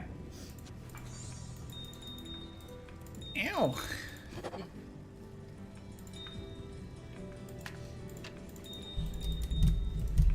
Baby.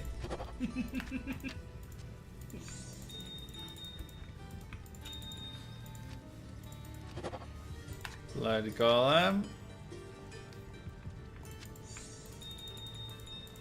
New guidelines for fixing layering. Okay.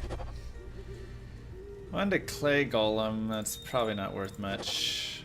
2 to Iron Maiden. Yeah, I figured we might get one of those actually. It's fine.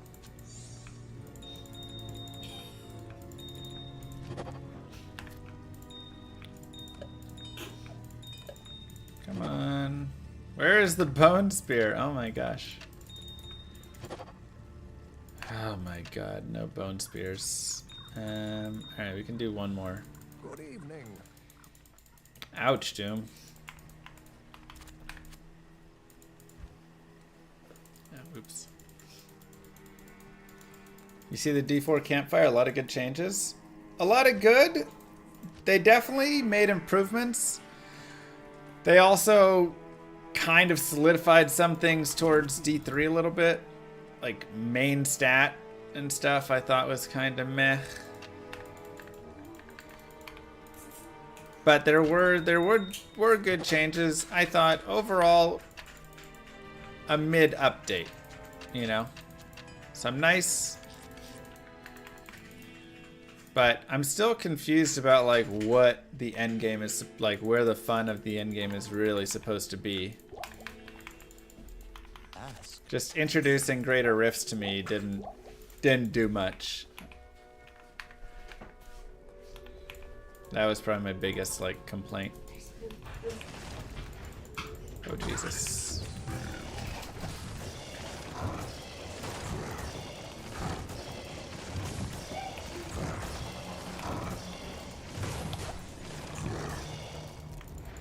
Oh my god, I got dim vision, not Iron Maiden. I was like, what is happening? But you can farm in the new boss from the campaign at the same Duriel drop table. Yeah, that was... I was like, what? What? That's supposed to be a big new change?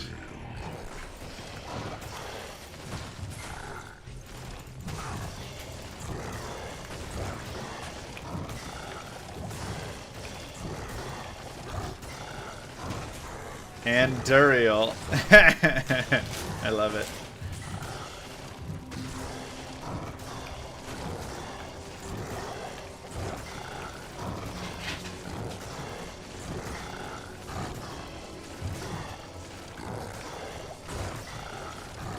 The best strategies.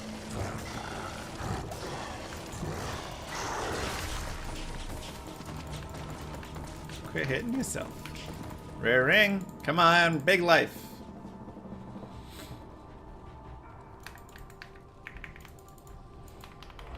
Act 2 down. I came too late. Easy. Now, just good. It's not bad. 10 FCR, 17 light res, or 19 light res, 17 in mana. Workable. We can make it happen.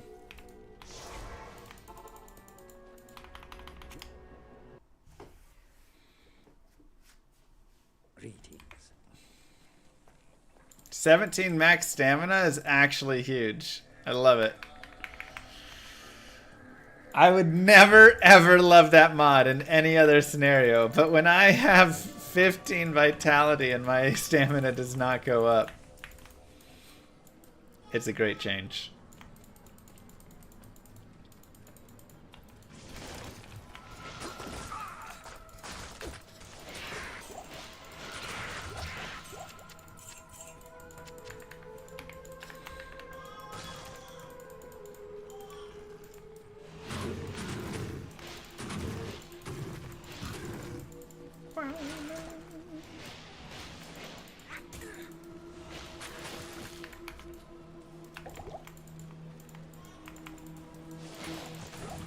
You're gonna go stream the rest of skill dev? Sweet.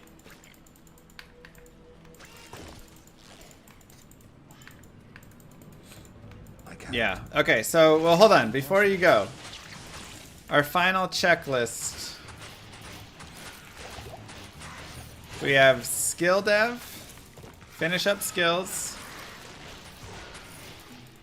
get map layering Perhaps I can trade this for fixed.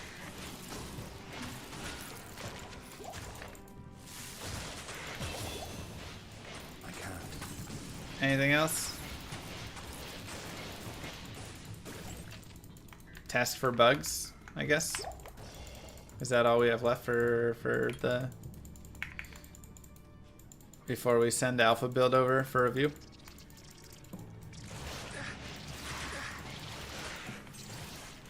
Probably incorporate dialogue. Okay, flesh out dialogue system, yeah. I can't. Sweet. Alright, go get it, Warren. Good job. You're doing a great job. I really appreciate you.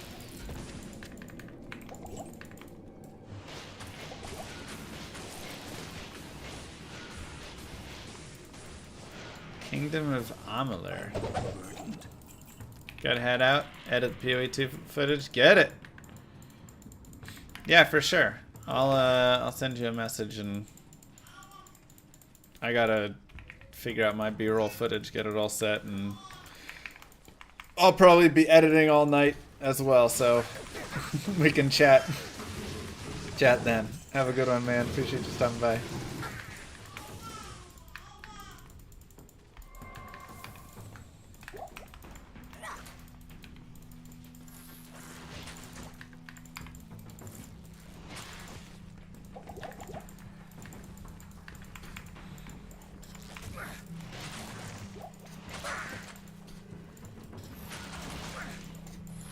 If I had to grind Enigma, would I do LK P7 or P1 Trav? LK P7. Now P1 Trav introduces other items and things like that a little more, and also the ability to kill monsters and maybe have a little more fun, but when you can get yourself into like a lower Kuros grind where you're just like grooving, jamming to some music, you can pound out 500 to 1,000 runs and definitely at least find, you know, some higher ends in that. Even if you're just finding like Ohm, Mal, Goal, you know, whatever. maybe get a Surrune, right?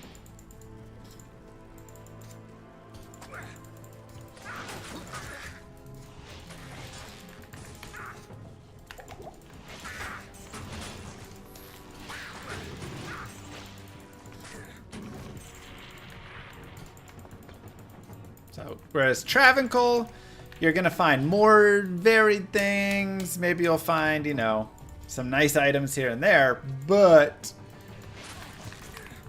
your runes less luck there. I've definitely spent tons of hours, just way more hours trying to find nice. Some good stuff and run into nothing, you know. Worldstone Keep, best for your high runes. Worldstone Keep has pretty good density in it. I mean, cows are also solid, right? Like, you saw I got my Burr rune recently on the cows.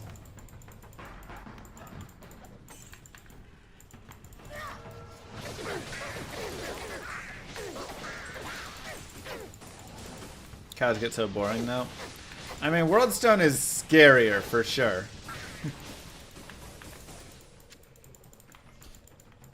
Where'd that dude go? I am overburdened. So it keeps you on your toes a little bit. This is a powerful weapon. Yeah? Perhaps Ormus can tell me more about it.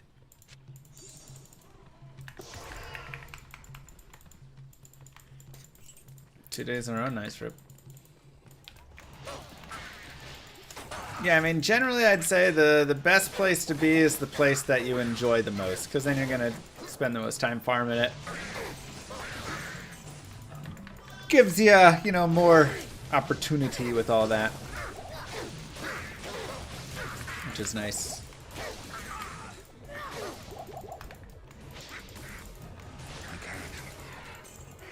Ow.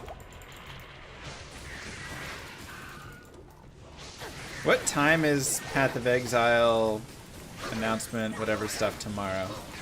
When are they doing all the things?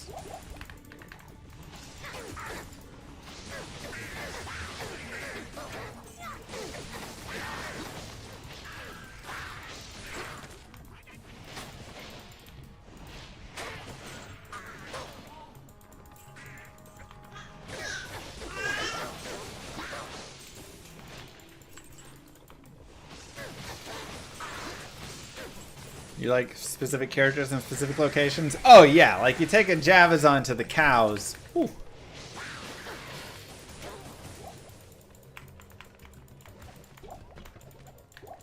$4:30 a.m. my time. Is that a baby who just found her way into my office? Unattended? Not unattended.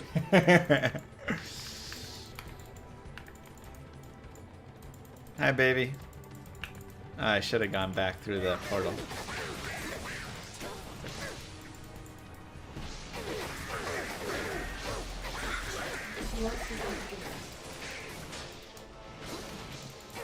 She gets her mind made up about things, man. It's like, I'm going to eat the dog food and touch the computer. Those are the two things I will do. I will also climb the stairs.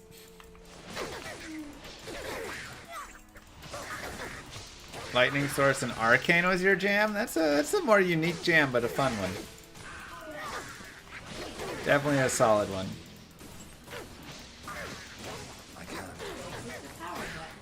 Oh god.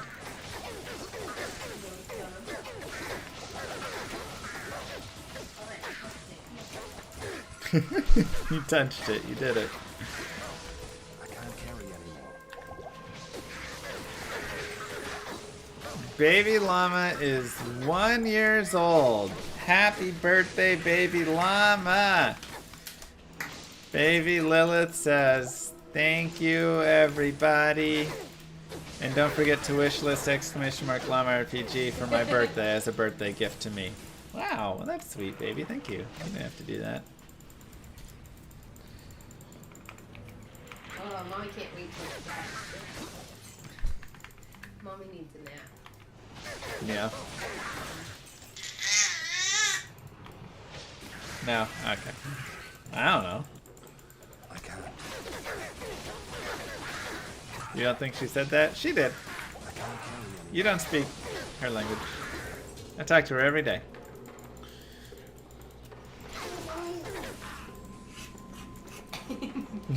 Hi. 1 year old, it goes so quick. I know, it's crazy. Hey, Goober. Goes insanely fast. Yeah.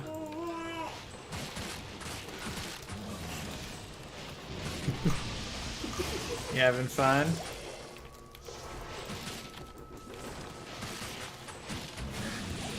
Ow! Her first words were check llama RPG. Well, wish list, she said, but yeah.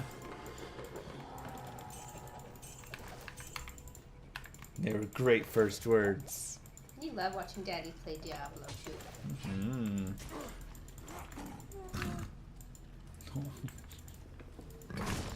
Thanks, sweetheart. I'm good, Miles. How are you? Good to see you.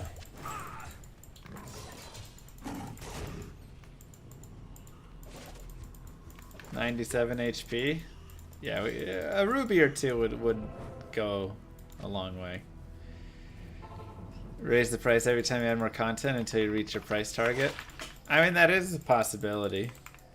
Anybody who bought it just gets it for free. Yo!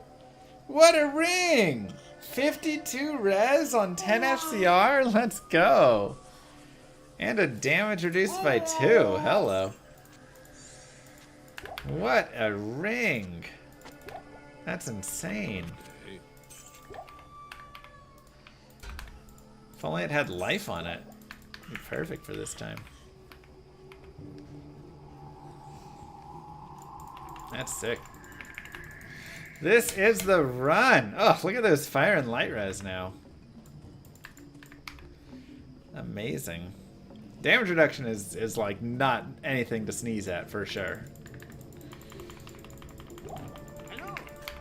Definitely helpful. That was the Jidbin ring. Ormus paid out for once in his life. Okay.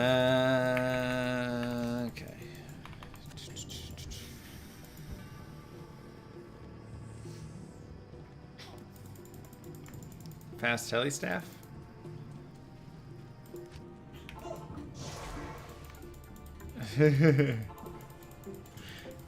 Thanks, Savant. Normally trash for real.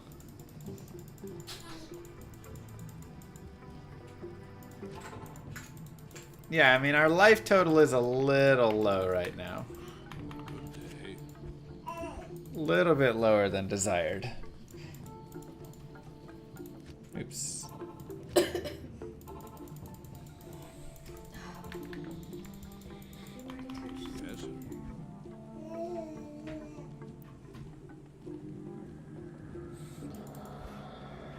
Baby.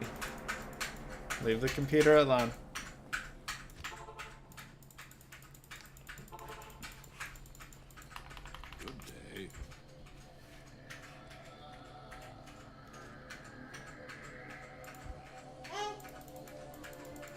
Baby. Lilith. Yes. 2 to Bone Spear, 112,000? Oh, it's got the chance to cast. 51k for 1 to Bone Spear, my goodness. Or it's just like a white Bone Spear. Why they gotta be blue and all this added expense?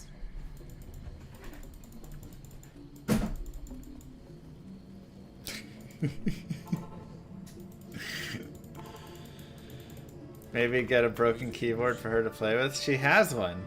She doesn't believe it. She knows that it's a fake. playing with it. She was. Okay. I still think she knows. You want the ears? Should just borrow some gold from Moo Girl. I mean, I agree. I'm all out. What? I mean, you're all out.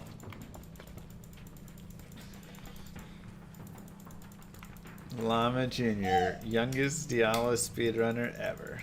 Oh yeah. She's gonna be 3 years old. We'll have her beating Ubers.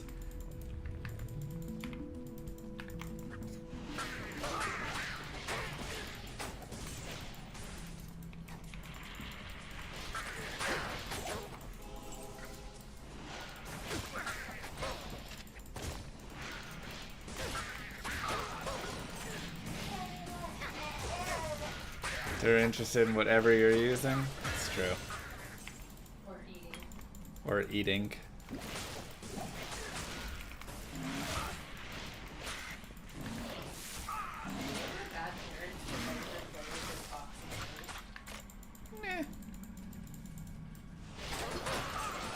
Nothing wrong with a box of beers.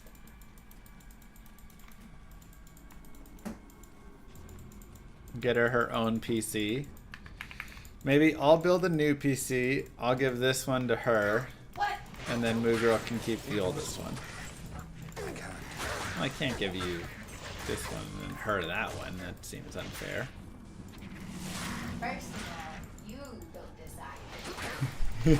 It'll go through the box. Alright, Tom. There we go. It starts going more. Yep. You got some cheesy popcorn? Oh, let's go. That sounds really good, actually. Oh, it's like my dream. Moo Girl, can we get cheesy popcorn? You For, can do whatever you want. for dinner? In 17 minutes.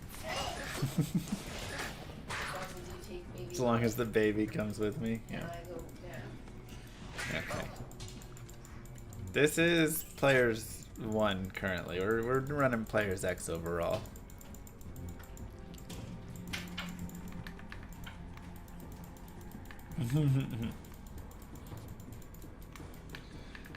Nah, it's all fine.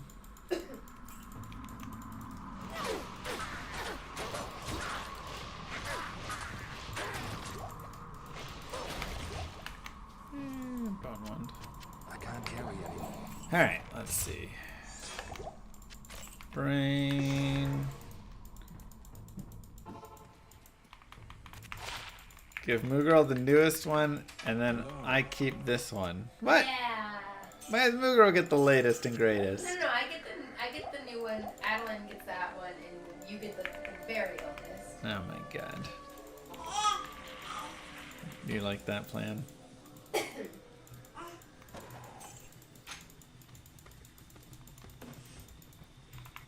You love Amazons?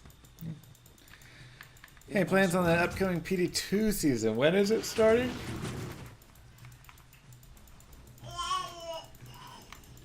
I imagine we'll have an 8-man run through it and then maybe do some jamming.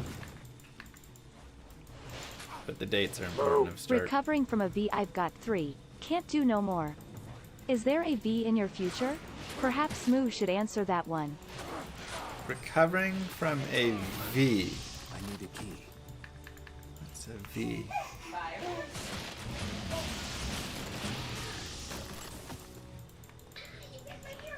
A virus? That's all. Yeah, that's what I'm thinking.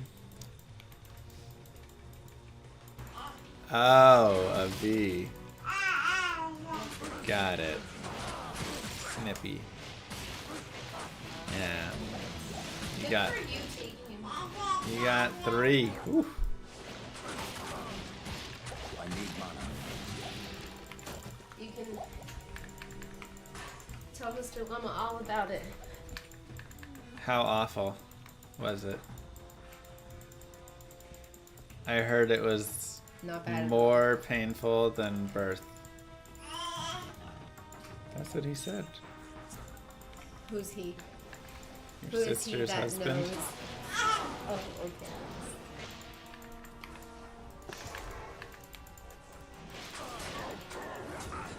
So you agree?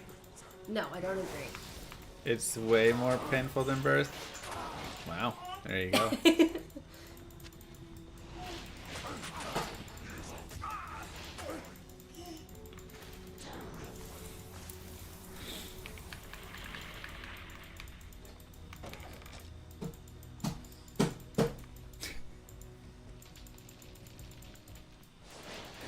Oh, what's for dinner?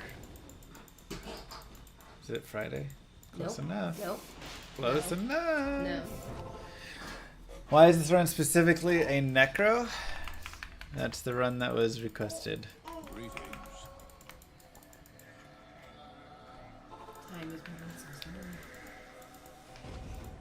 It's been proven to be more painful. No. Interesting.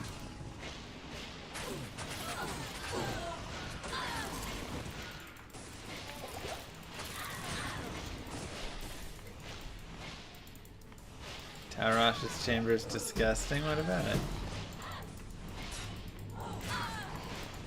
All the little bugs he squished. Yeah.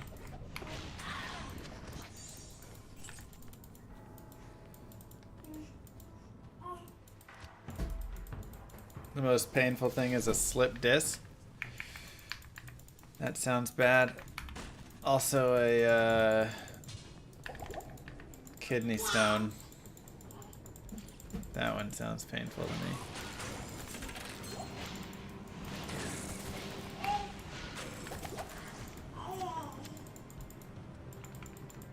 Fifth try? It's worse than that. Or just... I mean, some of them have been short-lived, so... not a big deal. There's been many terrible. Cornea damage is real painful as well. Yeah, I mean, I'm sure there's some really... Yes, ma'am? Hi.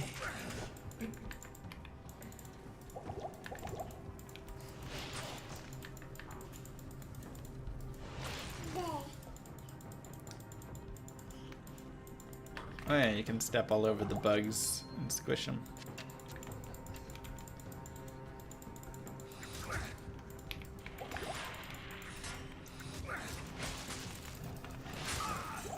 Spinal Tap's horrible? I think they're not a bad band though.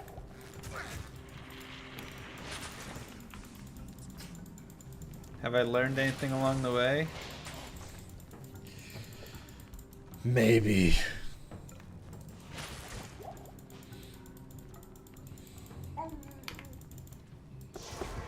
I've learned who my friends are along the way.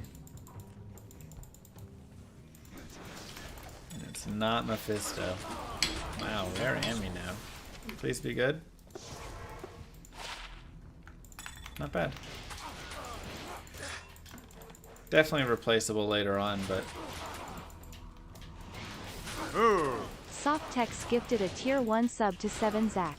They have given 2 gift subs in the channel. Thank you, Softex.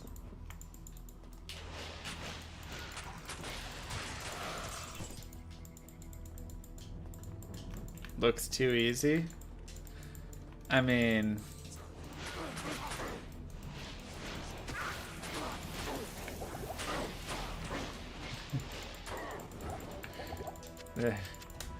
just because one area we're not getting hit too much. It comes quickly. Let's just say that. Everything that hits a lot. Your life total drops very quickly.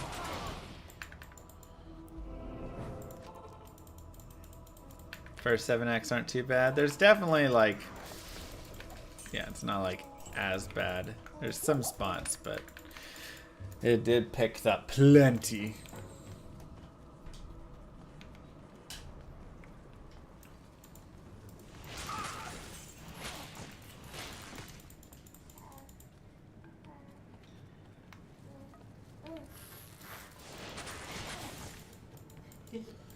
What in the world?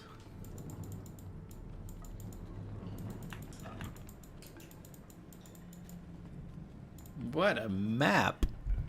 I think it's right there.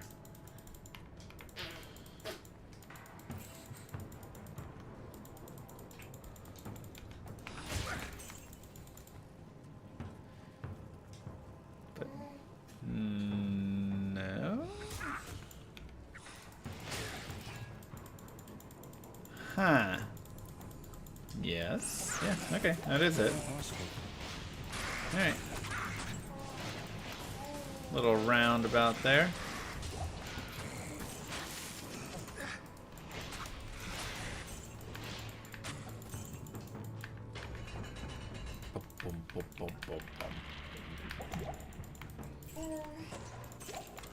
Alright. And see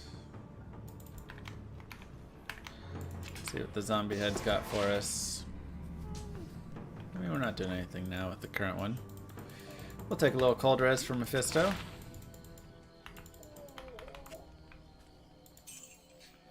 Tend to life on the charm. We say yes, please.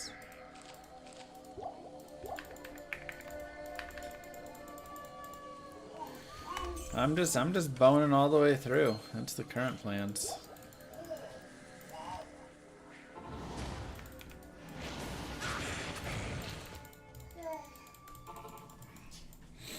We'll see, where we end up later. Here, we'll go there. You go there. Okay. Yeah, we haven't really adjusted the build much around. Only 22.5.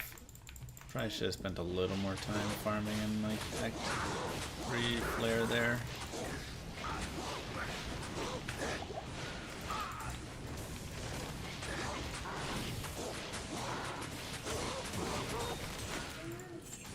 But that is okay. I can't.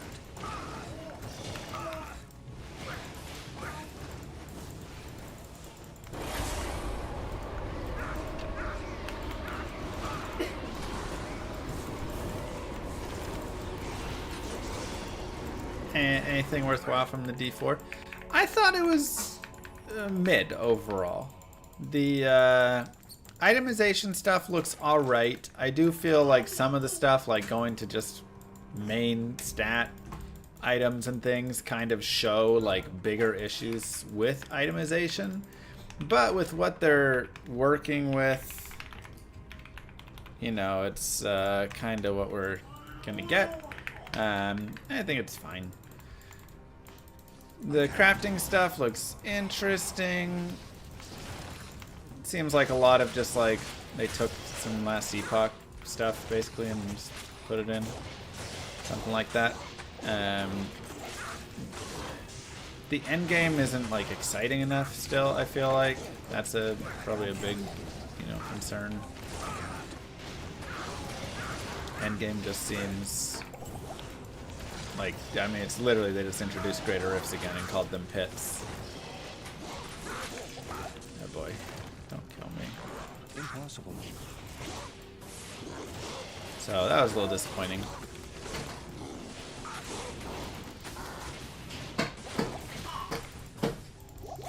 Definitely feels like the game is just becoming Diablo 3 more. And yeah, that's pretty much the thoughts on it.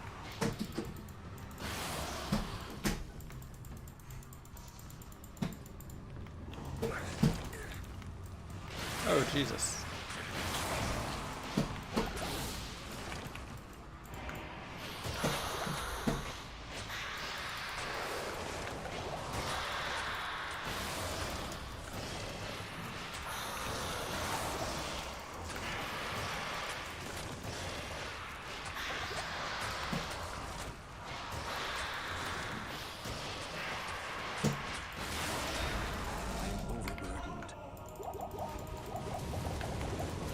Journey, Mephisto.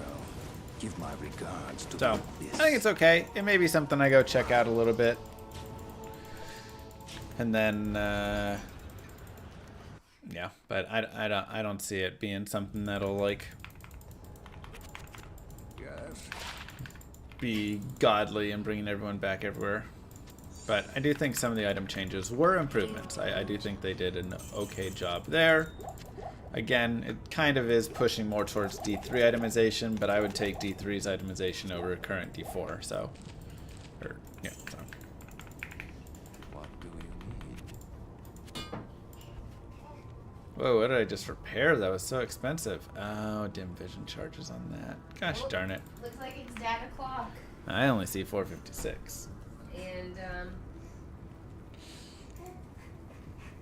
baby just made a gift for you. Alright, well I need 4 minutes. What? I'll do your 4 minutes.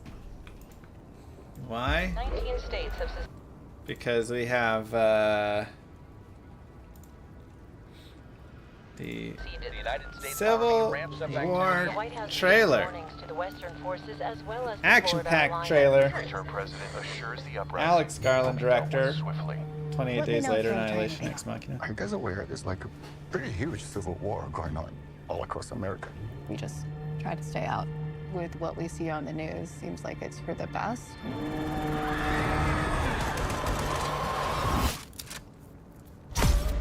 Citizens of America, the so-called Western forces of Texas and California have suffered a very great defeat at the hands of the United States military. Mr. President, do you regret the use of airstrikes against American citizens? We're moving to D.C. today. We need to go down there. They shoot journalists on sight in the Capitol. Every instinct in me says this is death. Flooded. Every time I survived a war zone, I thought I was sending a warning home. Don't do this. But here we are. There's some kind of misunderstanding here. What? Well, you're American, okay? Okay. What kind of American are you? You don't know?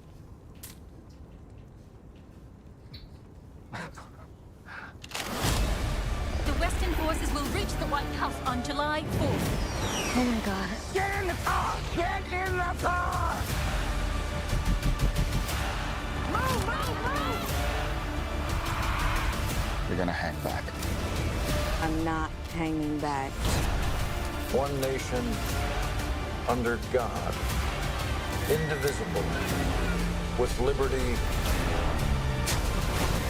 and justice for all.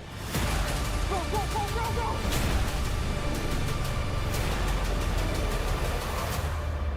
God bless America.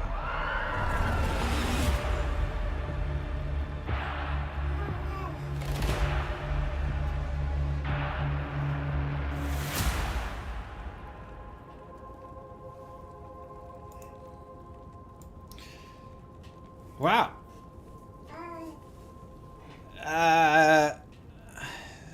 Too soon a little, right? No. Coming to IMAX April 12th.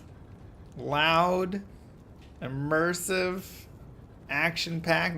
That's going to be a lot. That's going to be a lot. Dystopian world, 28 Days Later, and The Last of Us combination. Yeah, I know, right? That was intense, baby. You want to go in the IMAX and see it? Yeah? Your first Civil War? Aww.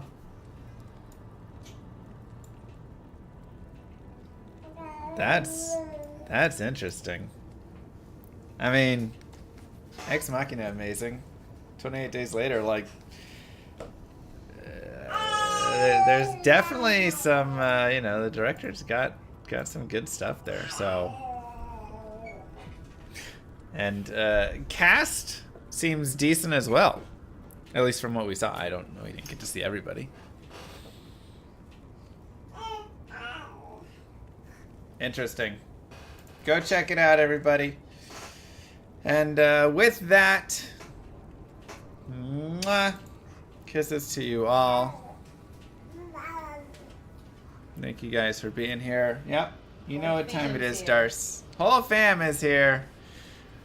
This is how we end the stream now. Everybody needs dad. Bye, everybody. Have a great rest of your day. Let's Go raid someone. Let's go.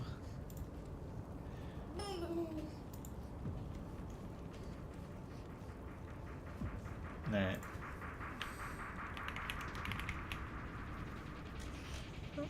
Let's go hang out with Mathel. We'll raid Warren another time, yeah, for sure. I mean, he got the last one, you know. Oh my god, baby. Peace, everybody. Have a great rest of your day. Bye.